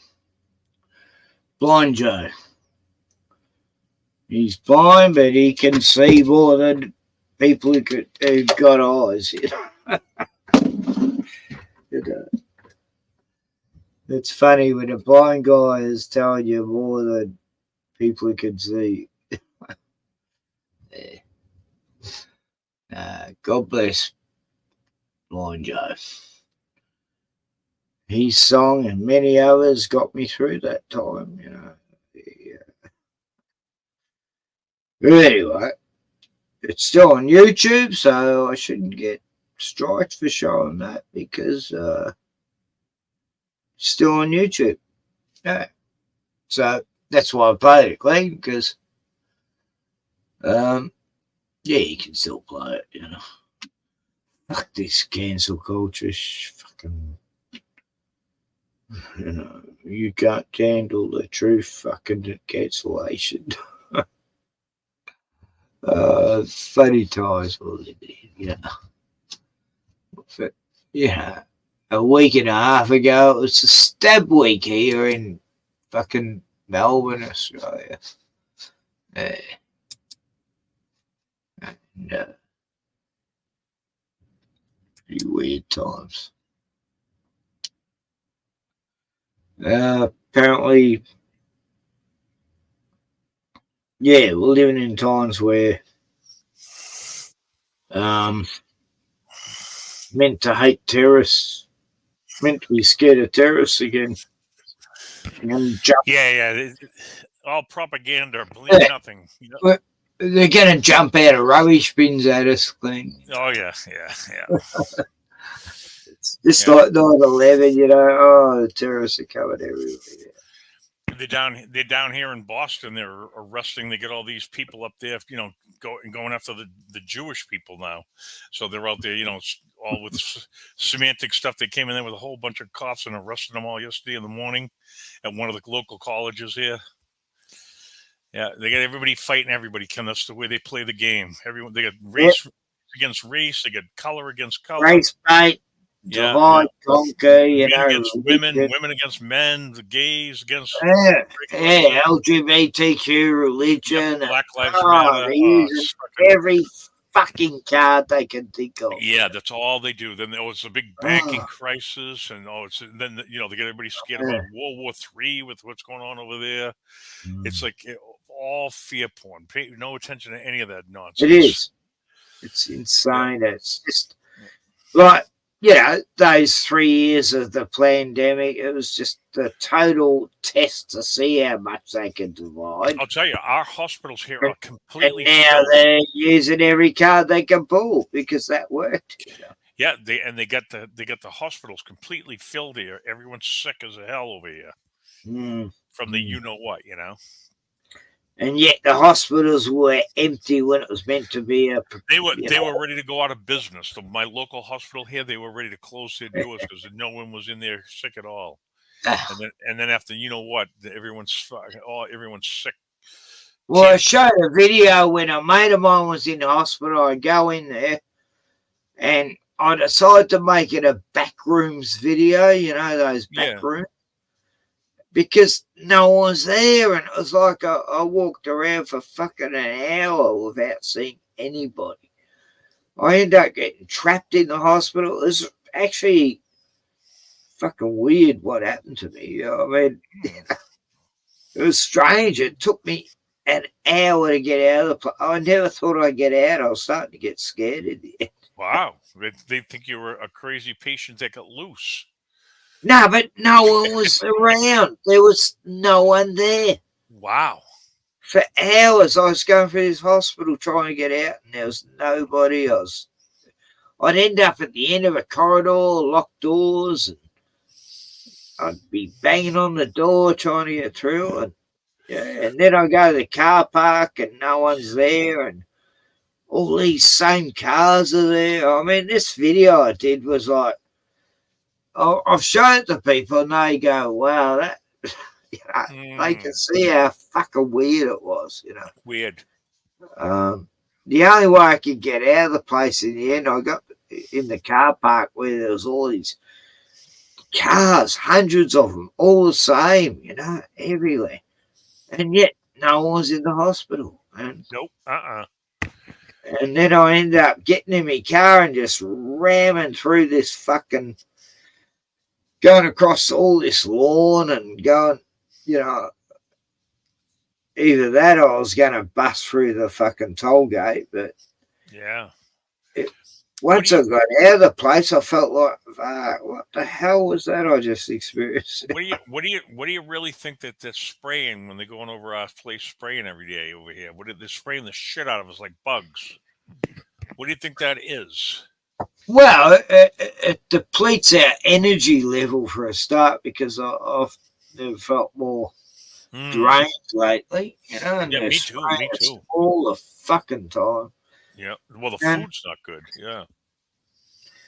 Oh, look, I saw a video of someone who got a banana and they're trying to snap it in half and it won't. It just keeps bending like rubber and they're pulling it and it's like, tacky or something. It's just pulling till it stretches, and it's like, this is the bananas they're selling us, Yeah, This is something's wrong with them. Yeah, we noticed that here too. Yeah.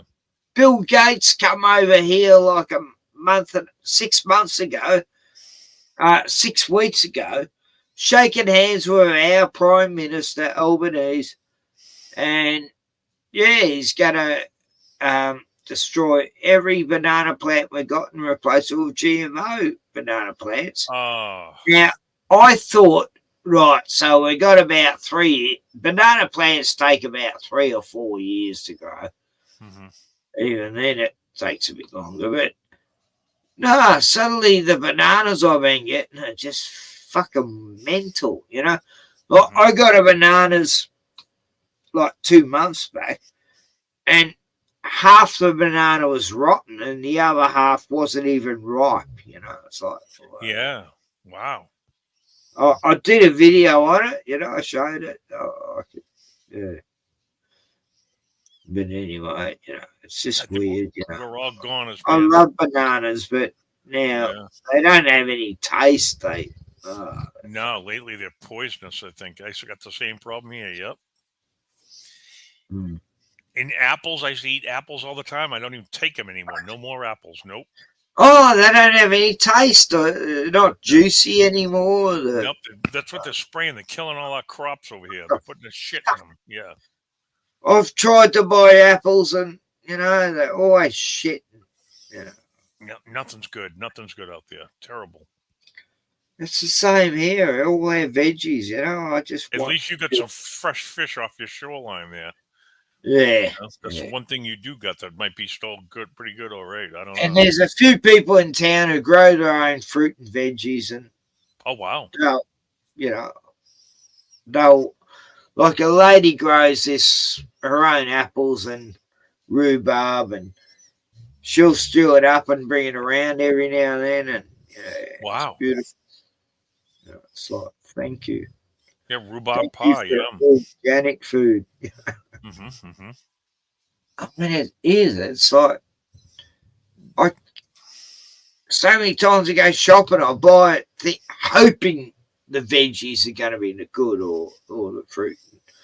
Then they're rotting in 2 days, Everything's poisonous. It tastes like shit. Everything. They were frozen and then they're defrosted and then you get them home and then they're rotten in 2 days, I used to, as I was growing up, I used to hate like hot sauce and peppers and stuff like that. And now I use all that stuff because the food tastes so shitty. I use the stuff for taste. Yep. Yeah, well, I used to grow chilies, and I used to, I'd get me beer and I'd chew on a chili and it nearly make me pass out because it was that hot. Mm-hmm. Beautiful. And then it really gives you a zing and you're feeling a total high from natural peppers. And you can't grow them now. The climate here has just changed, Wow. So I used to grow chilies all the time, and now they just will not fucking grow. Damn. It's depressing. Yep, it is. They poisoned the land. Sunflowers. I used to grow sunflowers. I used to grow corn. Yep, nothing I used grows to now. grow everything you can fucking imagine, and then 5 years ago it all changed. Yep. It's like, And where the I hell's could Danny? still- Danny should be up right now. Somebody's watching. Joe Dirt, where's he at? No Joe, no Danny. What the hell's going on here? You're going into winter. We're coming into spring and summer. Yeah, we're got what is it now? March, April. April, end of April. Yep. Yeah, it's May soon. Mm-hmm. May's very cold. It's like the month before winter. And then we got June, July, August, which are the coldest fucking months this. I'm not looking forward to it. I'm feeling it already. The nights are so fucking cold. You're going to have to chop some wood over there. Get some wood burning. Yeah, I ain't got a wood heater at the moment. But I'm thinking of building a little shed off the side of this caravan and setting up a wood heater. I got a mate who's got like 7 of them. Said he'll sell me one. And just put a flue through it. Yeah. So Bruno and I can survive winter, because Bruno, his back's getting worse. He's finding it hard to get up on the bed and the couch. Yeah. And I've made all these steps up. I've got 4 steps for him to get up on the bed. It's so fucking high even for me. And he has trouble getting on the couch. I've got to total renovate so Bruno and I can not have to. Yeah, things aren't that high. That's why I got rid of my monster truck, because I felt it injure me dog's backs back then, trying to get in it, jumping in and out. And, yeah.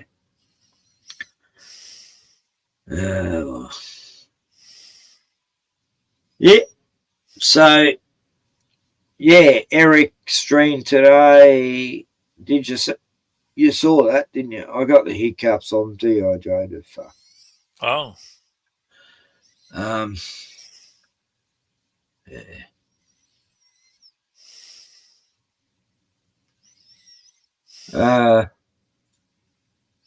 Dean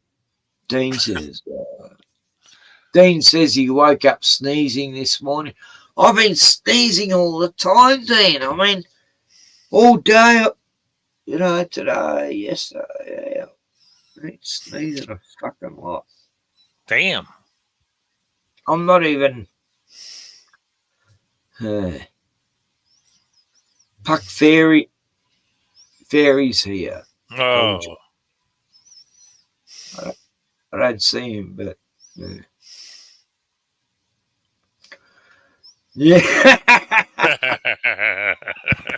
You see what I typed?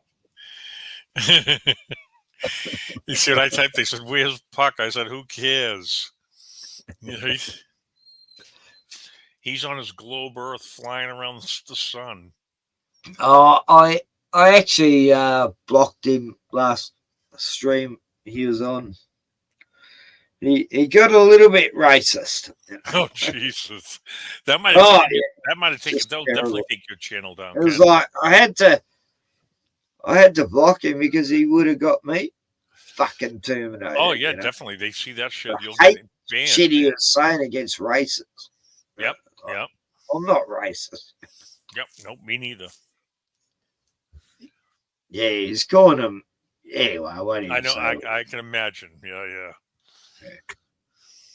using the N word all the time. You know, That was bad. Yeah, that might have got your stream, your channel banned. Yeah, someone I don't agree with. Yeah.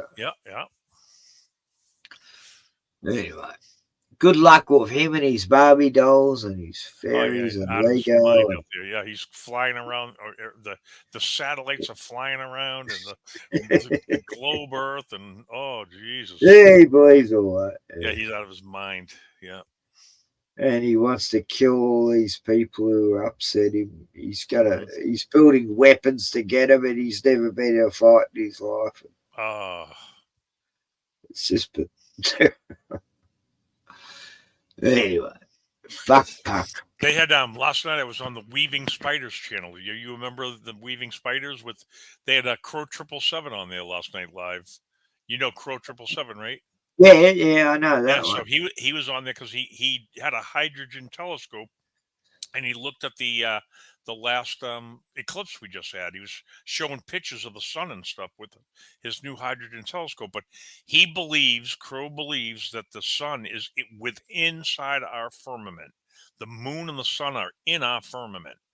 They're not outside; they're inside. Yep. Yeah, I sort of believe that. Oh yeah, you can look right at it. It's like it's got to be inside. And what gets me is you can look up and see the moon in the daylight. Between you and the moon, where's all these satellites and shit flying around, right, Ken? Oh, we don't see that. Yeah. No, there's thousands of them up there. You know what? They show a picture like there's 144,000 of them. No one ever sees them. Yeah. There's not. I can see the moon, but can you see a satellite flying past? No. And ISS, like, wouldn't they be getting them crashing into them all the time? Because there's so many thousands of them. You never see a and you don't never see the ISS. Yeah, the ISS is up there showing you a live stream. Well, you don't see one satellite, not one. Never, ever have they passed the satellite yet. They're floating around this ball, So funny. Oh God, I miss space. I miss believing in it. Oh, I know. I believe like you did, Ken. I believe I like the space stuff too. I've got every movie you've watched. I've watched. Yeah, I like that kind of shit. Oh, I love Star Trek, Star Wars. Now I look at it like they just had the newest aircraft carrier battle group that Ronald Reagan or was of Gerald Ford or one of those big carrier task group was heading into the Middle East with all the crisis over there, right? So I'm looking at the pictures of the carriers, and they still got the old E-2 Hummers, they call them. The bigger plane that has the big radar dish on the back of the plane. The big round dish on the back that they could do the long range radar, right? The advanced warning for the ship. If we have all these satellites flying around, how come they got those? You know what I mean? That's what shows how stupid they are. Why do we need satellite discs? They're never pointing straight up. They're always going sideways. Yeah, right, exactly. Yep. Like I remember when I got Ozstar, the satellite disc put on me property, and I'm going, how come it's sideways? It's going out that way. Shouldn't it be going up? And he goes, no, for some reason it picks up the signal when the dish is going sideways. Yeah. And it's like, that doesn't make sense. It should be going straight up to get that fucking satellite. And the same thing with cell towers. Our cell towers here have got so many antennas on it. Nothing facing going up for Starlink. No, they're all going sideways. Yep, all sideways. If there's so many of these satellites, why are all these fucking things going sideways? Right. Yeah, full of shit. And that's where they get the signal. The signal comes from Earth, nowhere else. Nope, nowhere else. Exactly.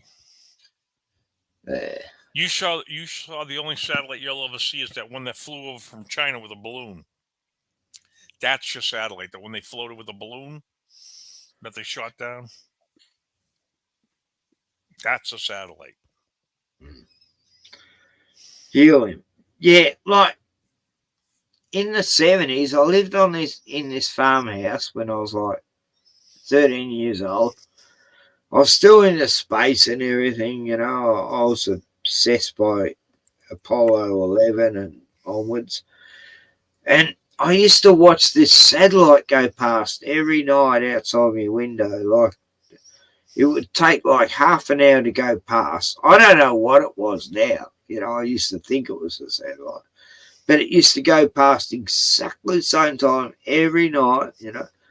Me and my pet magpie, we used to be what, you know, looking out the window every night. I had a pet magpie, you know, it was like, and a dog, and yeah, good times. But I had a telescope, and I used to look at the moon, going, wow, and it definitely did look like there's water between it, you know, or something. Mm-hmm. It used to waver. I used to be able to see the craters on it, but yeah, I never saw flags or. So by 1977, I started to doubt that the moon missions were real because I was building this model of the Apollo 11, you know, like from a kit, and as I'm building it, I'm going, oh, it might have been another Apollo. I go, hang on, they got no room for the buggy, you know, like this doesn't make sense. This fucking thing, yeah. That's when I started to go, hang on, no.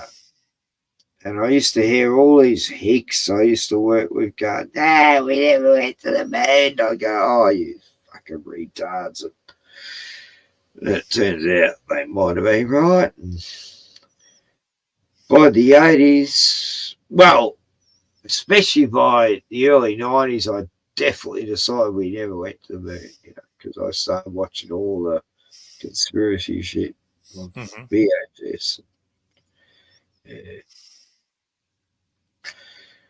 It's a shame. I worship those astronauts. You know, I used to think they were fucking legends. Neil and Buzz and what was the other one? Mitchell. Yeah.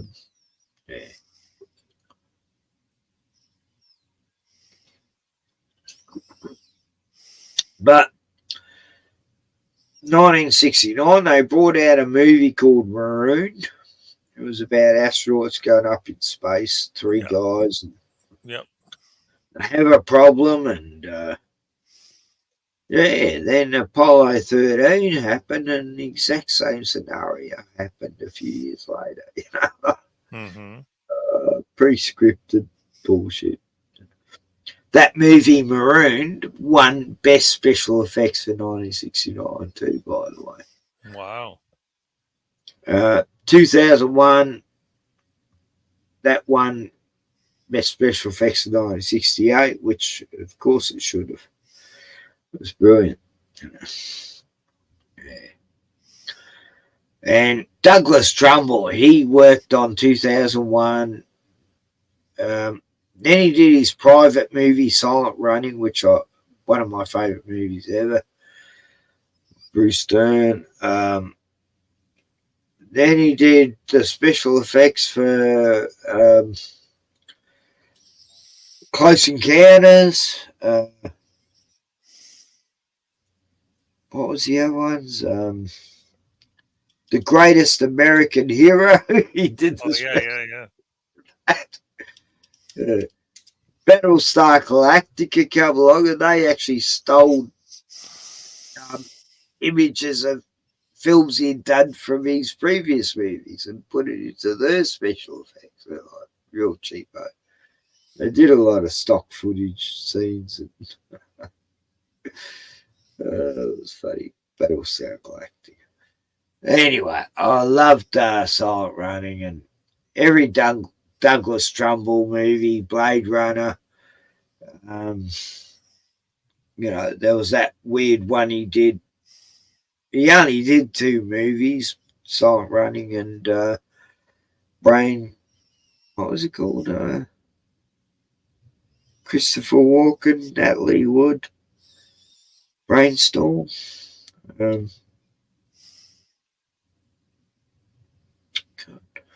Where these scientists learn how to record memories, put them onto a reel, and they hook up people to this thing, and they go on roller coasters or have sex, and people can experience the exact same experience. And one guy loops a sex video. He ends up dying because he can't get out of it. You remember that movie? No, I don't remember that one. Wow. It was pretty, what would you call it? It's like recording memories, so it was pretty advanced for its time anyway. Oh. Brainstorm or something like that. Anyway. It was Douglas Trumbull's only second movie, never made another movie. All he did was do special effects after that. And he did Blade Runner, he did Close Encounters, and all those famous ones. He sort of stopped towards the end of the 80s. Yeah, I don't know what happened.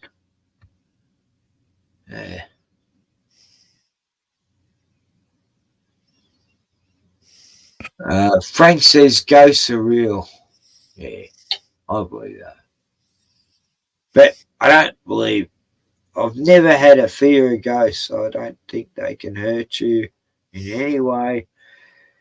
The few ghosts I've seen in my life, I never felt a threat from it or anything. I just thought I was privileged. But yeah, when there's things that pretend to be ghosts and they knock things around and they physically do shit, that's demons.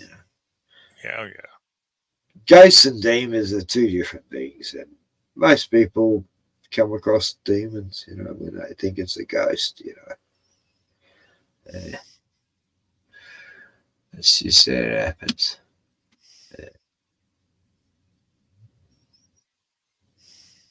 So Al James's park, I didn't know that.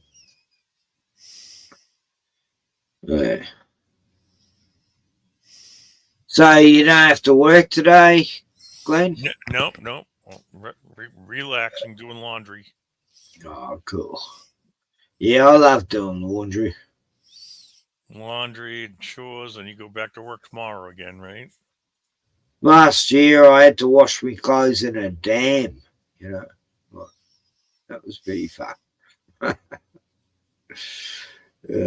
It's so nice having it. I bought a washing machine for $60 when I first got here, and it's fantastic. Nice. Cleans the clothes. An LG one. Mm-hmm. Yeah, it does the clothes so well. Gets all the dog hair out of my clothes.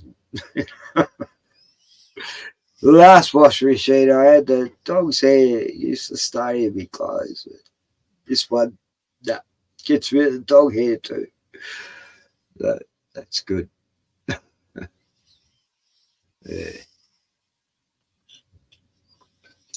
Well, I got one more beer left. I had me mate Mad Pyman stay here, and every time he come to visit me, he used to shout me a slab of beer and all that. So this weekend, I shouted at him, I go, "No, don't buy any beer or herb." And yeah, it was good. I was able to shout him back, because he looked after me in the past, and yeah, so that was good. And You'll be bottling up your homebrew. next, right? I've got all this homebrew, in the bottles right now. They'll be ready in about 2 weeks. Yeah. About 2 weeks ago, I did them. I haven't been to town, so I haven't been able to buy the homebrew stuff, but next week I'll do it. I've got to get, because my beer's a lot stronger than any fucking beer in any fucking liquor store. It's pathetic, the percentage they put on shit. Oh, yeah, you drunk on 4% beer. Get fucked, idiots. That's cordial, wouldn't even get a 4-year-old kid drunk on 4%. Nah. No, it's just pathetic. They treat us like we're children. We can't handle the alcohol percent we used to handle 20 years ago. Yeah, fucked. We're not pussies. We can handle, fucking 6% beers. Fucks. I remember when it all changed. It was like I was in horror, in the 90s.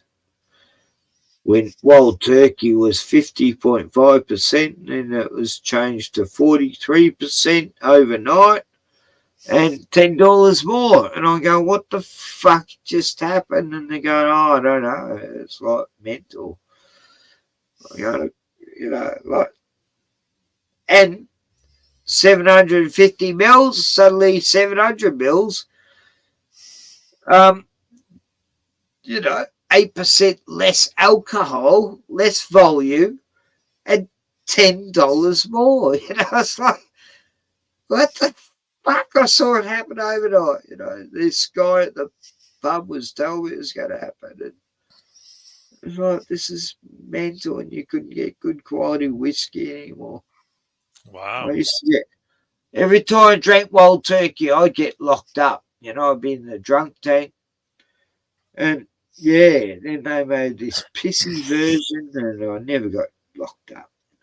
Never got drunk enough to get locked up. And yeah, Wild Turkey was, never good for me. But it just pissed me off. And, when it was going to change, a guy told me it was going to change that week. So I bought 3 bottles of Wild Turkey, 50.5.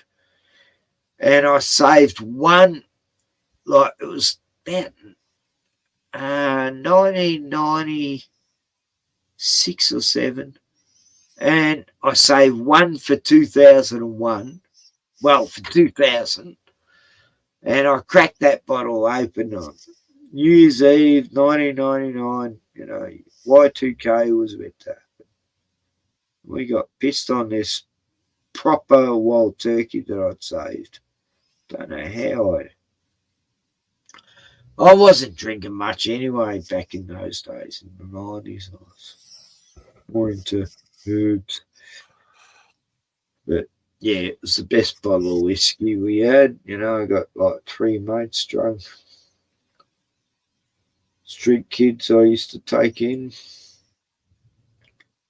Yeah,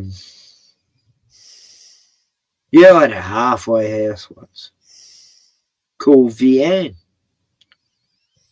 It was like a 150-year-old house, and everyone used to say to me, Ken, have you seen the ghost there? Everyone thought it was haunted. And it was, but the ghosts weren't bad. They never fucking asked. Like my dogs, and I had a cat, they used to be looking at something, and the dog would be sort of half woofing at it, But it was a cool spirit, it was like, whatever it was, that it wasn't scaring them or anything. It was like they were just saying hello. This cat of mine used to just, yeah. No, it was a good ghost. And I was going, no, it's because the last people who stayed there were junkies. And of course, they used to see demons and shit, Mm-hmm. But me, nah. The animals knew something was there, but they weren't freaked out or anything. So, there's one time I shifted in a log cabin and he Rottweiler was sitting on the couch and he suddenly looked over and then there's this young girl sitting on the end of the couch. Beautiful girl. She had blonde hair. She was about 21. Wearing a jean jacket, jeans. And she's looking at Floyd like, so lovingly. And then she just disappeared in front of my eyes. And I go, what the? Wow, I just saw a ghost. It was the most, and she was so nice. It was like, wow. And then I found out off the landlords that the daughter had died 10 years before. And then I saw photos and that was the girl I saw. She was there 3 weeks before my dog died. She was there to guide him. Yeah. Oh, fuck. That was he died in my arms. So I buried him on that property. Mm-hmm. And the guy who owned the property is saying, yeah, my daughter, honey, she, your dog's going to all these other dogs we lost. So he won't be alone. Yeah. He's a bit of a Nazi, though, this guy. That's another story. But, I got to meet Honey. And then I had friends who actually went to school with her and everything, they knew her. Yes, Mike Graham. And I got to meet her in the ghost realm, like, it's only happened like 2 or 3 times I've met a ghost and never fucking scared me 1 second. Mm-hmm. Yeah. Ghosts aren't scary. Demons are, yeah. But ghosts, nah. Don't have to worry about them. They're just echoes of, they're just echoes of that time. And they can't hear you. Yeah. So,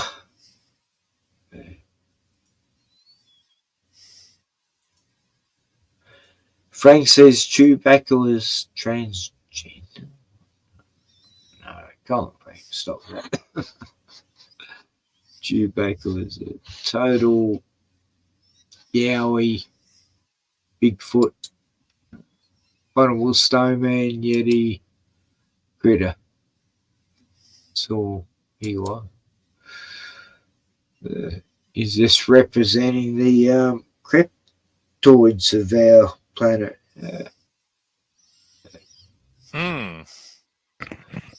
Chewbacca was transgender. Frank. I don't get why, Frank. Yeah, why is Chewbacca transgender?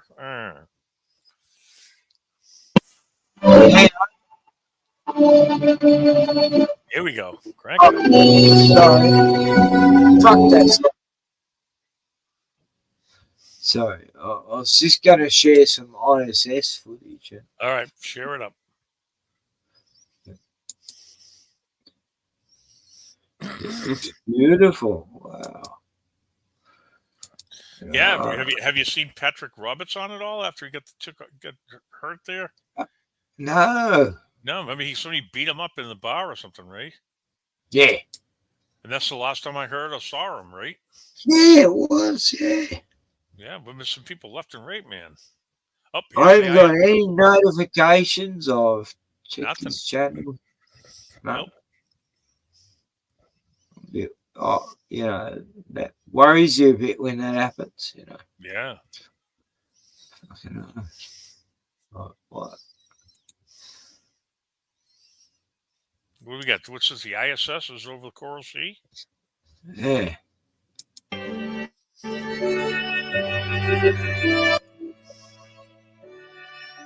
Oh, damn it. Oh, it's totally cold too. What the hell's that picture? Yeah, it looks pretty blurry. I can't see it. That's the picture they want you to see? Wow. Looks totally like chemtrails are in space, it looks like. Yeah. What the hell, man? I think I can see the moon through that. You?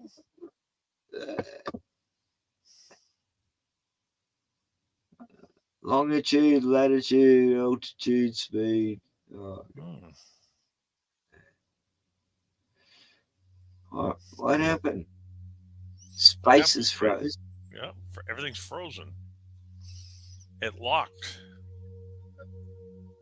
Nah, Australia got the satellite dish back and they're able to film again. Excellent. Thank you, Australia. If not for Australia, we wouldn't have seen Apollo 11. Yeah. From dish in parks.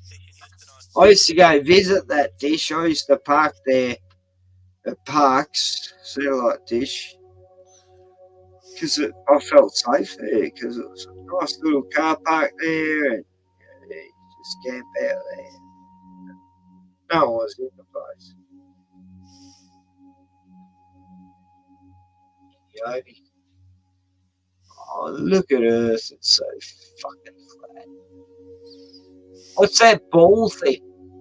No idea. It's gone. Could have been a bubble. Underwater bubble. They're giant orbs. Hmm. Blue.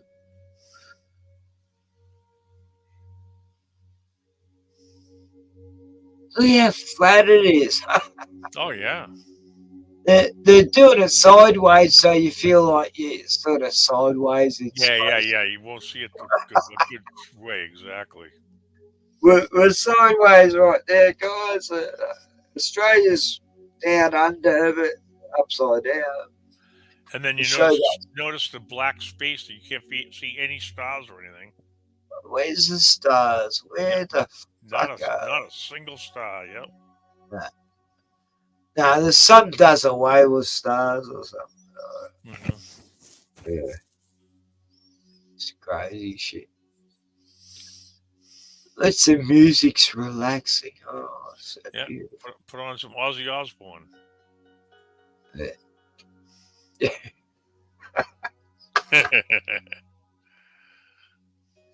Yeah, we need a different soundtrack.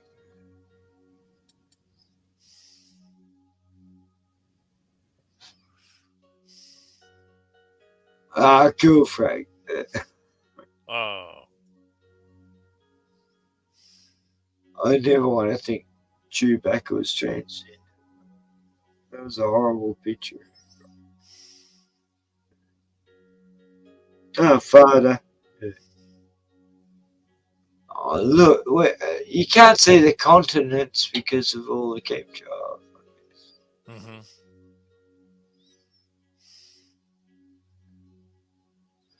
This is probably 5 miles up or something. 5 miles out.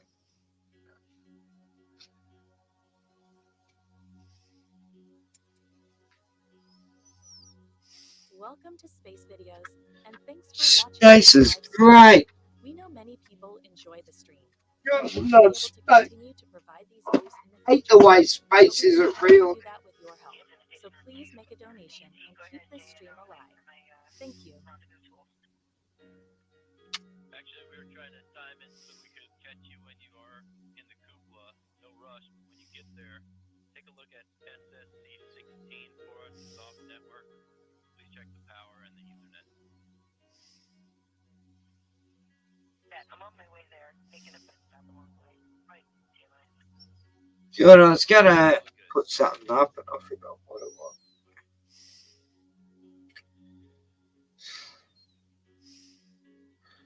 Anyway, I was gonna make it a 6 beer stream. It's gonna be a 7 beer stream. Oh. I've got one more out in the shed. I gotta go get it. It's in the fridge. And One more then frosty, one more frosty cold one, huh?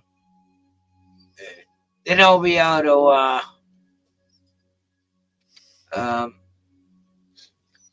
concentrate, I guess. So, oh my God.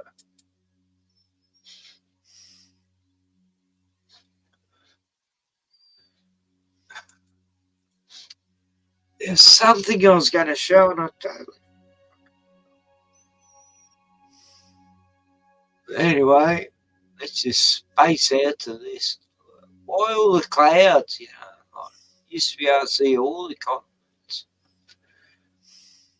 It's murky clouds.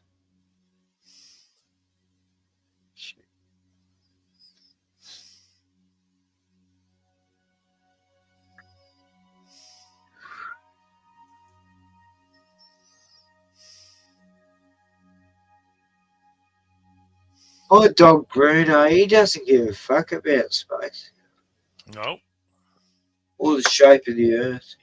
Just doesn't give a fuck. Like honey badger. Don't give a fuck. Oh, I just know that it's not what they say things are. You know, I think we live in a firmament.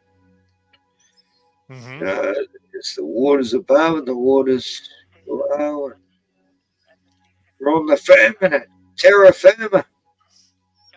I'm just wondering what are they running this place? You know what I mean? Who's running this show? Yeah. Well, it's the ones who rejected the Jesus. They said, nah, we're waiting for another Messiah. They're the fucking most evil people on earth because they rejected Christ. Anyway, what do I know? That's just my belief, and I don't expect anyone to believe in it. And it's all free comedy and shit. I didn't mean to say anything bad about the chosen Jehovah peoples, you know, rule the world. I mean, Jews are beautiful. I love all the Jews. Shit. They, you know, they made Hollywood. They made sure we had all the good pharmaceutical drugs that save the whole planet. Anyway, finish that.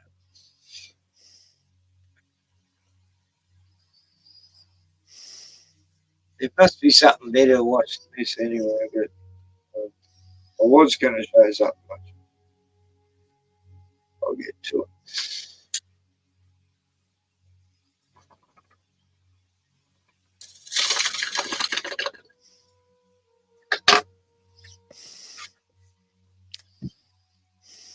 Yeah, so Glenn, I've watched so many movies the last year about, you know. What'd you think? Like that Humane movie where, you know, people are drafted to have euthanasia. You know? Yeah. The sickest idea. The first people who get euthanized are all the prisoners in prison. You know? They don't have a say, they just get killed. And then it's like they even pick on the rich people in the end. So it's like showing, nah, not even the rich elite are exclusive to this new government fucking law. Of euthanasia. It's because there's not enough food to go around or something. It's totally pushing the climate change shit too. You know? So that's why there's no food around, because climate change. It's just like another movie, like, you know, Leave the World Behind, and Greenland, Songbird, and what other ones? There's so many lately. So it's all doom and gloom. Well, I was on Eric's show today, and he was in a very negative mood. I was saying, yeah, I'm just going to kill myself after this stream. Oh, He was saying it's all over, you know. It was fucking damn. open. And Eric, come on, you young cunt, you know. I mean, you got plenty of years left. Wow. He's like 20 years younger than me. He's talking about seeing the world. Anyway.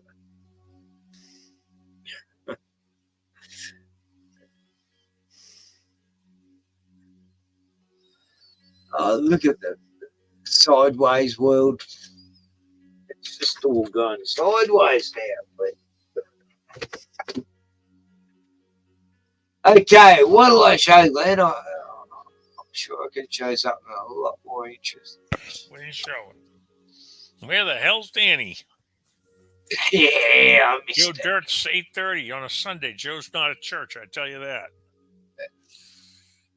It's good when Joe comes on. It's good when Danny comes on. Just not together.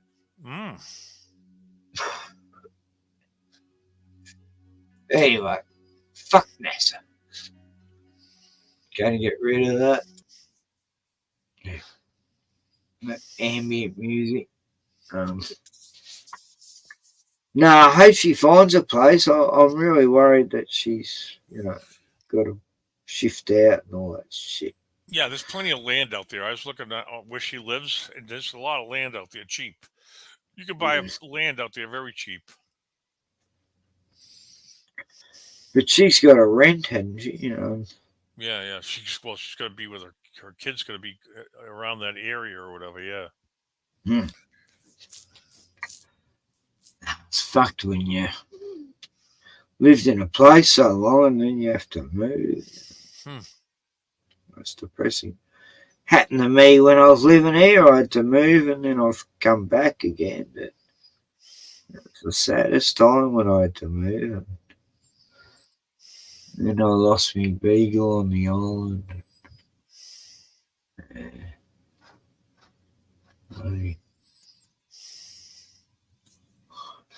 Annie. I never wanted a beagle, but fuck, I'm glad I adopted a beagle. I totally understood him.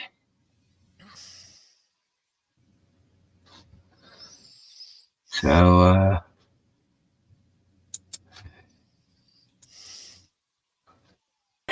My drug is my baby, I'll be using for the rest of my life.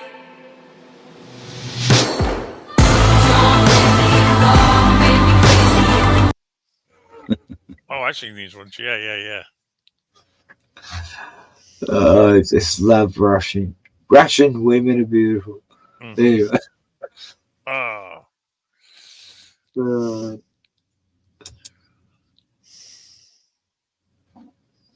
Yeah, so things are bad all over.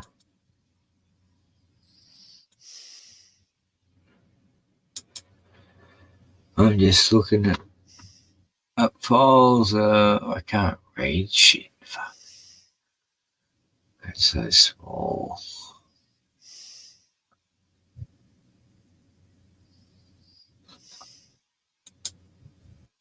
Boom, pow, them chickens jacking my style. They try to copy my swagger. I'm on that next shit now.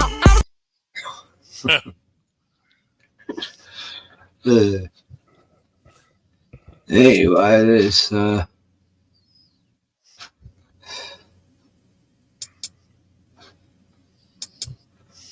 I'm just looking at history, what I've looked up lately.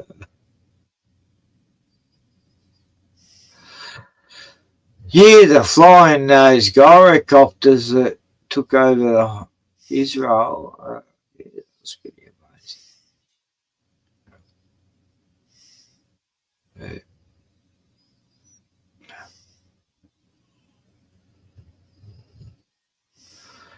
So,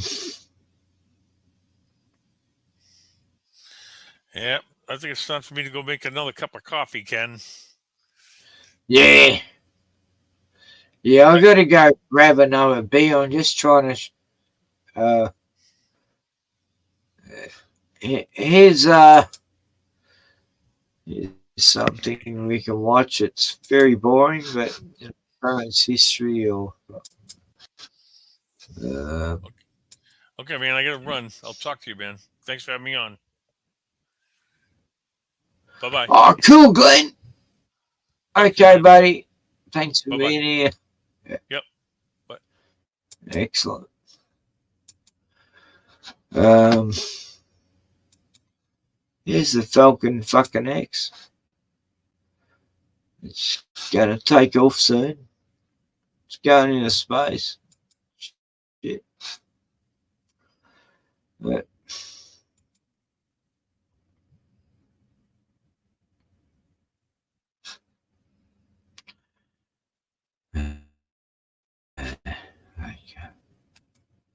during the broadcast. I'll give them a shout as well. Stephanie B. and Rusty Shackelford. We're also powered by a wonderful channel member community here on YouTube. So thanks to folks like Mystic Art Images, Sofa King, Jamie Setchell, aka JJ, Gavin Martin, Annette P, Felicity Lee, Miles High, Florida Mama Bear, James Wilson, Butterfly, and many others. Channel membership comes with a number of perks, including discounts on our online shop. That's still sitting there and stupid. Okay, come on. Direction. Again, there is not going to be a drone ship out there ready to catch the booster because they're going to use the full power of the Falcon 9 here. But the payload fairings will be recovered on this flight. Right. They splash down in the Atlantic Ocean under parachutes. Here's an image from a SpaceX presentation from earlier this year of what that process looks like. It's an important part of SpaceX's business model to make sure they're able to recover. Just fast forwarding to the event.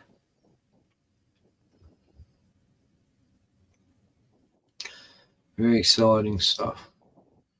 So exciting, I've got to have a piss. And grab a beer to get through this fucking wine.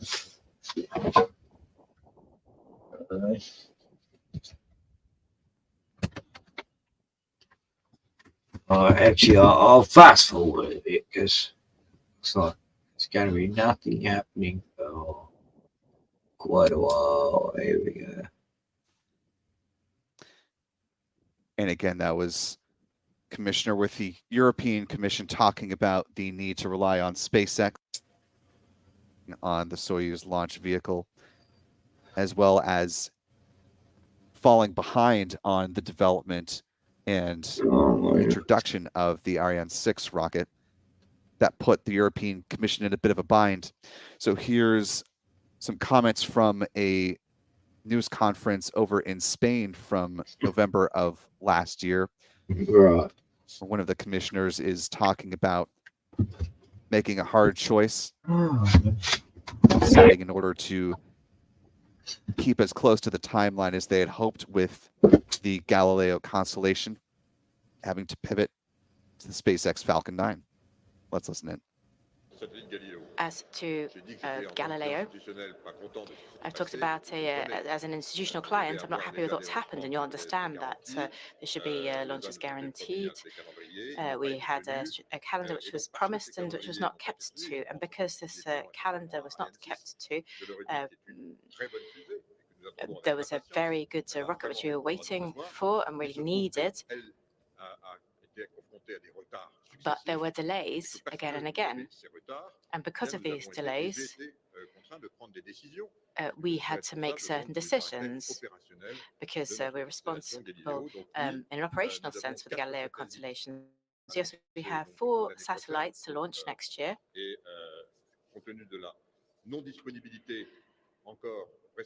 And given that Ariane 6 is still not going to be available, apparently, I accepted a proposal from ESA to use SpaceX. We're still finalizing the discussions. But in order to do that, we need secure access. We're talking about very critical satulites, and so we're still negotiating with the American side. And once that's been finalized, yes, we will have 2 launches for 4 satellites, which will be carried out by SpaceX.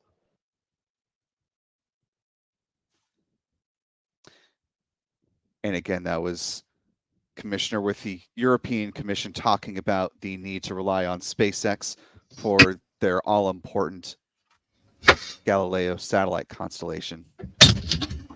This will be the first of 2 contracted missions for SpaceX launching these Galileo satellites. There will be 2 apiece on each vehicle.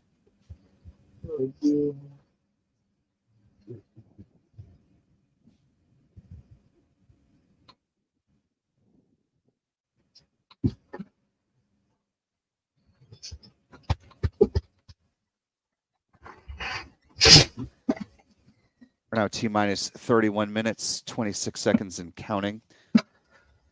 No official word from SpaceX yet on the fueling progress, but we are starting to see some signs of vapor and a little bit of frost forming. Anyway, Elon, I'm a bit bored with your latest project, and I've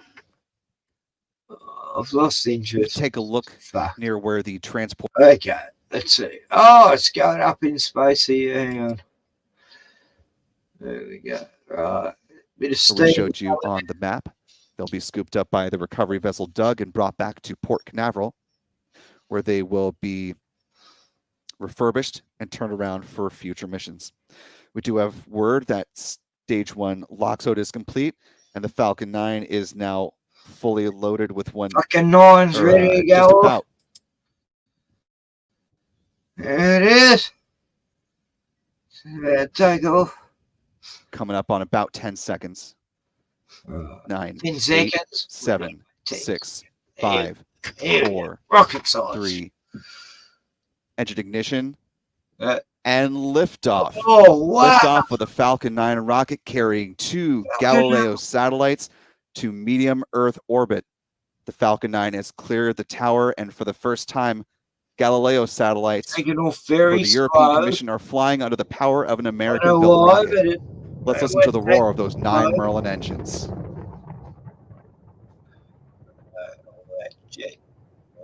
Propane. It's just rocket science, man.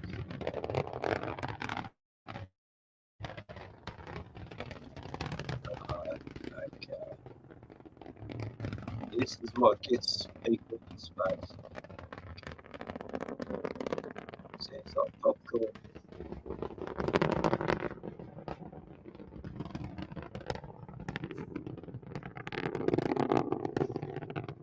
We're now coming up on a minute into flight. All moving nominally with this mission so far. About to approach XQ, the point of greatest aerodynamic pressure on the vehicle. And some great tracking views from our team here. This view from Pete Karstens with MaxQ Productions. Falcon 9 now supersonic, which means it is traveling faster than the speed of sound. It was an Australian band, MaxQ. Michael Hutchin.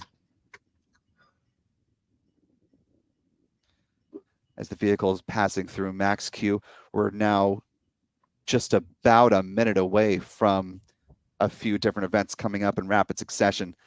This is pretty exciting. Eco, or main engine cutoff, coming up at T plus 2 minutes and 45 seconds, followed by stage separation 3 seconds later, and then second stage engine starter SES1 T plus 2 minutes and 55 seconds. He come and stop. Look like it. 2 minutes into flight. Elon. They're now thermally conditioning the Merlin vacuum engine, preparing it for its ignition. Mm-hmm. Right. Some views from our tracking camera here at the press site. Or Adam Bernstein. Going sideways, I know. And this from Pete Karstens. Go straight. MaxQ Productions. It's going sideways. Less than 20 seconds now. Well, until actually looks like it's come back down, but anyway.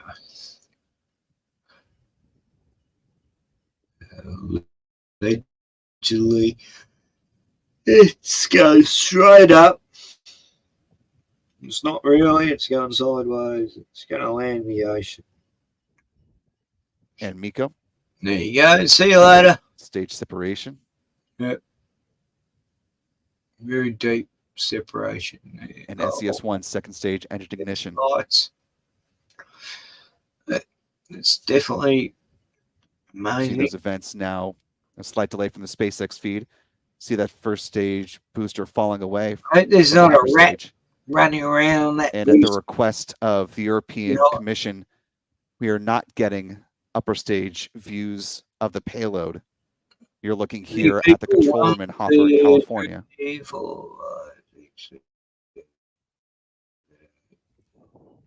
You'll hear a call out for fairing separation in about 30 seconds. People in control. Go ahead and try to listen in for that in just a second. You know, I don't know who those people are outside, but there's 14 people controlling this whole fucking procedure.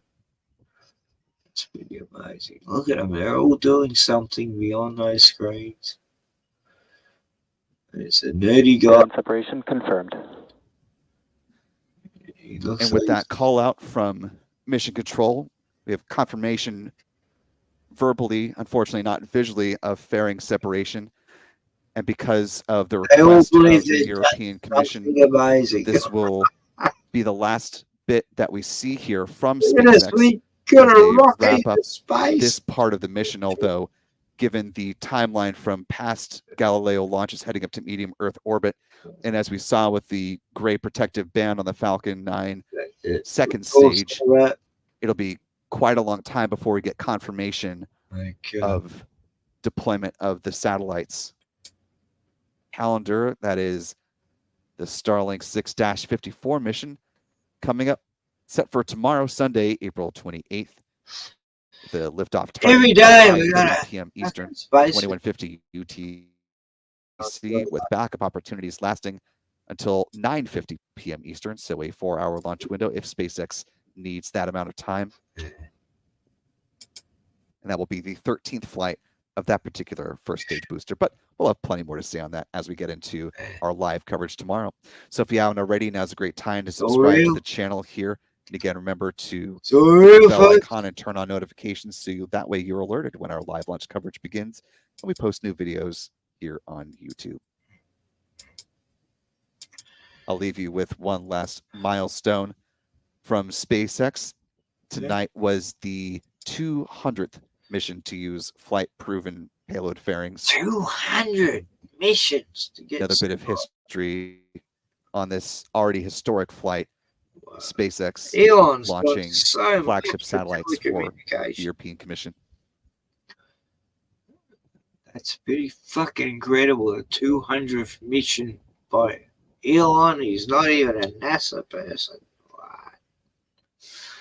I mean, how do you make this shit up? Anyway. Okay. And that will go ahead and do it for our live launch coverage today. Want to thank everyone who has been watching with us live. And special shout out to just shut up. God, don't want to hear you shout outs. It is your sole duty to say the right thing. The right thing, Joe. Yes, I must. I've always thought about the right thing. But what even is the right thing to say? We must restore the soul of the nation. We do, and it's already late.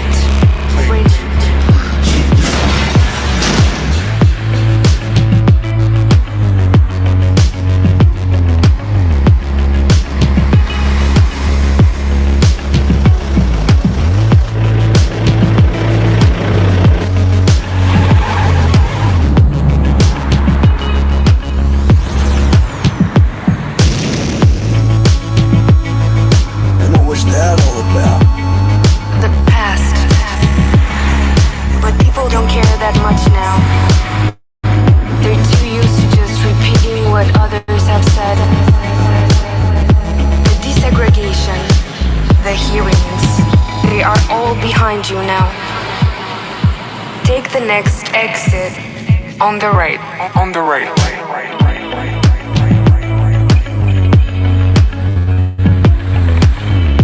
Listen, why do you help me? You have a warmth. People are pleased to see you. They even like your stutter.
You just press on the gas, Joe.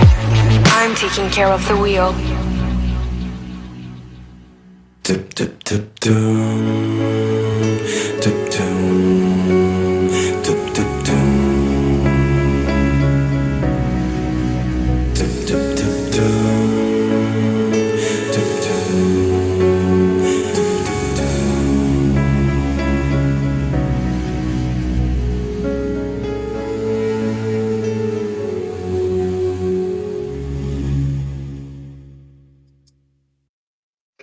Anyway, yeah, I've showed that a few times, but I like the music of it. It's great. Anyway, I'm re-recording tonight. Bruno's gone to bed an hour ago, haven't you, Bruno? He's tired. He's getting harder and harder to get out of these steps. Gotta revamp my whole caravan. Anyway, here's a guy who used to do funny daggy Aussie songs, you know, koalas. John Williamson, yeah, he's great. Anyway.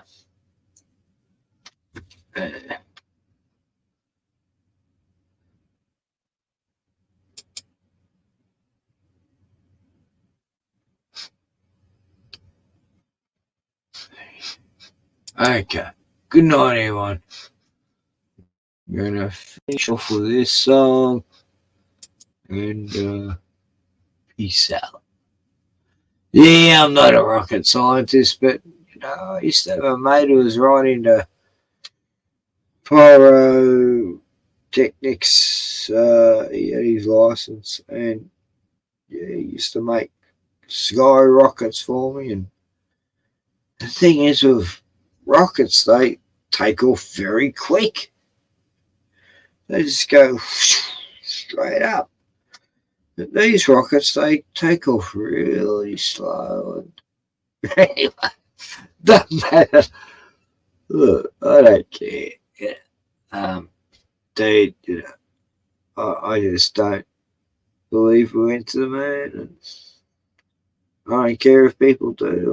I was obsessed by it back in the day when I was a young'un. Anyway, yeah. God bless Australia. Yeah. save our souls.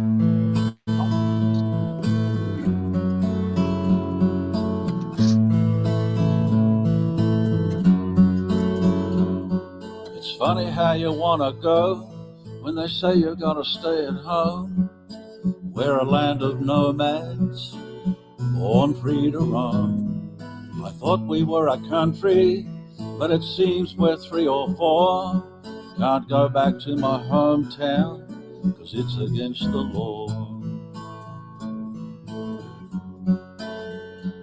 Yeah, it's funny how you wanna go more than you did before. I don't wanna go OS, I don't wanna leave our shore. I just wanna be Australian, there's so much to explore. Wouldn't mind seeing my children, but that's against the law. You could call it the Great Divide, not talking about a range. Never in our nation's history has living been so strange. Suddenly I want to leave when I'm told I've got to stay. Many people so close to me and now so far away. They're all south of the border, not talking about Mexico, talking about Australia, where inland rivers flow. You could call it the Great Divide, not talking about a range. Never in a nation's history has living been so strange.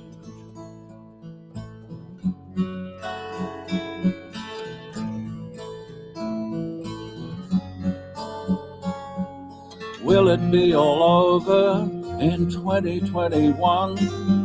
A good number for a birthday, a year for everyone, to celebrate the freedom of a land of sweeping plains, of rugged mountain ranges, of droughts and flooding rains, of wildflowers in the springtime, koalas in the trees, and brokers flying southward with the warming summer breeze.